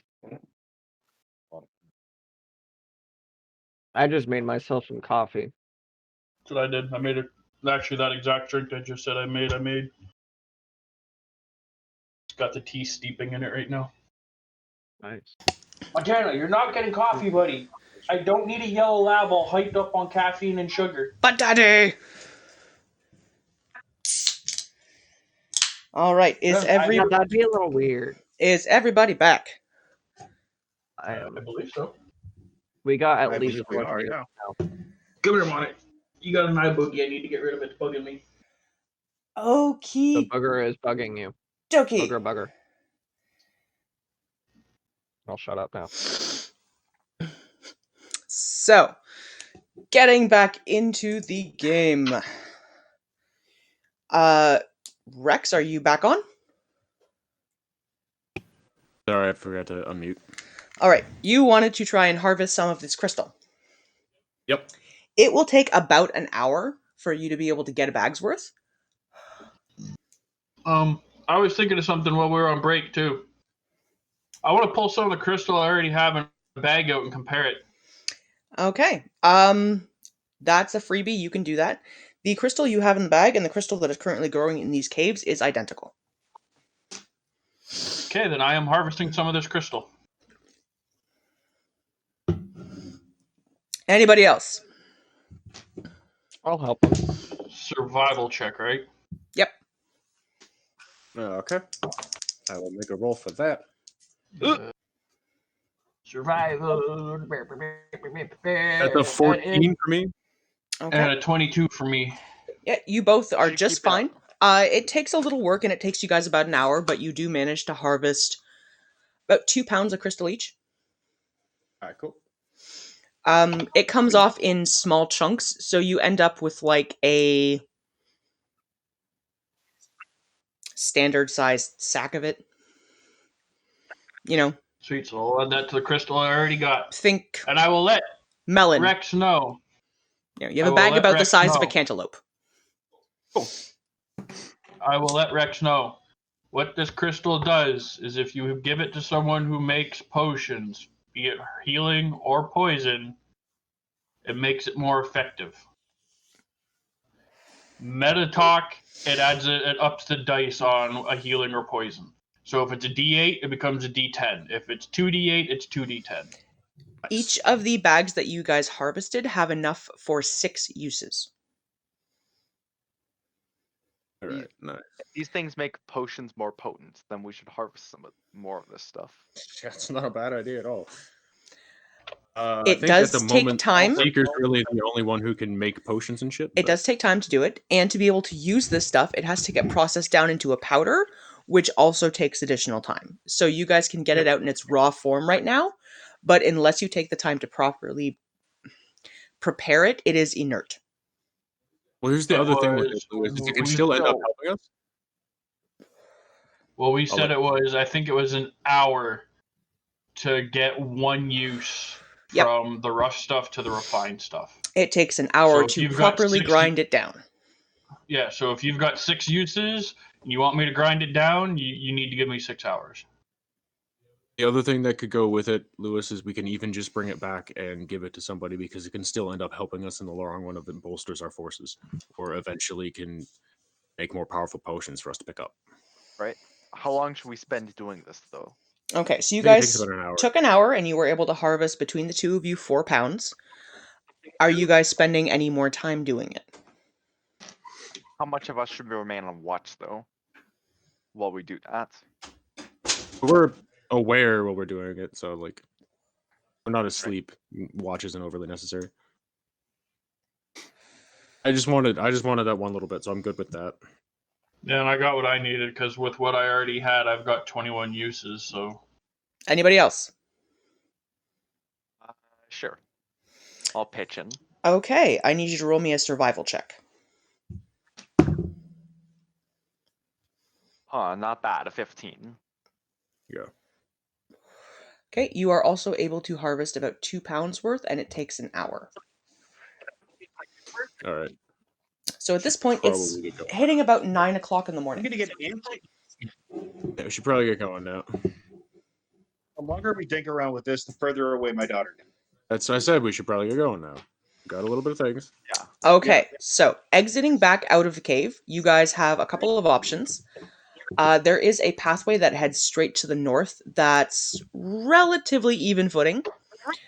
You guys can head around to the east, where it's a little bit rocky but still manageable. Or you can head to the west, where it is a much steeper climb.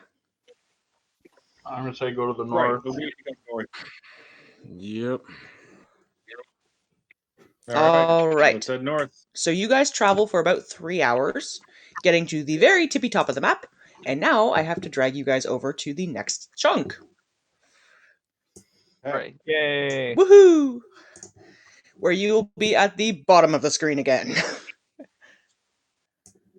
It's not where I want to be. And I believe I need to plunk Lewis's character in because I did not have him set up there previously. Oh, this is pretty fun. So Bottom sort of towards the left-hand side. Leftish. while we're wandering during the day here, I'm going to send Volley up to hunt.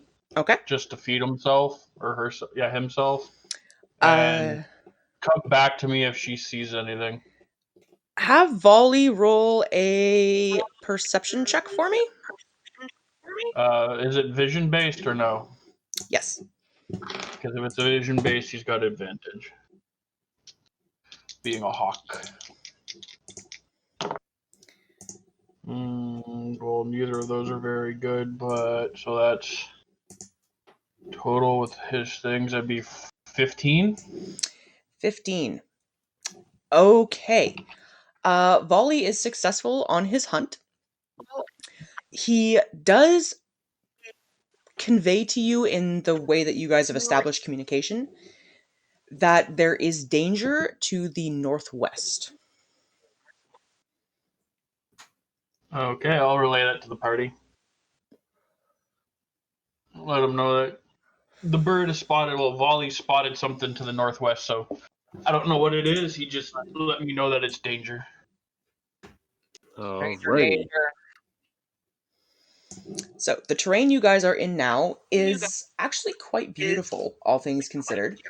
There is a bit of a valley that curves off to the northeast where you guys are currently on. To the west, you can see that there are some cliff faces and you can hear the gentle crashing of waves. So you get the feeling you're pretty close to where the western seas are. And directly to the east of you, there are a couple of miles of pathway before there is a steep plummet down. Ooh, that doesn't sound very good. Don't fall. That doesn't sound very bueno. How many What the hell? days have passed since we camped at the I divot? think 3. I think this is the third day, so it would be another day from that. Yeah.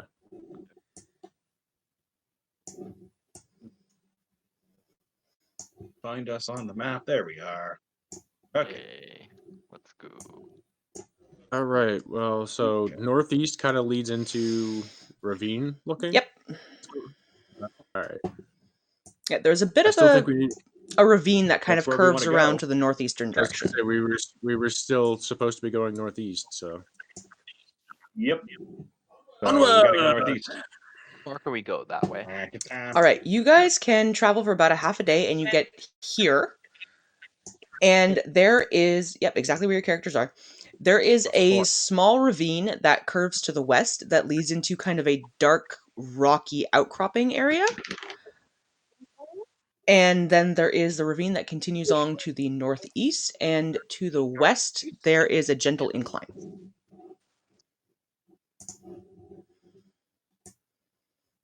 So where do we want to go? Well, going northeast is east. the continued direction, but Mhm. I'm going northeast, considering the bird said that there's danger to our northwest. yeah. Northeast. And the shadowy cleft over there probably is where we saw whatever the hell it was. Far? Okay, everyone who is currently where you are currently standing, could I have you guys all roll perception checks for me? That's a natural 20. Damn. That's a 12. 17. 13. Okay. Everyone who rolled a 15 and above. You guys 17. you guys all hear a loud, piercing shriek, followed by a somewhat feminine cackle. Oh. And Rex, you notice at the very top of the cliff face over here, there's the flutter of wings. Harpies. God Harpies. damn it. Oh wait, did you say that? They don't appear to have noticed you yet. Okay. Do I need to make a sort of roll to identify what it is exactly? Roll me an intelligence check. Okay. That is a 12. Okay. I'm gonna say based on the fact that you've lived in a mountainous region before, you would have advantage on that. Okay. So I'll roll it again. Yeah, that's a 20, not natural. So. That be some harpies. Okay. Harpies. Quiet. Let's go the other way. Goddamn saggy-titted birds.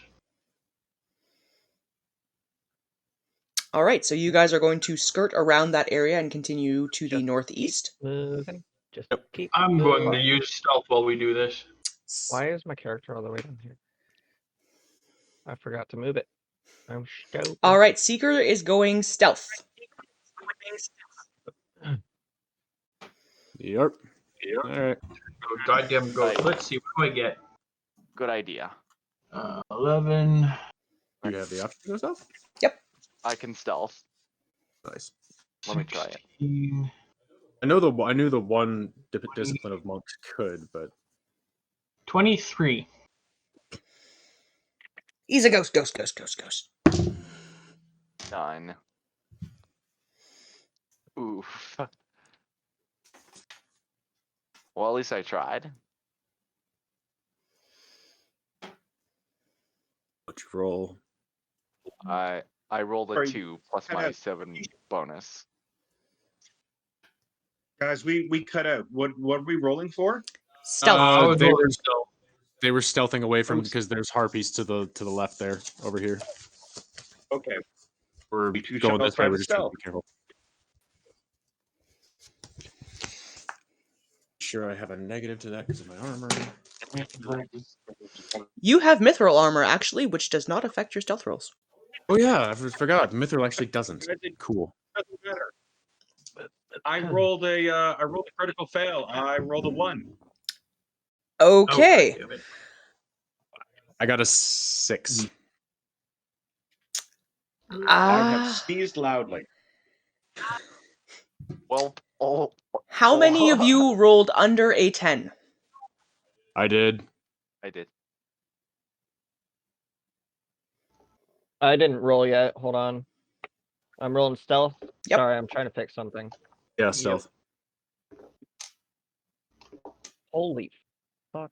That is 15. I think you're good. I think the benchmark was 10. 16. Yeah, And Kel? 16 total. Sorry.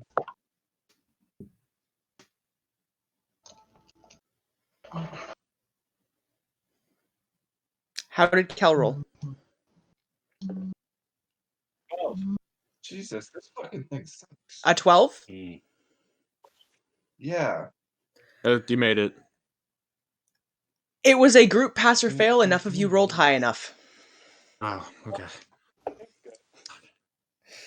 You guys get past the ravine where the harpies seem to be nesting without too much issue. There are a couple of dodgy moments.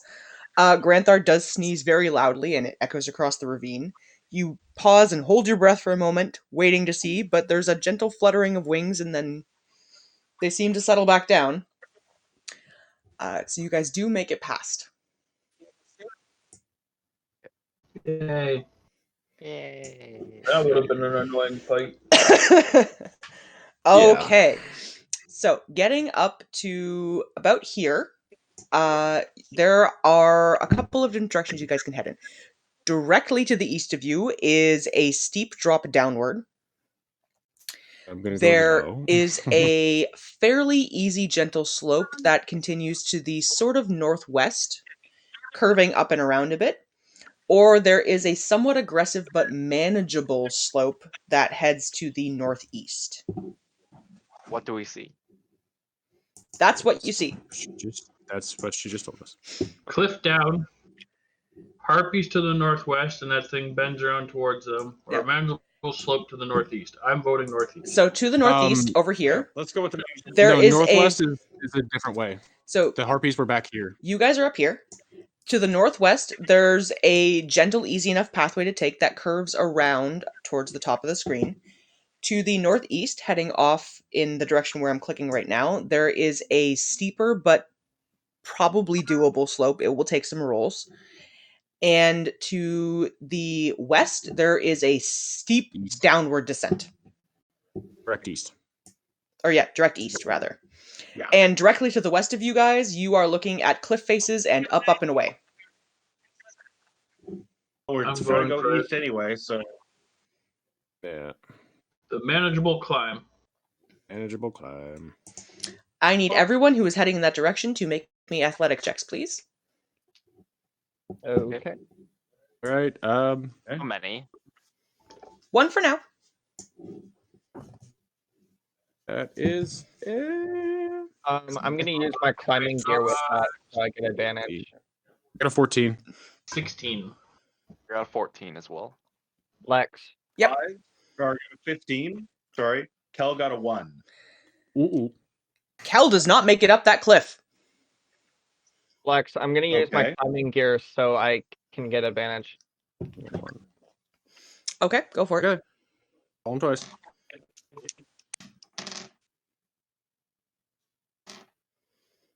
Alright, obviously the 19. Wait, it's a climber's kit, right? Yeah. So most of you guys are successful in making it up to about here. hang on, where's my thingy? Here. But you guys look back, and your cleric cannot get up this cliff. She cannot find purchase and just keeps sliding back down.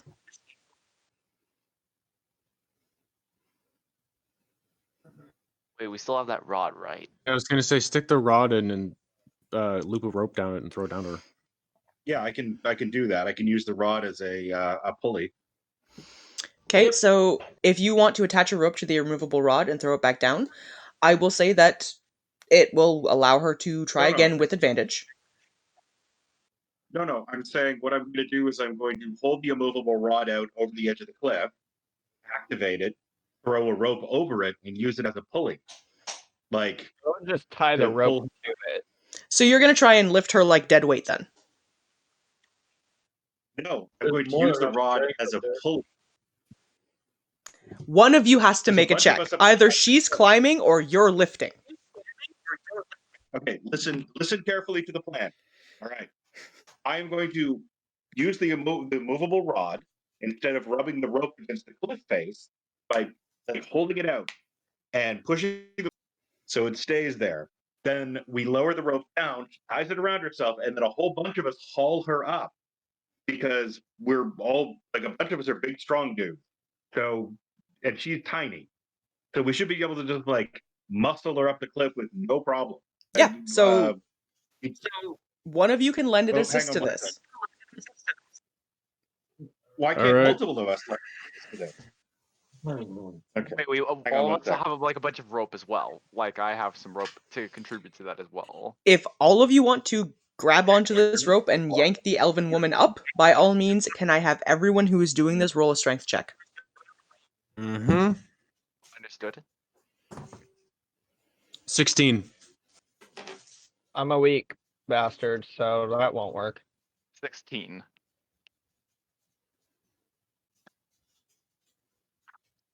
Granthar? Granthar. Sorry, what? Anybody who's grabbing the rope and pulling needs to make a strength check. I can't hear you. I'm waiting on a strength check from anyone who is pulling. Granthar says, "Hang on, it's not Okay. going through." Damn it. There we go. All right. Granthar got a 12. Granthar Okay. got a 12. Okay. Hang on. Can you hear me? Yes. Now I can hear you. I rolled a 12. So we had a 16, a 16, and a 12. Yes. Two of you passed, that's enough. You do manage to haul her up. Okay, I'll be right back.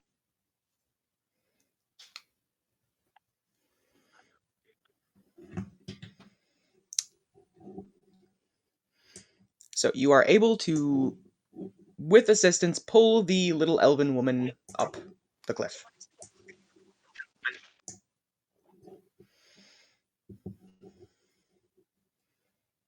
All right.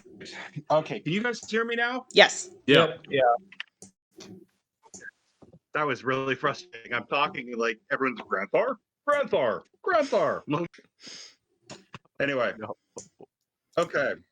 So All right. I will make sure to retrieve the rod. You retrieve the rod. Good call. So, making it up. Pizza's here. Sorry, what? Pizza.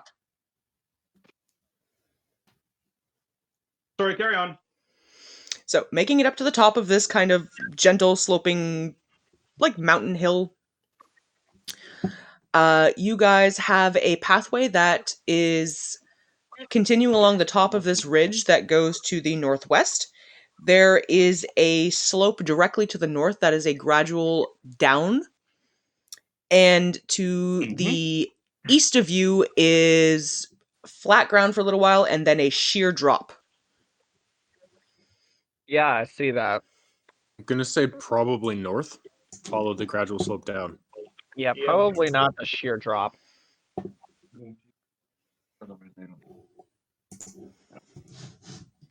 It might be fun for a second until you go split spot. Okay, Yeah, the fall's so not the problem, it's the landing that'll get you. Yeah, split splat. I'm assuming you guys are heading to the north then. Yeah. Kind of easy slope down. Yes. How far? Okay, so starting to head in a downward trajectory. Open that up. You guys get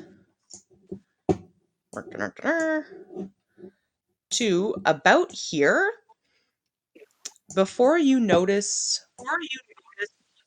the plant life is getting a lot thicker. Oh, fun. Hmm. As long as none of it tries to grab me, I'm good. Yeah, I second that. Granthar, is this Okay, possibly getting close to the area where Sheeran might have sent your tribe? Can I have everybody roll me a perception check, please? Just because it's a Moment, little put it- bit more lush. Ah, can you not jump out of there? Like, what the fuck, bruh? Fuck, what was that? That's a 16 for me. I bumped the fucking die when I went to see what it was.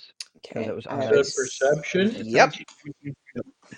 14. it was Maybe 6. somebody forgot. I rolled a 6. I rolled an 11. Cal Cal. rolled the 17. I rolled a natural 20. Woof. Nice. Okay. Everyone above a 15. You guys Yeah, I'm, notice like, the switching- area is starting to get overgrown with plant life. There is a sort of musty smell in the air, and there's a gentle fog that seems to be rolling in. Granthar, you rolled a natural 20. So you notice there is an extremely large cave to the west of where you currently are, sort of northwest area. All right. And directly to the north of you, there looks to be some sort of a mountainous lake region. Okay. So, hang on.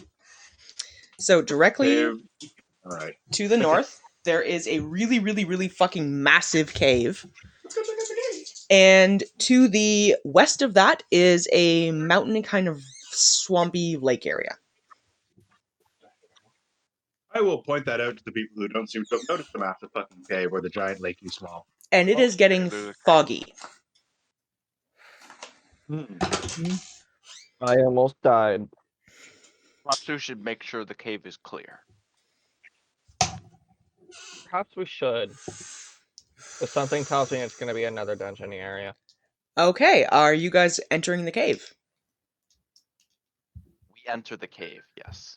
With stealth. Good idea. Anyone entering the cave, I need you to roll a stealth roll if that's the choice you're making. If I you're rolled just stealth. stomping in, then stomp in. Stealth roll. Unnatural 20. I got a 10. Unnatural 20 for me. 19 on the die plus 1. I fucking plus 1 in stealth. That's garbage. Stealth roll. Well, I rolled a natural 20. I get it.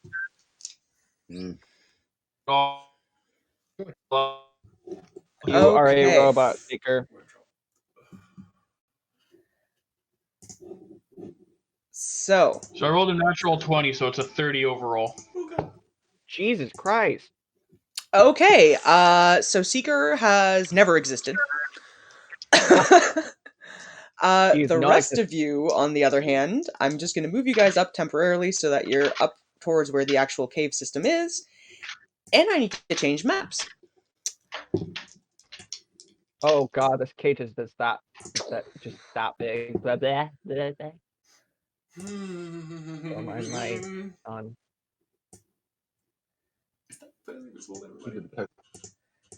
Okay, so hang on, because I have to defog of war the area that you guys enter in, and position your characters where you need to be, which is here. All right. So, reveal area. Entering in, it is very foggy in here. It is mildewy and distinctly unpleasant. There is a really foul odor in the air. Sense evil. And Seeker is using Sense Evil. Or Rex, rather, is using Sense Evil. You're actually sensing for evil. Oh, there be evil. Guys, there's I'm gonna do an Arcana check. Okay. I'm guessing it's necrotic. Ilmir's And- doing an Arcana check. In a low whisper, so as it doesn't carry. guys, there is something in here. Something 13 evil this on the my die. friends. Ilmir, what did you get? 13. 13. On a die plus 5. Plus 5. There is definitely some kind of magic in here, but it doesn't strike you automatically as necrotic. Can I stealth again? Your stealth rolls are in We're all effect currently until stealth. otherwise. Could I have everyone roll me a perception check? Fuck. 11. Ooh, No. 18. Stop finding the corner. I am Jesus blind Christ. as a bat. Also, mine's broken a little bit. That's a fucking I- 30. This dice is going in jail. I got a 19, and Cal got a. I get it. Yeah. That's 8. Still not great. Anyone who rolled above a 5, which I believe is everybody. Nope, I rolled a 2. Oh, so you don't hear what the rest of the party hears. The rest of the boy. party hears slight movement and breathing. Yeah.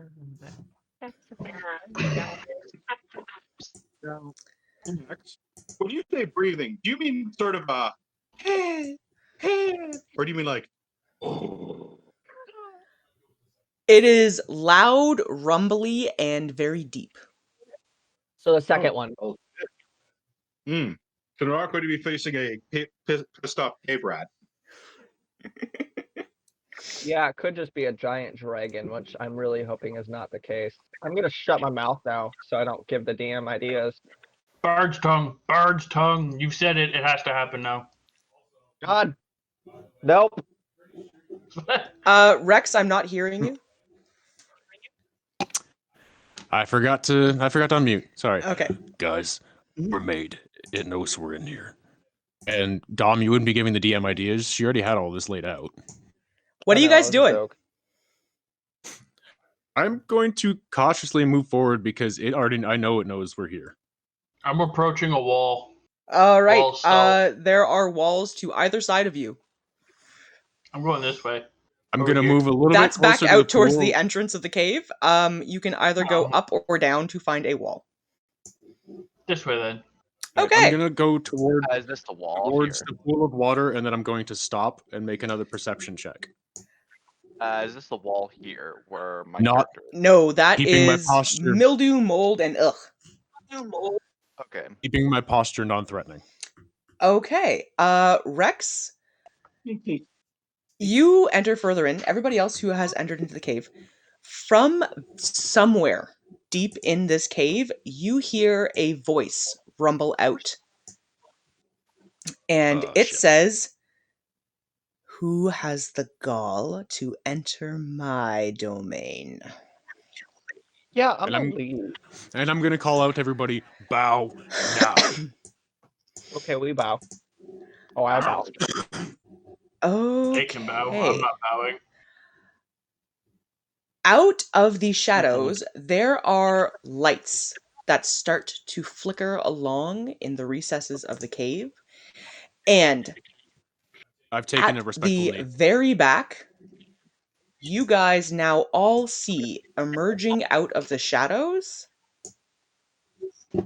an enormous Oh black God. dragon. Want to reconsider that, Seeker? No, it can't see me. I rolled a 30 on stealth. And if Yeah, it he's relies not on dark vision to see me, it still can't see me because I'm a gloom stalker. Dragons have magic shit though. If they go past that, Dear, that is a big dragon. I just zoomed out. Yeah, I just zoomed out too. For the size of it.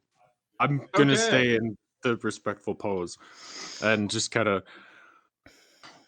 With all due respect, you did not realize it was your lair. The enormous Forgive the intrusion. creature kind of cocks its head curiously and moves forward. Sort of in a not in necessarily threatening, but more investigative Housing. way. You hear again that voice ring out, and what is clearly the dragon now says, "What do you want?" Okay. We are traveling through the mountains in search of, well, Granthar. Would you like to explain? My daughter has been fooled by doppelgangers, and we're going to seek her because she has been sent on what she thinks is a mission of justice, and instead is possibly going to slaughter my people. DM, as a side note, Unfortunately, Mhm. is the voice notably female or male? Is there a gender to this dragon? It's honestly hard to tell. I kind of want to address it properly. Roll me an insight check. It gets my proficiency. What pronouns does the dragon use? That is a 15. You cannot be 100% certain because dragon voices are naturally deep and growly, but you think this particular dragon is female. All right, you know what? I'm gonna opt for probably just a general one for now until I have confirmation. Hang on, I lost what I was gonna say in the middle of that. Give me a minute, figure it out. So it just comes back to me. I'll remember what the fuck I was gonna say. Anybody else? What are you guys doing? Staying I am quiet and doing hidden. Shit. I'm going to. Yeah, I remember. I'm going You go ahead. to. I'm just gonna make sure that I'm not threatening at all. Granthar? Like, my pose is non-threatening. Okay, so Ilmir is taking a submissive pose. Granthar, what are you doing? Wow, thanks. I'm going to hold my hands wide to show that I'm not a threat. While remembering in the back of my mind, we do have a ancient metallic dragon on call if we really get boned, but don't want to maybe use that now. Yeah. Generally I not remember. threatening. I remembered what I was gonna say. Okay, so I Granthar say is to her, Granthar is opting for the non-threatening gesture. I'm going to say the same forces of chaos that are trying to cover the world in darkness. That's have what I was taken gonna her, get to. and Great one. Does we the are- name we are- of the All right, hang on, Dead Rex. Tree mean anything I to want to I was trying to exactly what he's getting to is what I'm trying to say in the first place. Granthar, sorry. Okay, you go ahead, take it. You talk. I was what he was literally about to hit was what I remembered that I was trying to get to. I was gonna say, Great one. Does the name the Dead Triumvirate ring a bell to you? So you say that. Granthar, what were you saying? I was just going to say we're on a mission from the gods to battle the dead triumvirate and restore the world. Okay, I will And- say because he had alluded to the dark power, and then I just figured, you know what, name drop because you might know that name. I'll say between the two of you, you managed to convey what's going on in the gist of it. Her tail swishes in an irritated manner. She addresses the both of you because you guys are currently the ones that are speaking, and she says, "I'm very familiar with this issue. They came once before, and they destroyed the lord of our flight. That leadership now falls to me. Do you seek allegiance from the Shadowbringer, or are you merely here to pester me? Allegiance. Allegiance. We obviously want to land. Out of those two options, I'm going to lean hard on Allegiance. I'm gonna nod and also say allegiance. And if it is of any consequence to you, Great One, I don't know how far your territory extends. If you were considering the Sinking Valley at all, we have adventured in there, and we came across and killed a young green. That may mean something to you. Her eyes narrow, and she lets out a little huff of steam, and kind of angles her head down further towards you, and says, "Do you have proof of this green you killed?" I'll tap the fang of the green in my ear, and I'll reach into my bag of holding and pull out a couple of the parts I still had from it. Some of the scales. It Okay. declared its name as Isharan.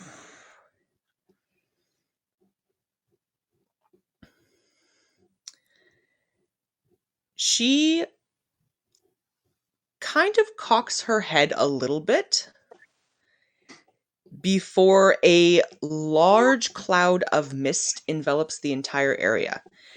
And where an extremely enormous black dragon once stood, Bloodmorph. Poof. there is now a relatively human-sized, black-scaled looking woman. Despite her somewhat humanoid appearance, or somewhat dragon-like appearance, she is nevertheless beautiful. I was going to say, I'm automatically intrigued and can't help but kind of stare because Rex finds it fascinating and beautiful. She extends a long taloned hand in all of your directions and crooks a finger in a come here motion. All right, going. Wait for the dragon, guys. All right, I'm going. Rex is approaching without hesitation. Same. Me too. I'm not arguing with a giant freaking dragon. If she told me to do something, I'm doing it. I don't want to die. I was going to say, that's an easy party wipe right there. No, thank you. I'm Yeah, not one fucking with hit it. from them. All right, Could Kel and frickin' Granthar, are destroy you guys approaching? Yes. Okay, we'll shift you guys along as well. Seeker, are you staying in the dark or are you coming close as well? Well, I'm going to stay in the shadows. I'm going to stay stealth, but I'm going to move closer. Oh, so you Right now, I'm just testing things. you kind of creep your way along the edges of the caves. I'll say that if you want to stay within earshot of what's happening, you're going to need to position yourself about here. Well, where are you clicking? I didn't see it ping. There is a large pool of water along the Oh, top okay, edge. You'll need to get You're in that talking like vicinity. right up next to the little tree. Yeah. Right by the little tree. And thingy. I will have you now roll stealth again because you have put yourself in a much closer proximity. Okay.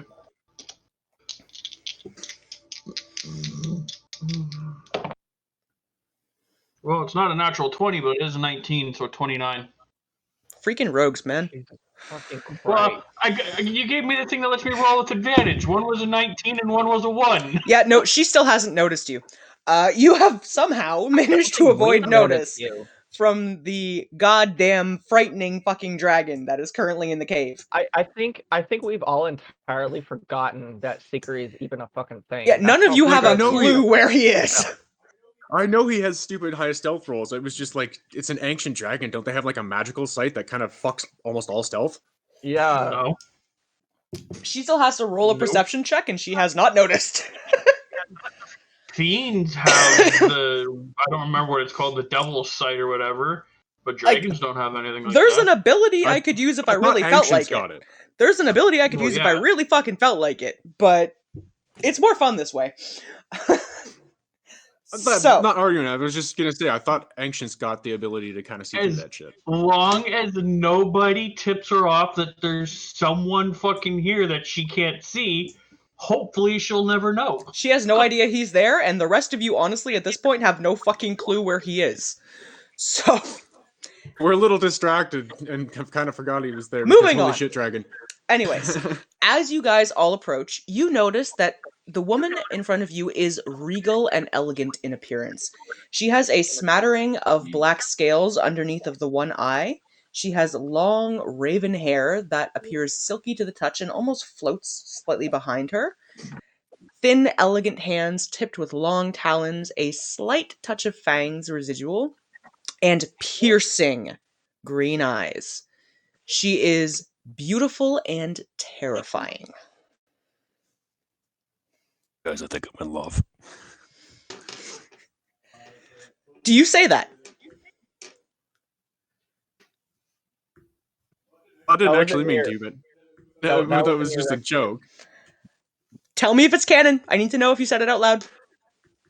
What? What did he say? Do it. Sure, you know what? Sure, you know what? It's canon. Okay.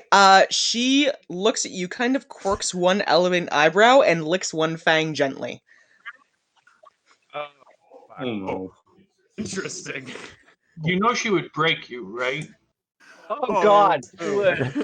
Like we're talking like Futurama levels of snoo. Like your Seeker? whole freaking pelvis would just get shattered.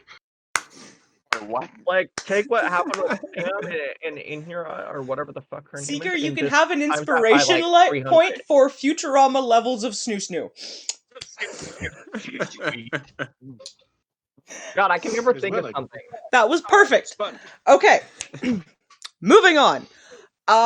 The dragon waves and a hand in front of her, and a large, opulently appointed table appears for you all to sit at. Well, shit. She sets herself Maybe down we at the should head. bring Sam in here. She sets herself down at the head of the table, but gestures for the rest of you all to sit down.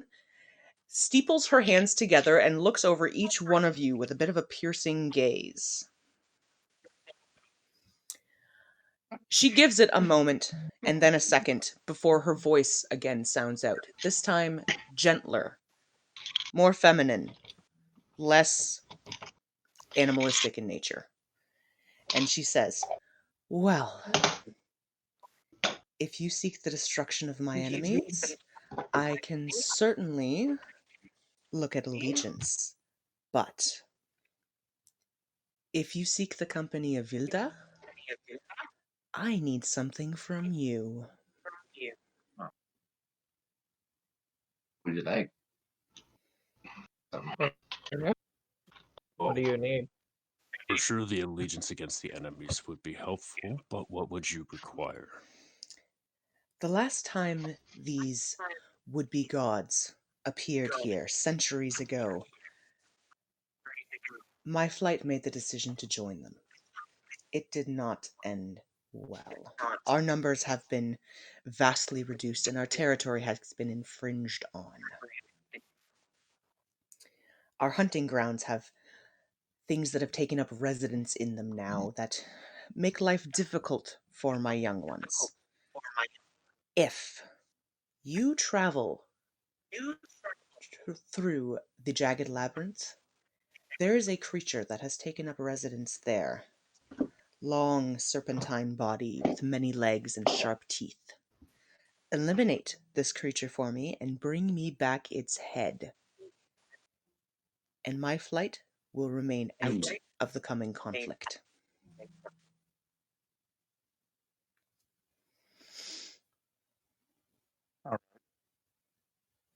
Seems fair enough. By the Seems fair beast, enough. I don't think we could push more. cut it up. She's at least not actively joining them. I don't know if we could push for more.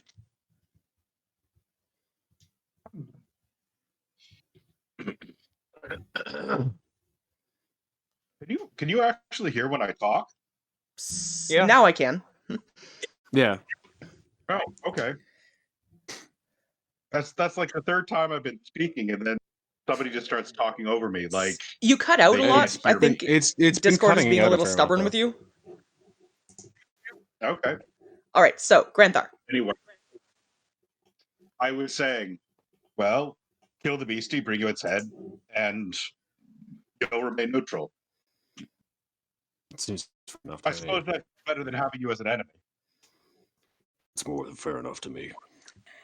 She gives all of you a somewhat feral grin and says, I cannot offer my allegiance in your fight as it is, as I honestly don't know if you'll be successful. Better to remain neutral than to be on the losing side. So kill this creature for me, and Vilda will remain in the shadow where she lives.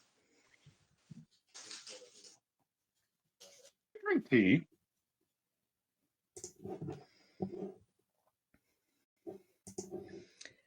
Are you guys taking the I don't deal? think you heard me.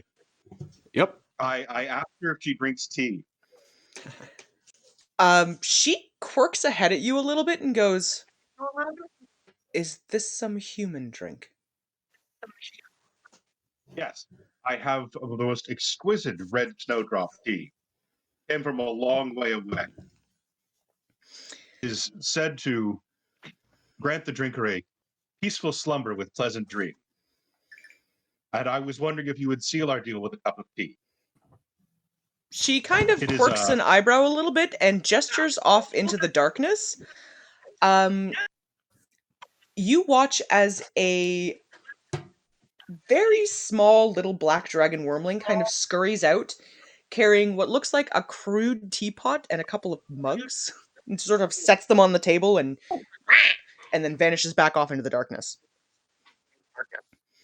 She All right, Kind of I turn will it set and watch forth- back where it went. she gestures to it and says, "Do what you will."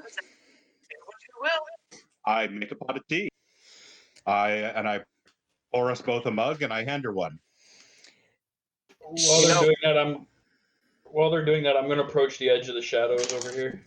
Okay. I'm gonna do something. Do I have to roll stealth because I'm trying to get closer? Yep. Yar. Gar. Okay. Let's see what I get. It's another 19 and an 8, so I'll go with the 19. 29 again. Yeah, nope, you're fine. Granthar, Still dead.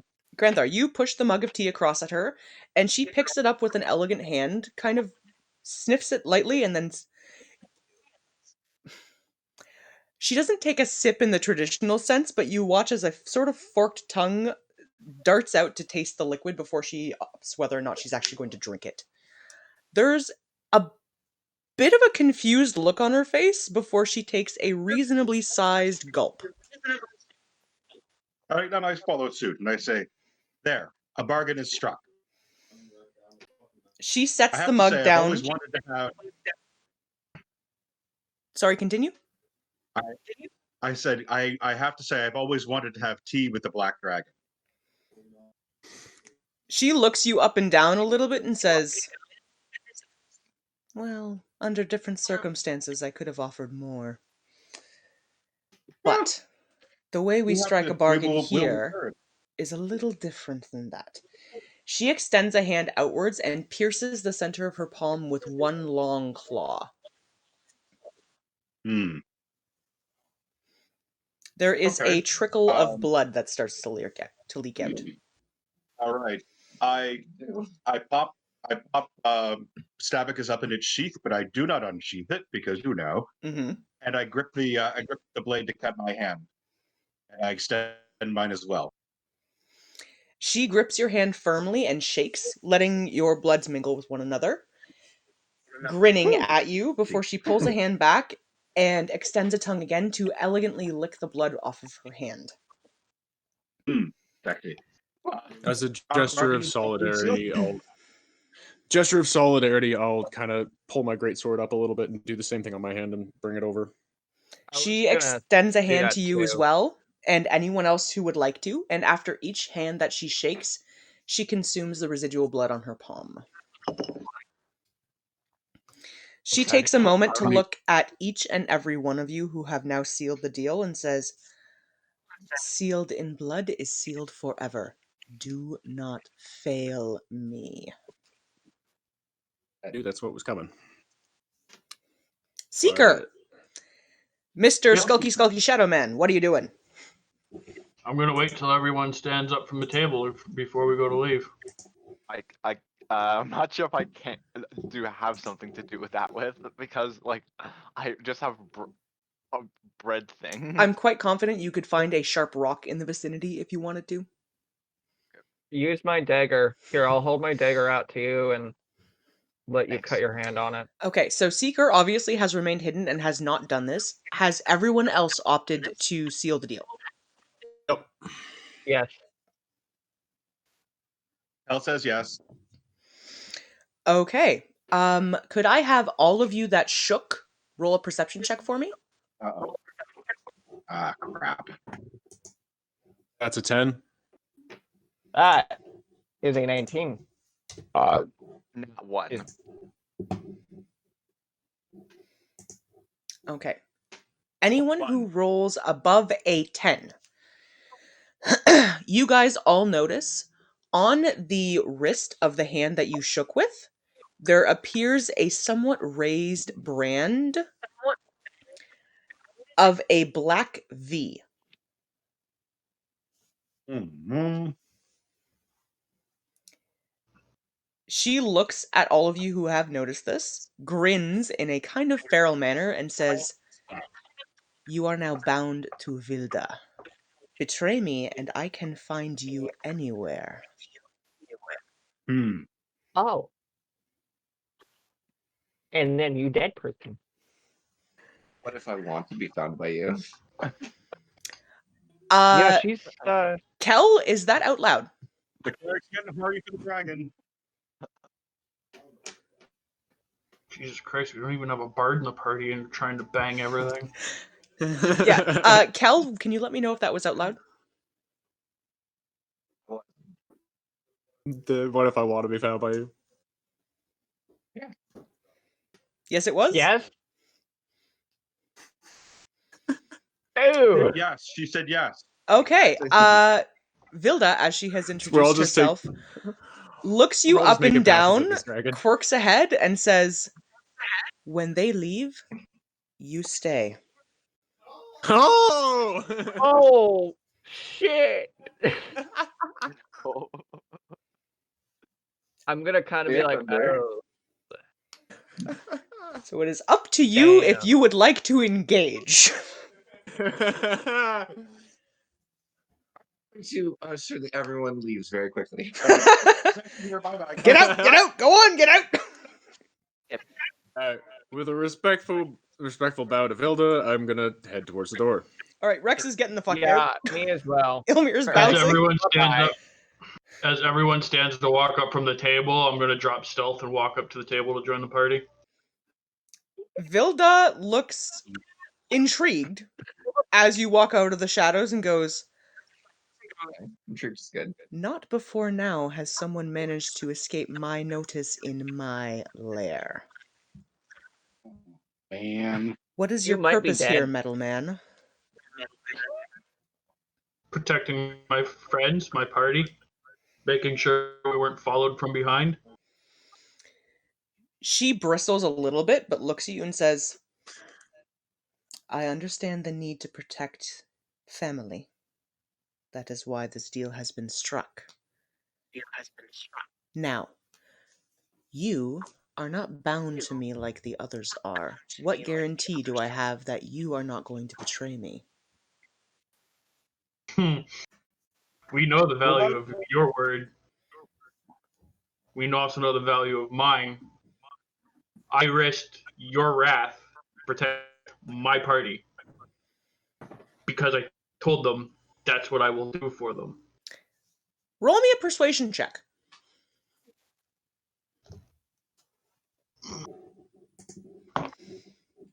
Natural 20.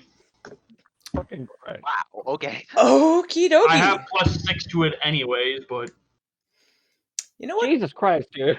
I'm gonna let it happen because fuck it. She looks at you, grins, and lets out a feminine kind of a chuckle and goes, "Just remember, If you betray me, they pay with their lives. Now get out. Oh man, he's gonna be difficult. And with that, I'm going to turn and stealth out Why stealth out? Because he because can. I'm making a point. You don't really have anywhere to poof right now. She knows you're there. Doesn't matter. As soon as I hit the shadows, I can be gone again anyway. So All right, so Seeker, ninja vanishes. And Seeker's Granthar, right in the are middle. you leaving as well? Yeah, I'm going. I I'm shall gonna Okay. cock it So, here. let the Just be like, ladies have their fun. I was the bloody. so everyone except for Kel leaves. Kel, Let the ladies have their fun. Vilda leads you towards the back of the cave where there is a very comfortable looking enormous pile of furs and blankets. And you guys have ridiculously aggressive athletic sex. You are Oh, dear sore. You have scratch marks down your arms and your back. There's a distinctive bite mark on your collar. I mean, she doesn't mess around. You got ridden hard. You spend probably a good solid 3 hours just in Dragonville. Before she lays down sated and waves you off to leave. Right.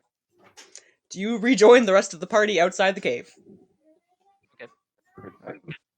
All right. So, you guys are all now How'd it outside. go? And you've spent about 3 hours waiting to see what happens. Kel does reemerge from the cave, putting I'm her gonna tilt my head. putting her I'm gonna be armor like- back on and looking a lot less angry than you've seen her previously. And she looks like it was a rough ride. I'm gonna tilt my head at her and be like, "So how'd it go?" I'm not gonna say a word. I'm just gonna show the marks. Oh boy. She's bragging.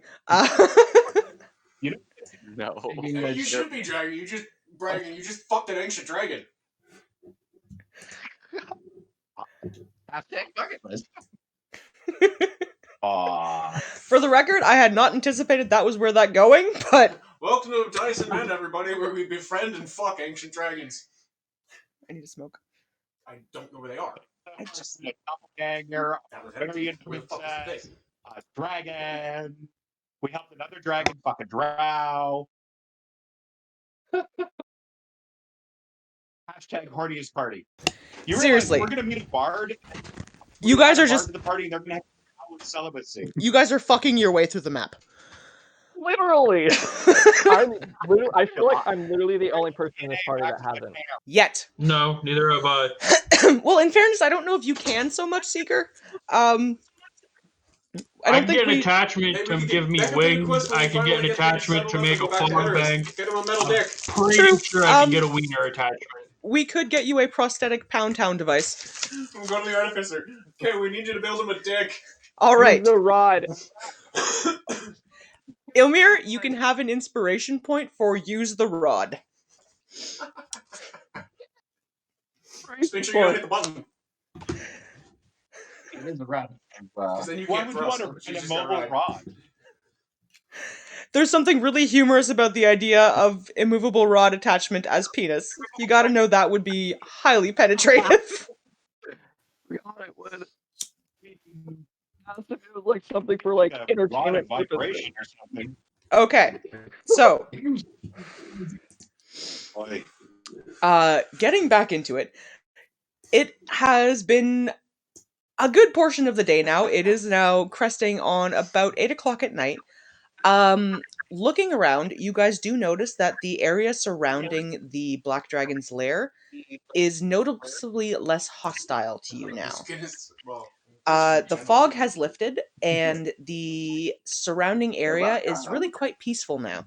There's vibrant plant life. There is a pool of clear blue water. It's late at night. We might want to camp before we go wandering off after the thing. Rex is suggesting you guys spend the night here. It's about 8 p.m. I don't know if we want to go Indeed, troll through the and mountains I have to find go this grab thing in the middle dinner. of the night. Okay. Dom, do you need to end the game for the day, or are you just bouncing off for a minute? Yeah, I'm just gonna bounce off for a minute. I gotta go grab some dinner. Okay, so quick 5-minute break while you guys decide on what you'd like to do. We've probably Okay. got about another 45 minutes of gameplay for right now, and then we'll see how things go. But you guys are handling this really quite well. I'm Especially Cal. very proud to see that one of you guys was like, "Fuck it, I'ma screw a dragon." Uh,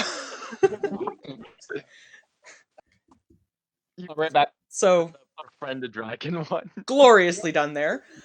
You sealed that allegiance, but good. What did you say? Sorry, what? Yeah. Just gave her tea. Yeah, you gave her tea, and Kel's like, "No, I'm a fucker." Yeah, I'm going to give her something else. I'm going to give her the business. Love the fact that every time you guys make a new allegiance, one of the party members ends up screwing one of them. No. Like, this is an effective way to make friends. Let's do that. But you know what? The song, the epic songs about us are going to be filthy. It's not going to be like, then the hero saved the day for la la la la la la cha. It's going to be like, It's good that somebody Bow, else took it, so I don't bow, get bow. labeled the fucking party Lothario.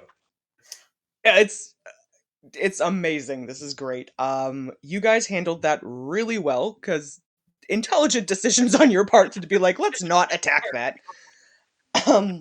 But you have also now been given a distinctive quest line from the Alpha Black Dragon.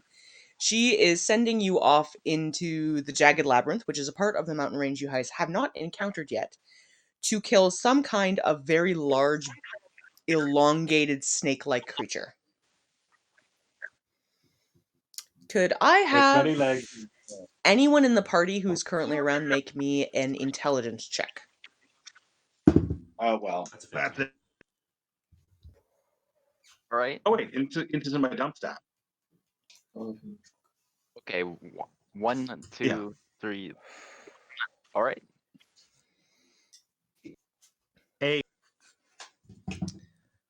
Okay, so anyone who rolls a 15 or higher, which I think is Rex. Did anybody else roll above 15? Yeah, Kel did. Kel did. Okay. Kel, you recognize this description from some of the lore books you have studied, and Rex, you recognize this description because you have lived in a mountainous region before. You're fairly confident what she is describing is a Behir. Great. All right, I am back with tater tots. So what I think she wants us to kill, guys, is a Behir. What is not a gonna be an easy Behir? task. You're gonna find out. I don't know a whole lot was about them other than they were magnificent. bred by storm giants in the years It is long past. still And snowing. they've gone feral since then. So you guys have been instructed by the Alpha Black Dragon to eliminate a Behir that apparently has been threatening her territory.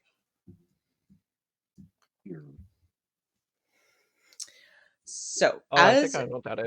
does anyone want to scout out the next area before you guys take a long rest, or are you guys going to rest first and then take a look around in the morning? I think maybe a long rest while we're safe by the Dragon Cave. Yeah. Right. Okay. You guys hunker down for the evening.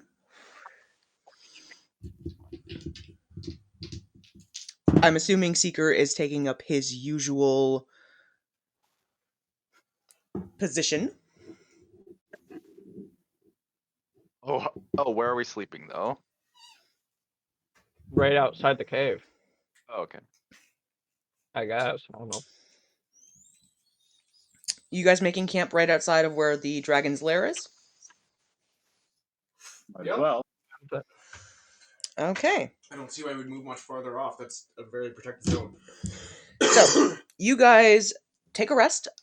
You get your long rest, so any of you that needed to heal up or had spell slots, they all come back. In the morning, you wake up, and off to the side by about 50 feet from you, there is a small wooden cart with a little gnome sitting behind it, who looks at the bunch of you bright-eyed and goes, "Potions! Get your potions!" Oh She no, here on this the guy. mountain Well, road. this is How did first you off. even get Let me start by saying the audacity of this bitch. Literally. So there is apparently a potion sales cart parked about 50 feet away from you. How loud is he yelling that? Reasonably, How audible is that? it echoes. We might have friend. We might have a friend coming. Because I'm pretty sure she's not used to hearing that outside.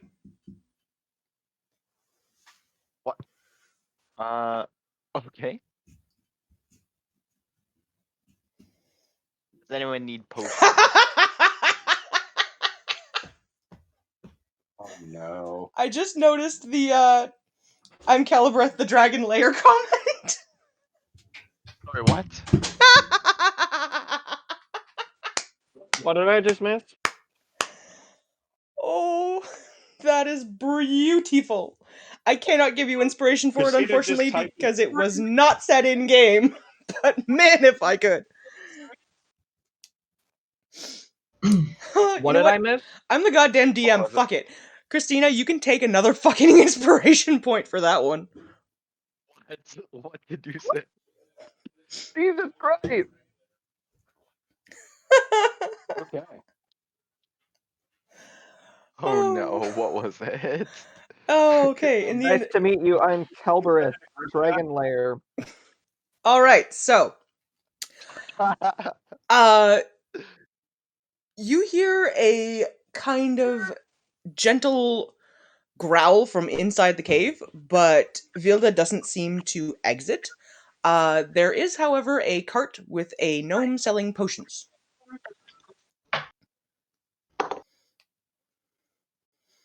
Do any of you guys approach the cart? Sure. Sure. I'll be the first one. Only cautiously at first, but then like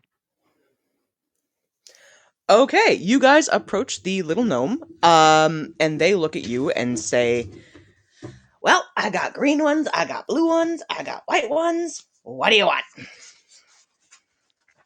You seem familiar. He kind of quirks ahead and goes, "I just sell potions. Do you want one? 1 gold. How much? 1 gold. gold. Okay, I can't tell if Okay. you're saying 1 gold or 10 gold. You keep cutting out on the amount. 1 gold. It's cutting out a little bit. Okay, 1. Remember to unmute myself. Fuck. So there are a row of potions set up on this little cart, and they range in different colors, and the salesman tells you that you can buy them for 1 gold each. Is this all you have? What you see is what I got. I would like to buy literally everything and put it into our like group thing. Okay. Okay, Yeah, we can do that. you buy Take note of this. 10 potions.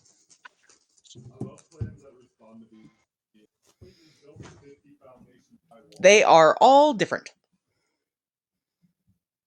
You hand the little gnome 10 gold, he hands you 10 potions, and then he, along with the cart, vanish. Disappeared.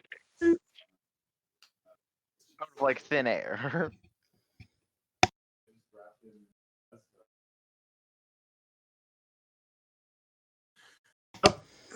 That was the second one of our those little potion dudes that has come up to us. Probably the Okay, same dude. so, Kel, you have a rose-hued effervescent potion. You have a potion that is separated into brown, silver, and gray layers. You have a potion that has a red dot in the center that seems to expand and contract. You have a potion that has a red dot that seems to contract and then expand. You have a glimmering red potion. You have a potion bottle that looks empty, but feels full. You have One is another the road vial of a shimmering red liquid. You have a potion that is full of a cloudy green fluid that has little jellyfish bubbles in it. You have a blue potion that bubbles and steams, and you have a sickly green potion. You know that the rose cube is a potion of love.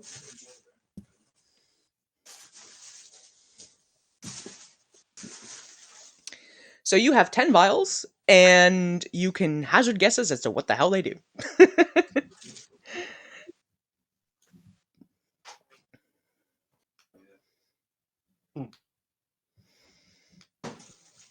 Or try and analyze them and figure it out. It's entirely up to you. But just mark down on your page, you have acquired one of each potion that the potion vendor has. And I will be able to tell you what they are based on what you analyze.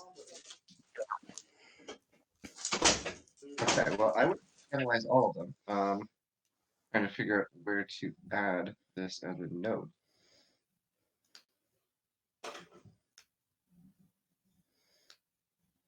Did you hear that? Try that again. I want to analyze all of them. Yep. Just to find out what they are. Okay. I'll be right back. So you're going to be doing an investigation or arcana check on each one. Tell me which one you want to start with. I might as well start with the first one, the rose one. Okay, so roll investigation or arcana, and I'll have you make the same check for each potion. 10. 10. Okay. You had accurately guessed this one, so I'm going to give it to you anyways. This is a filter of love. So if you consume it, the next time you see a creature within 10 minutes after you drink this, you become charmed by that creature for an hour.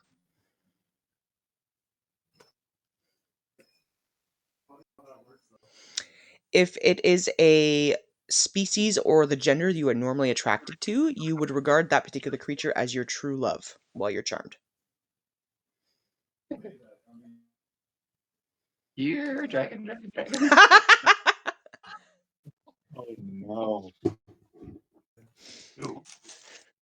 So Kel apparently has a thing for dragons. All right, so that's the first one. So you can mark down you have a filter of love. Yeah. Okay. Second roll is a 17. Okay. The next one that you find is a potion of climbing. Oh yeah, you can use that earlier. So when you drink this, you gain climbing speed equal to your walking speed for 1 hour. And as long as you are under the effects of this, you have advantage on your athletics checks made to climb.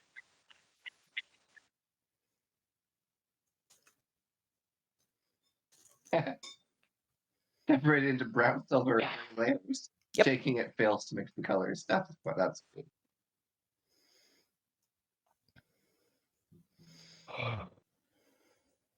The next one is a 7. You're not sure what this is. It has a bead of liquid in it that expands and then contracts, but you can't identify what this does. Okay. Yeah, on to the next. Do you want me to help you out and do an arcana check on that one, or just? What are you doing? Yeah, I'm gonna go through all of them, and then if I don't know them, we'll have other people check. Okay. The next one's also a 7. So that one, again, you don't know what it does. It has a bead in it that expands and then contracts, so it does the inverse of whatever the other one is, but again, you're not sure. Okay. Next one's a 10. This one you recognize easily enough. You've encountered these before. This is a superior healing potion. Superior healing potion.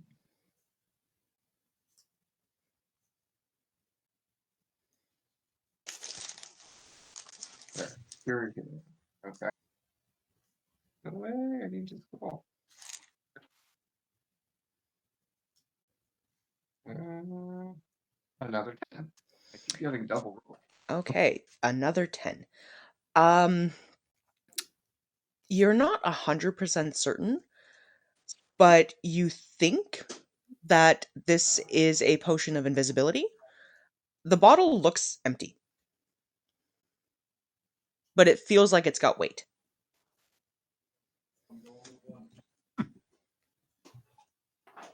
So I was wondering, by that logic, I'm wondering if the other ones are like Ant-Man potions. Shrink and grow. I was thinking one was probably like a shrinking potion, the one that like looks like it's getting bigger and Yeah, and then smaller. the one looks like it shrinks, and the other one looks like it grows. So I'm betting it's it's a set. It's a shrink and a grow. Yeah. Okay, so that is several of them. Are you doing the next one? Yeah, 17. 17. You are damn lucky you rolled high. This is a potion of poison. It looks, smells, and tastes exactly the same as a healing potion. Except if you drink it, you take 3d6 poison damage, and you have to succeed on a DC 13 con save or be poisoned for an hour. Wow. Yikes. Oh wow. Okay. At the start of each of your turns, while you are poisoned in this way, Trixie. you take an additional 3d6 poison damage. All right then. How can such a poison be employed? Someone drinks it. You're Yeah. played by drinking it. It's fair. It's a potion. Somebody drinks you it. don't like after they get hurt. Yeah, it looks like a health potion. Give it to somebody that you don't like after they got hit. Here's a health potion. They die. Okay. Nice. All right. So roll me the next one. That would be the ultimate betrayal. 16. 16. This is a cloudy green fluid that smells like the sea and looks like it has jellyfish floating in it. It's a potion of water breathing. If you consume this, you can breathe underwater for 1 hour. I have 2 of those now.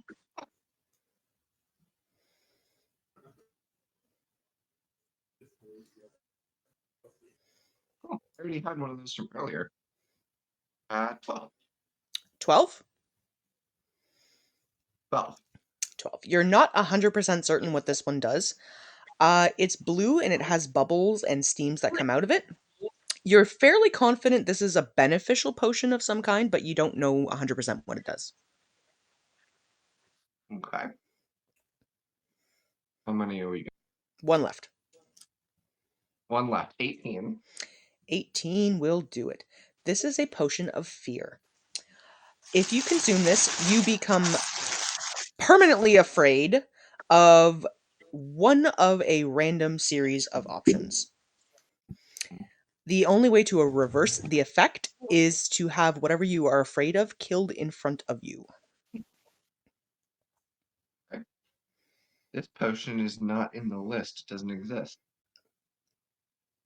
You can make a custom item. Yeah. That one's a courtesy of your DM potion.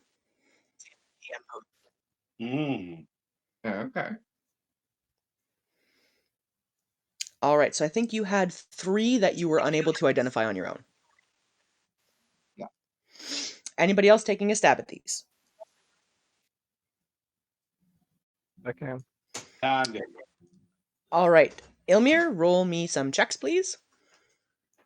Alrighty. I have a +5 in Arcana. If he can't do it, can I use herbalism to figure him out? Yep. You'd be making nature checks. Yeah, I figured that's what it would be, but yeah. Wait, do you want me to do nature check or Arcana? No, you're going to do You an do Arcana Arcana. check. If you can't figure it out, though, Seeker can do a nature check. Okay, I got 10 on the die +5, so 15 on for the first one. 15 on the first one's enough. This is a potion of diminution. So when you drink it, you gain the reduce effect from the enlarge reduce spell for 1d4 hours. Okay, second one is Sorry, what was 16. that one? A potion of diminution. Yep. The second one is a potion of growth. So it has the same effect, except it uses the enlarge portion of So, the yeah. reduce enlarge spell for 1d4 hours. So yeah, they're Ant-Man potions. So yeah, Rex was correct. They're essentially Ant-Man potions. You have one to make you shrink and one to make you grow. Pick from the wrong side of the last one? mushroom. Alice. Oh. Use a The potion last of one is love. 15. Potion of love. The last one's a 15. And good Yes. Okay, so the last one, the blue potion that bubbles and steams, is a potion of heroism. So for 1 hour after you drink it, you gain 10 temporary hit points, and for the same amount of time, you are under the effect of the bless spell with no concentration required. Nice. Okay. Those are pretty cool. And you got them all for the low bargain of 1 gold each. Oh. Yeah. In case it wasn't aware, I Okay. stated it. Rex has been So the potion of affiliated. fear. What was the description for that? So the potion of fear, if you consume this sickly green potion, you are permanently afraid, otherwise known as suffering from the fear effect, from one random creature type that I will assign after you have consumed it. This effect lasts until whatever you are afraid of is killed in front of you.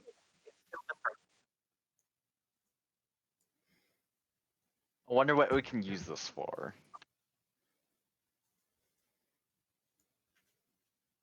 Hello? Mhm. Hello? Yeah, One random creature that you decide is that what it was? that I decide. So if somebody consumes this, I will tell you what they become afraid of.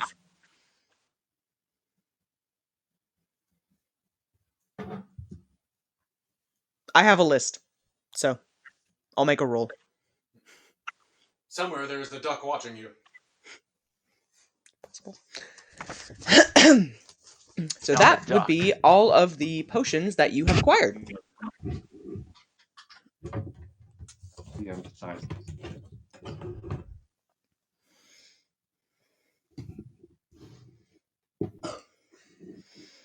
All right, so you guys, well, Kel has purchased a large quantity of potions for a ridiculous bargain. The potions gnome has since vanished. Okay. You are not hearing anything further coming out of Vilda's lair. You do see the occasional small figure kind of scampering around, getting over to the pool of water and then ducking back into the cave, but they don't pose any particular threat to you, and honestly, they don't seem interested in you. Well, if they're coming, But- they're coming from her cave, Yes, I'm gonna guess that's little babies. probably a good guess. So, you guys can either opt to try and walk directly across the lake in front of you. You can try and skirt around climbing above the dragon lair, which is going to be a difficult climb. Or there is a pathway that leads to the northeast around the lake that takes you into the shadow of a fairly large cliffside. To that fog of war area? Yeah. I think probably the path. Probably just, I'm thinking probably loop around the far side of the lake and continue up.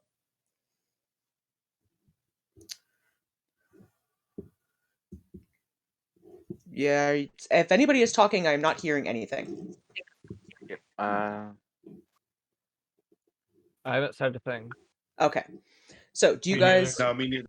Alright, so do you guys want to try and get across this lake that's full of seaweed and plant life? Do you want to try and climb over the dragon's lair, or do you want to go around to the east and then continuing Let's- back up north? Wait, do the wait. path. How deep is this? Like, how far is this lake? It's about 500 feet across. It's on the main map, so it's not scaled the way it looks here.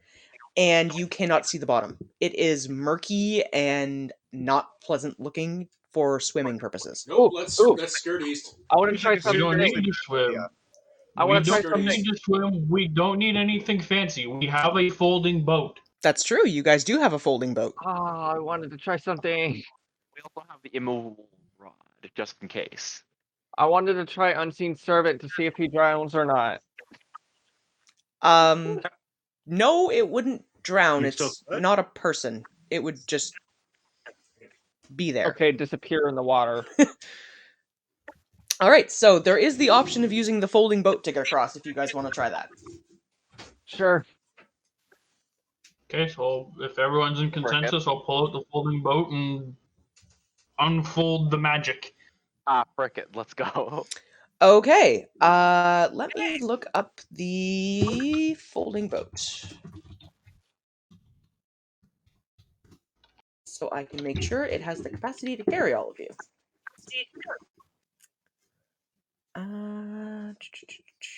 I believe it should. Lex. Oh. Yep. Lex. Yes. I'm gonna check on my daughter's location first. Okay. If it turns out we have to go north and not east. All right.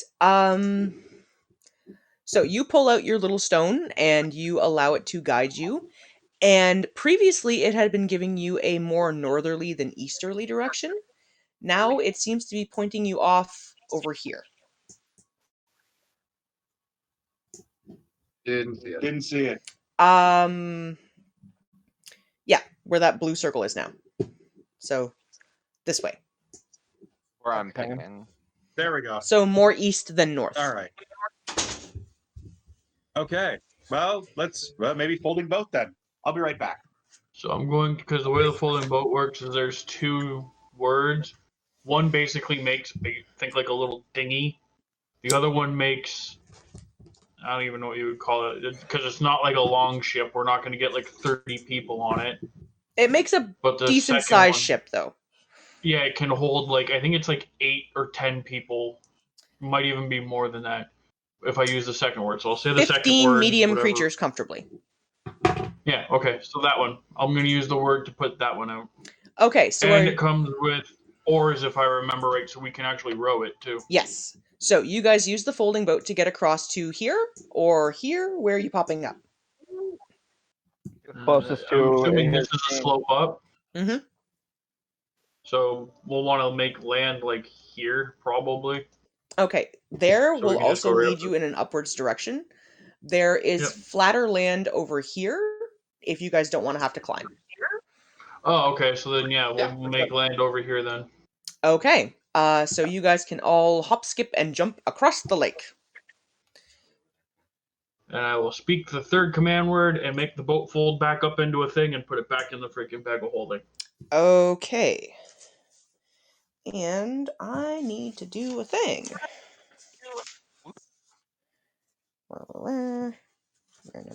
That's not the page I want. Give me just a second, guys. I'm going through my notes.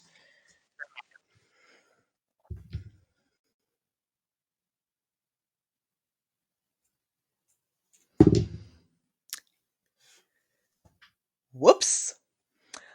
What happened? They rolled a nat 20. What rolled that 20? The lake rolling that 20? I guess the boat rolled the nat 20. The boat critted.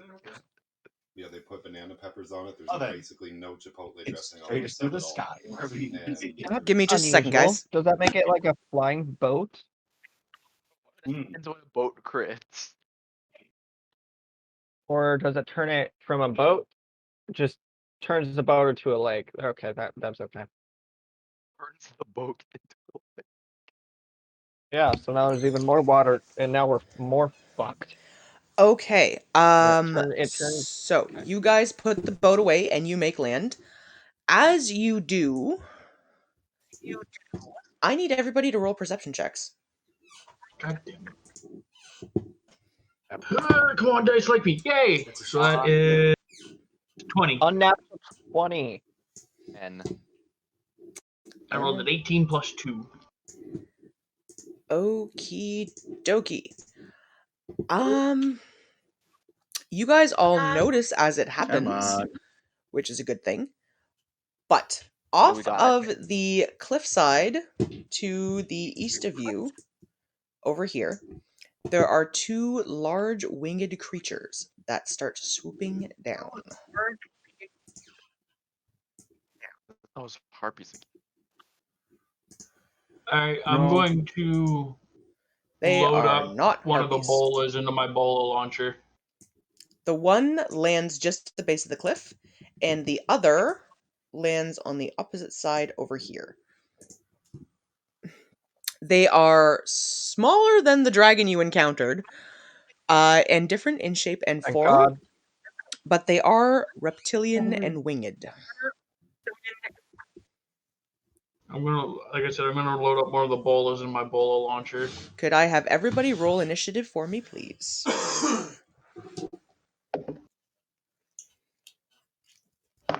Oh, I pulled that dice out of jail too quickly. 21.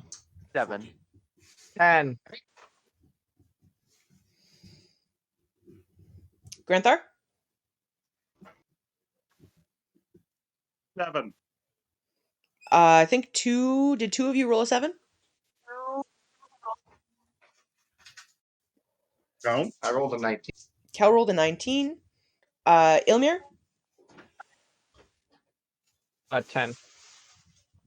Granthar, you had a 7, and Himbo.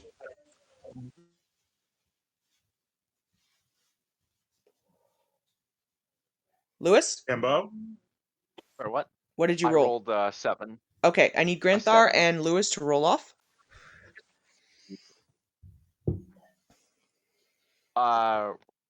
You mean just the d20? Yeah, roll a d20 a 10 again and tell me what you got. 12.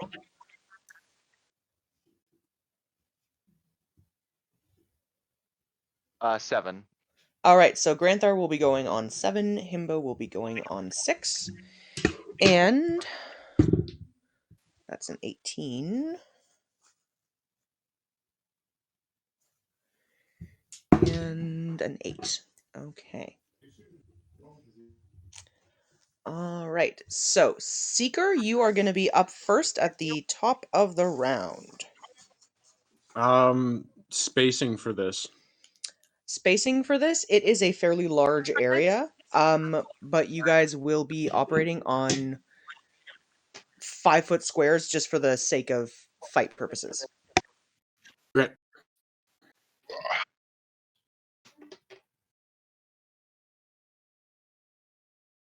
Okay. I'm just gonna hold my action, wait to see what they do. Okay. I'm assuming I already got the bola loaded that I said I was going to load up. Yep, you would have gotten that loaded. Okay, so I'm just gonna hold my action and wait to see what they Seeker do. is going to hold, which means Kel. Roll initiative, so I'm going to assume that means they're hostile. Yeah. So I'm going to go right off the top. Go guiding bolt, 3rd level. On which one? There are The 2. one to the right. Up there. So this guy here. Yeah. All right. Roll me your guiding bolt. Is a 13 enough? 13 will hit. Good. So that's going to do 20 damage and advantage on attacks against it. Nice. Anything as a bonus action? Yeah, I don't have any damage spells as bonus, so no. Okay. So, next up out of the gate is actually going to be one of the other wyverns. That would be this one. And it is going to Which one? I did not see a amble ping. forward this way. Okay, there we go. The one over here. And it's going to make The one that just moved. 2 attacks against Granthar. Is it flying or is it walking? It's on legs. It's on the ground. If you had something Okay, you the wanted to minute do, it go starts for it. As it starts walking towards Granthar, I'm going to shoot my bolas or try to wrap around its legs and trip it. Okay. Roll me an attack.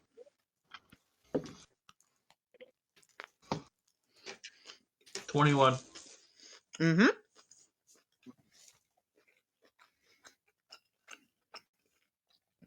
$21 will hit. I believe I have to make some sort of a check to avoid, right? I believe it was a strength check.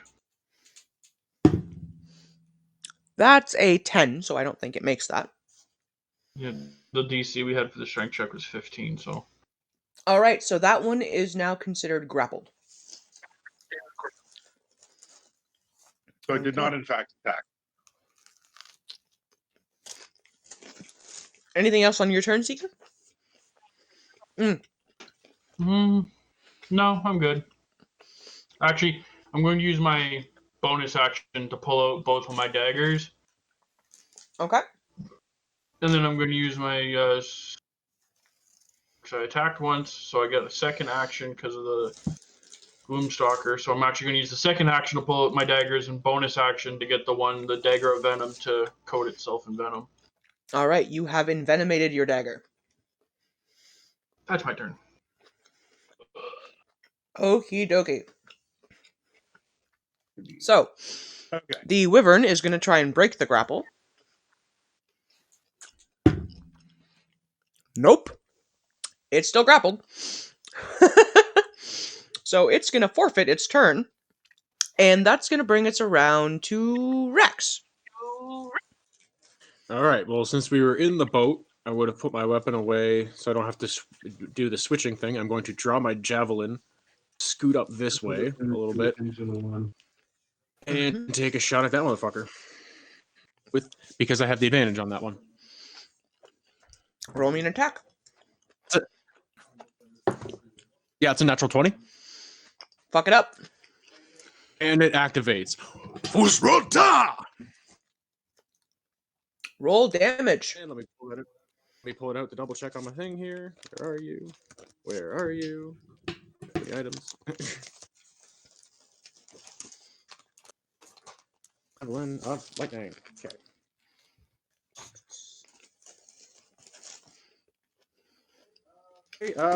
It needs to make a DC 13 Dex throw for the lightning. It makes that. Okay, so it's going to take 2d6 damage from the lightning. It's 5.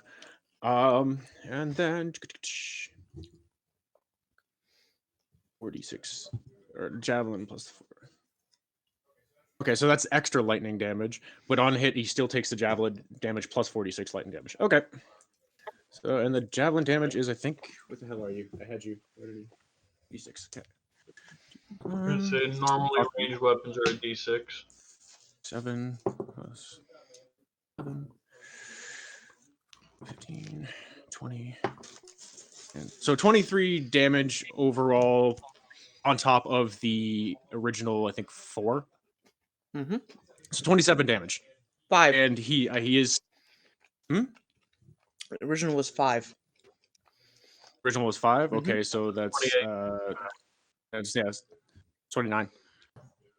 Okay, so hang So, on. Doing math here. It's 28. 29 damage overall. I had it at 27 and with putting it at Okay. 3, so it added 2 more. Anything as a bonus action. Are you leaving your javelin embedded? I was going to say he now has to make, if the javelin's embedded, he has to make a DC 15 strength check. You have to make that if you're trying to pull him. That was going to be the next thing. Okay. And yeah, I'm going to pull it.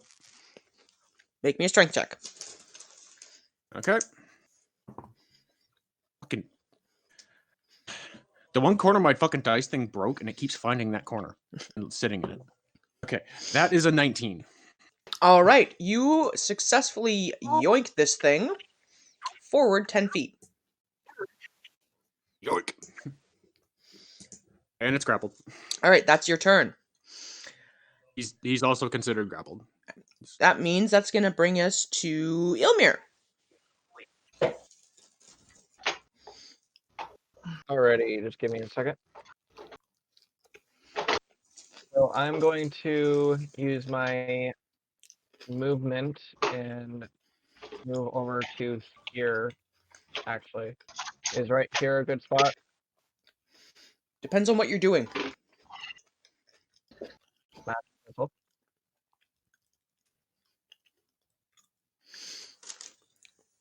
I was just wondering if that was You too far can of a move movement, there. Like it there. Yeah, Okay. you can move there if you want to. You are now about 10 feet away from one of the wyverns. All right. So magic missile, 3rd level. So that's 1d4 plus 1 each one.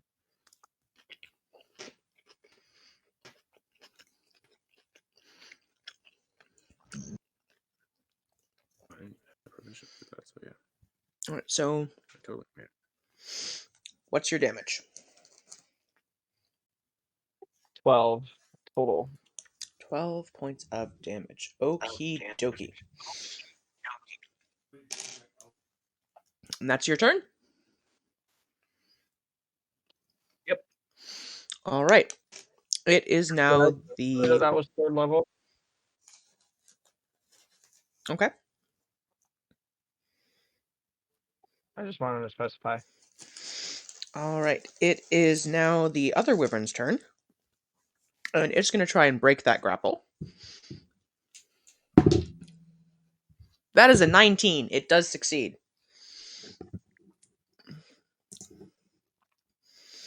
Alrighty. And it is going to use its movement to take flight and shift around here.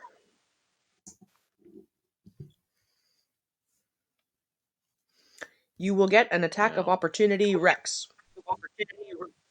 All right. Wait. All right, you go first.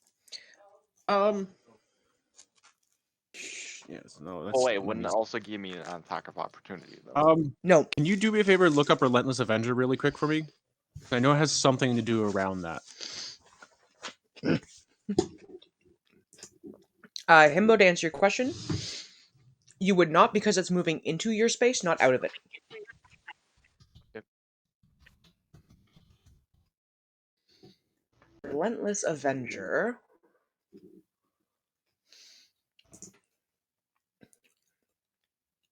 When you hit a creature with an opportunity attack, you can move up to half your speed immediately after the attack and part of the same reaction. Okay. Which you don't Yeah, really so need I to knew do there- I knew it because had it's... No, but I wanted to go over it just because it's like I knew it had something to do with it. So that was a 23. 23 hits.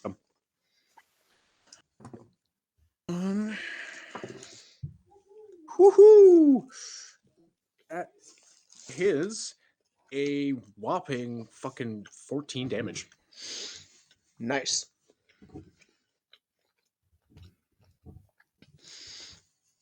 All right. Ugly excuse for a dragon. Granthar. It's about time. So the one here just broke its grapple. Nope, the other one did. That one's still The one grappled. right in front of my face. Your one in your face is still it's grappled. Oh, I thought it broke free. It's That was the other guy one that I had. Okay. The other one. All right. Well then. Well, I don't care if it's a bear fight or not. I'm going to slashy slash at its face. Okay. All right. Draw sword. Drop into rage. And grah. And badly animated dice. Ooh, 24. Not a. That hits solidly. And that. Yes, it does. And that does 8 points of. And I'm going to do it again. La la la la la la. That roll freak. How much? All right. Fuck it up.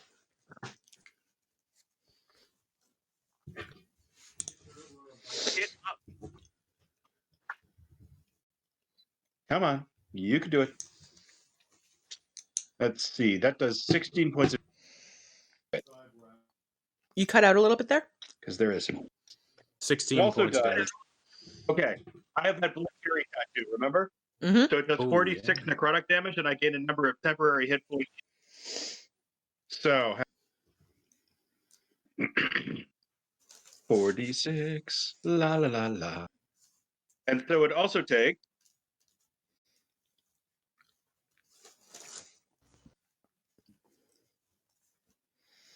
An additional 7 points of. I gained 7 hits. All right, give me the total damage because you keep cutting in and out on me.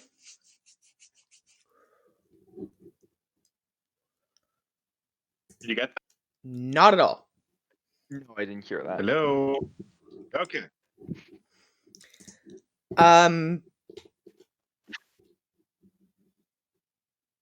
Here, if you can, just type your damage into the chat bar for me because I cannot hear what you're saying right now.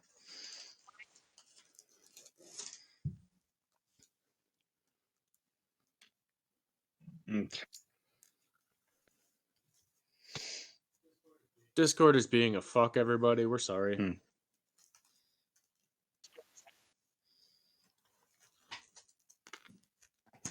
There we go. All right. Can you hear me now? Yes. Yes. Oh, and then it immediately cuts out. Fuck. Hang on. Let me.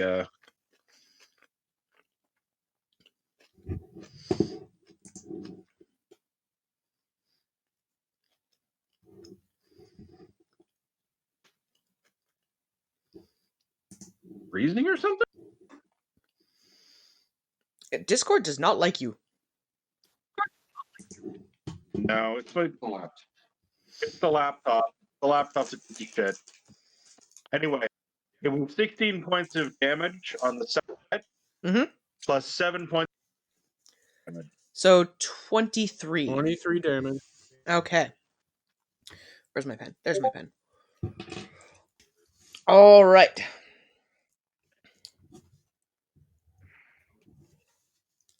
Oh, that's the wrong number. That's the right number.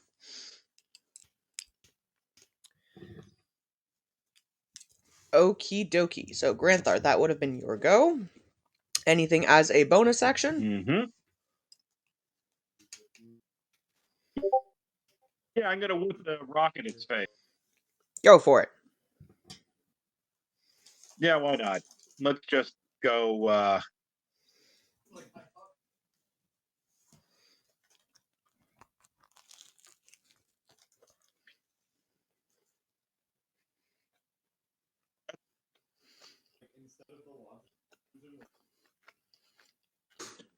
Oh my god.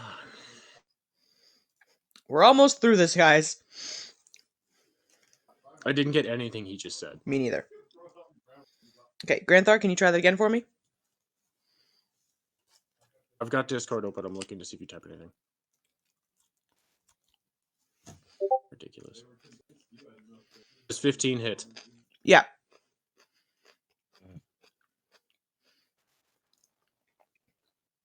$15 does hit. 15 hits very, very firmly. Does 15? Yes.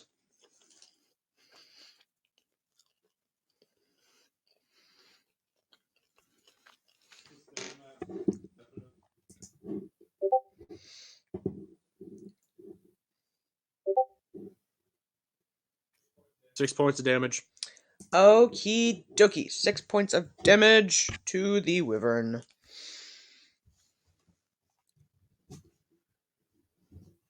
You're getting him down. All right, that would have been Granthar. Himbo. Okay. It is All your turn. Himbo.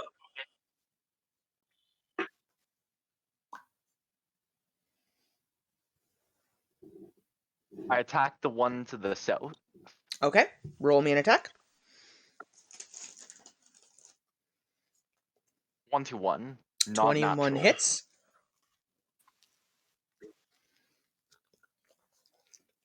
$11 damage with a quarterstaff. My phone. Okay. With my breadstick. Can you hear us better now? Mm-hmm. Yep. Okay. I use my unarmed strike bonus action. Okay. 10. 10 will miss. I don't even need to roll damage for that, right? No, 10 misses. You whiff. After you attack, I'm going to use flurry of blows.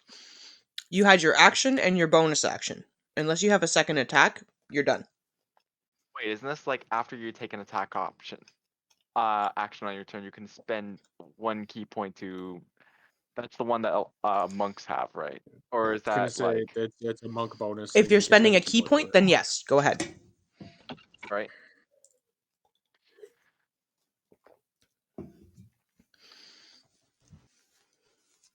Okay. 12. 12 also misses. Oof. I think Uh, that just missed. see the second attack for that. 13. 13 will just hit. I was gonna say I think it's 13. That's fucking AC. 5 damage. Okay.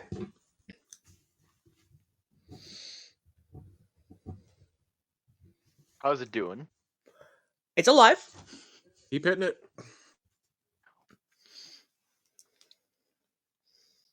Anything else, or is that your turn? I believe that's all I have for this. For this turn. Okie dokie. Top of the round. Seeger. Alright, I'm gonna wander on over to the wyvern that's currently bolted. Mm-hmm.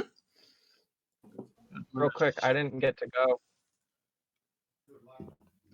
Yep. Pretty sure you didn't you magic Yeah, missile? You magic missile. You magic missile. Oh, okay. I thought it was on a different round. So then I'm gonna stab this thing Right. 3 times. Because we're still hitting the first top of the round on this one. So Yeah, it's just we're just going around to the second round now. all right. So stabby stab away. Yep. Getting the dice out to roll.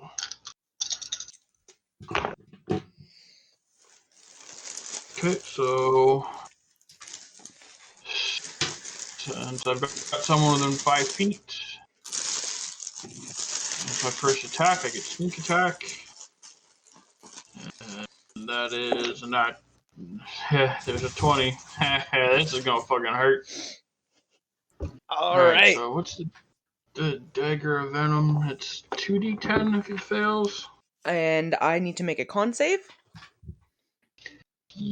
Yeah, let me double check that. Yeah, DC 15 con save. Just makes it. Okay, so it doesn't take the 2d10, which he's lucky because that gets doubled, because all dice get doubled on a crit. Okay, so the first, it's 4, 8, 16, 28, 33, 35. Jesus fucking Christ. Wow. And that is the first hit. I'm well, I know the second one's going to hit because that's a 14 on the die, so that's 21. Yeah, you're good. And this one's just a d4 plus whatever, so that's 9. Okay. And then the last one, let's roll it out. That's 16 on the die, so that's going to hit. So that's this, plus this. And since I'm using the Gloomstalker's Dread Ambusher, I get to add a d8 damage to it. So that's 3, 8, 10, 17. You carve this thing from neck to tail, and its guts spill everywhere. Nice. All right, so it no longer gets to go. Kel, there is one wyvern still up.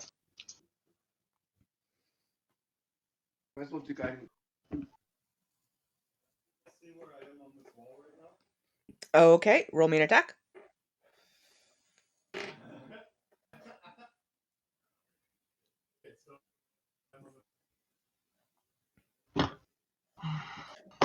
Ow. You can hear her, can't you? I can hear you very clearly now. Okay. Can you hear Cal? Kel, can you say something for me? 13. Did you hear it? Not at Nope. all. Your voice is coming through 13. really clearly, but Kel's is not. 13 does Okay, hit. I'm on my. Okay. 13 hits.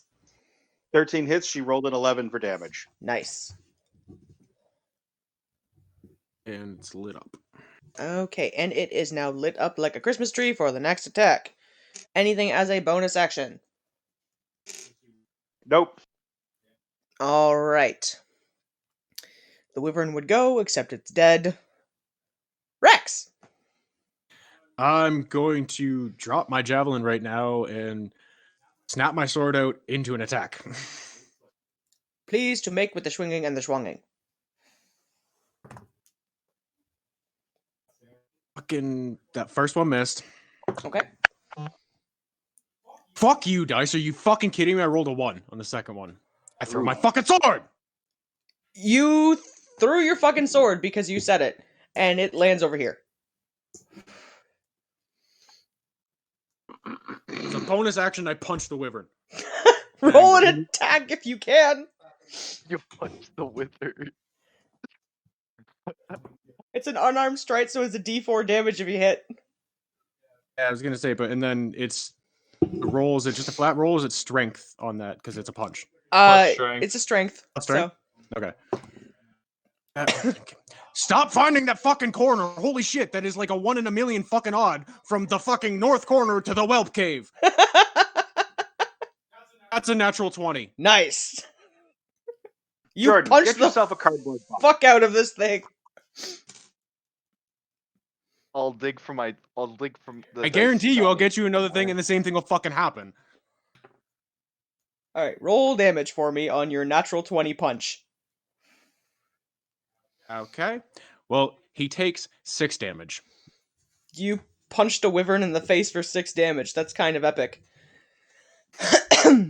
Alright. Rex, that was your turn. Ugh. Ilmir.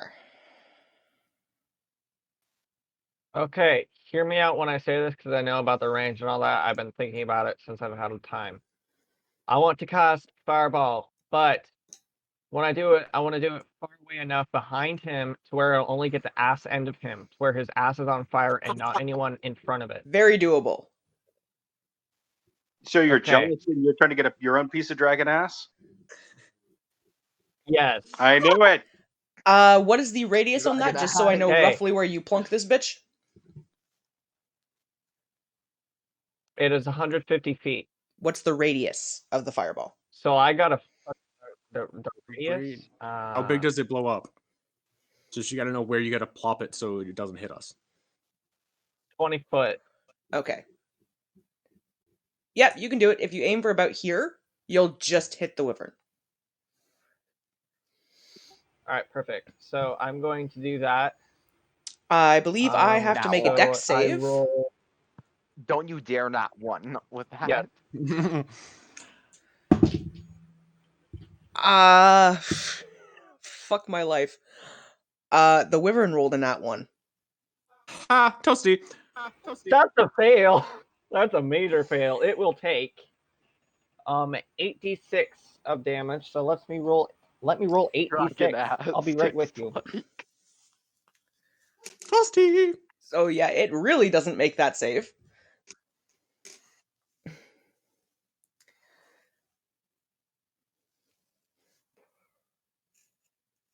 You guys are ruining my bad guys. Oh, dear me. We are generously sharing our years of experience and our weapons with them. Really hard. You're wrecking my enemies and fucking my dragons. What are you doing? We're providing important life lesson. And we're sexing up the bad guys. Literally in your case, because Jared. Yeah, well, some we conquer with violence, some we conquer with love. Some we violently love. You can take an inspiration point for that. Alrighty. It will take. Hold up, brain.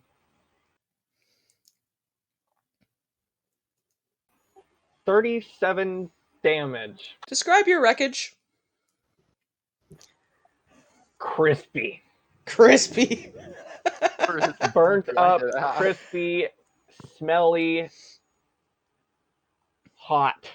Okay, you fling a small bead of red energy that hits about here behind it and the wyvern watches it pass, It's like, oh, and fuck. in its attempt to dodge out of the way, trips itself, flinging its body further back into the fireball. It lets out a Oh, that's great. painful shriek as its wings turn to ash and its scales crumble off of its body before it collapses in a extra crispy skeletal wyvern char pile. Crispy. You dragged it. I Alright, would like I'm to gonna loot go that to fucker. the non. I'm gonna go to the non-crispy one and snap off a fang and do a webbing again. You On the do. crispy one. No, the non-crispy. Ilmir, you are looting. What are you rolling me an investigation, please? Yeah, let me clear my dice pad now because I got 68. Is there anything on the crispy one? Roll an investigation check to Holy search fuck, the body. I rolled a natural 20 on that Right. shit. Okay. I rolled a natural 20 for the crispy one. You rolled a natural 8. 20 for the crispy one. Crispy one. You, Ilmir, you find a crispy Wyvern nuggets. wyvern body.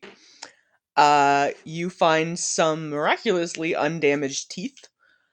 And you find a small bag of gold that it swallowed along with a meal that has 130 gold in it. They are currently Alrighty, very so hot. 130 gold, and then that's fine. I'll just kind of like be like throwing it around like a hot potato for a second until it's finally cool enough. And then Okay. with the fang, I'm just gonna kind of go like hold it up in the air, like, and shove it in my pocket without stabbing me. Okay. Is anyone looting the non-crispy dragon? I want to go to both wyverns and remove their fucking scorpion tail piece, the stinger. Okay. I was gonna say if you hadn't Um, suggested, I was gonna say secret. You wanted hard. The one on the crispy body is gone. But if you'd like to roll me a survival on the non-crispy wyvern, I done turned that one into a French fry. 19. Holy great. you successfully harvest the stinger from the other wyvern. Lex, did you hear what I said? Yes, you done turned that one into a French fry. Indeed. All right, is anybody else looting the non-crispy? Serving crispy ribbon rings.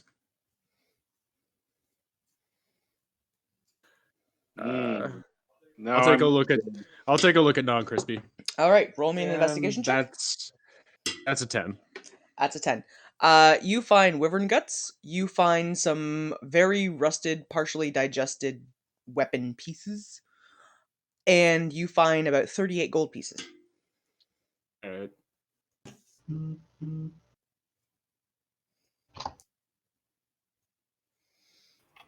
Fireball for the wind. Holy shit.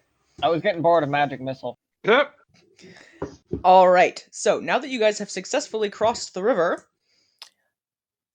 there is a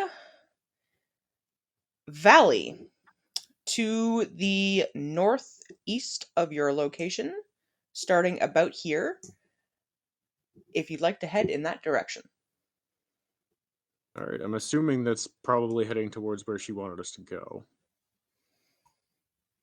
As everyone approaches, could I have you all roll perception checks for me, please? Come That's a on. 16. That's a 6. Nope, 7. 17. Let's go. That's a 5. I'm stupid. I'm blind. I know this I'll nothing. roll the 9. And you? I rolled a 12. All right. Anyone who rolled above 15. Looking down this valley, you notice multitudes of tunnels and pathways branching off in different directions. And you notice disappearing down one of these tunnels a long lizard-like tail. Nope. Does anyone see that in the distance? like those Yep. tunnels over there. Yep, I think that's what we're looking for. And that is where we're going to end the game tonight. All right then. Fuck. So we will pick this up in 2 weeks, hopefully with less annoyance with Discord and microphones. Well done, everybody. A lot of you got inspiration points for your creativity on handling things. You got through a large number of fights without as much hassle as it could have been, so good job on a lot of Those you. things, quote. I got my first inspiration point. Holy shit. And now you have a bargain struck with a black dragon that Kel decided to fuck, because why not? So you have a tentative allegiance as long as you can Dragon fulfill lair. her end of the bargain. And possibly a dragon STD. Just saying. So now she's a dragon lair and dragon infected STD. Yes. I'm immune to those. So Dragon. I'm going to end the stream there for the evening. Thank you to all of the viewers who came out to check it out. This will be up on our For YouTube bearing with us channel through the later tech on. issues. And we will see you guys for the next of Dyson Men stream in 2 weeks. Bye, guys!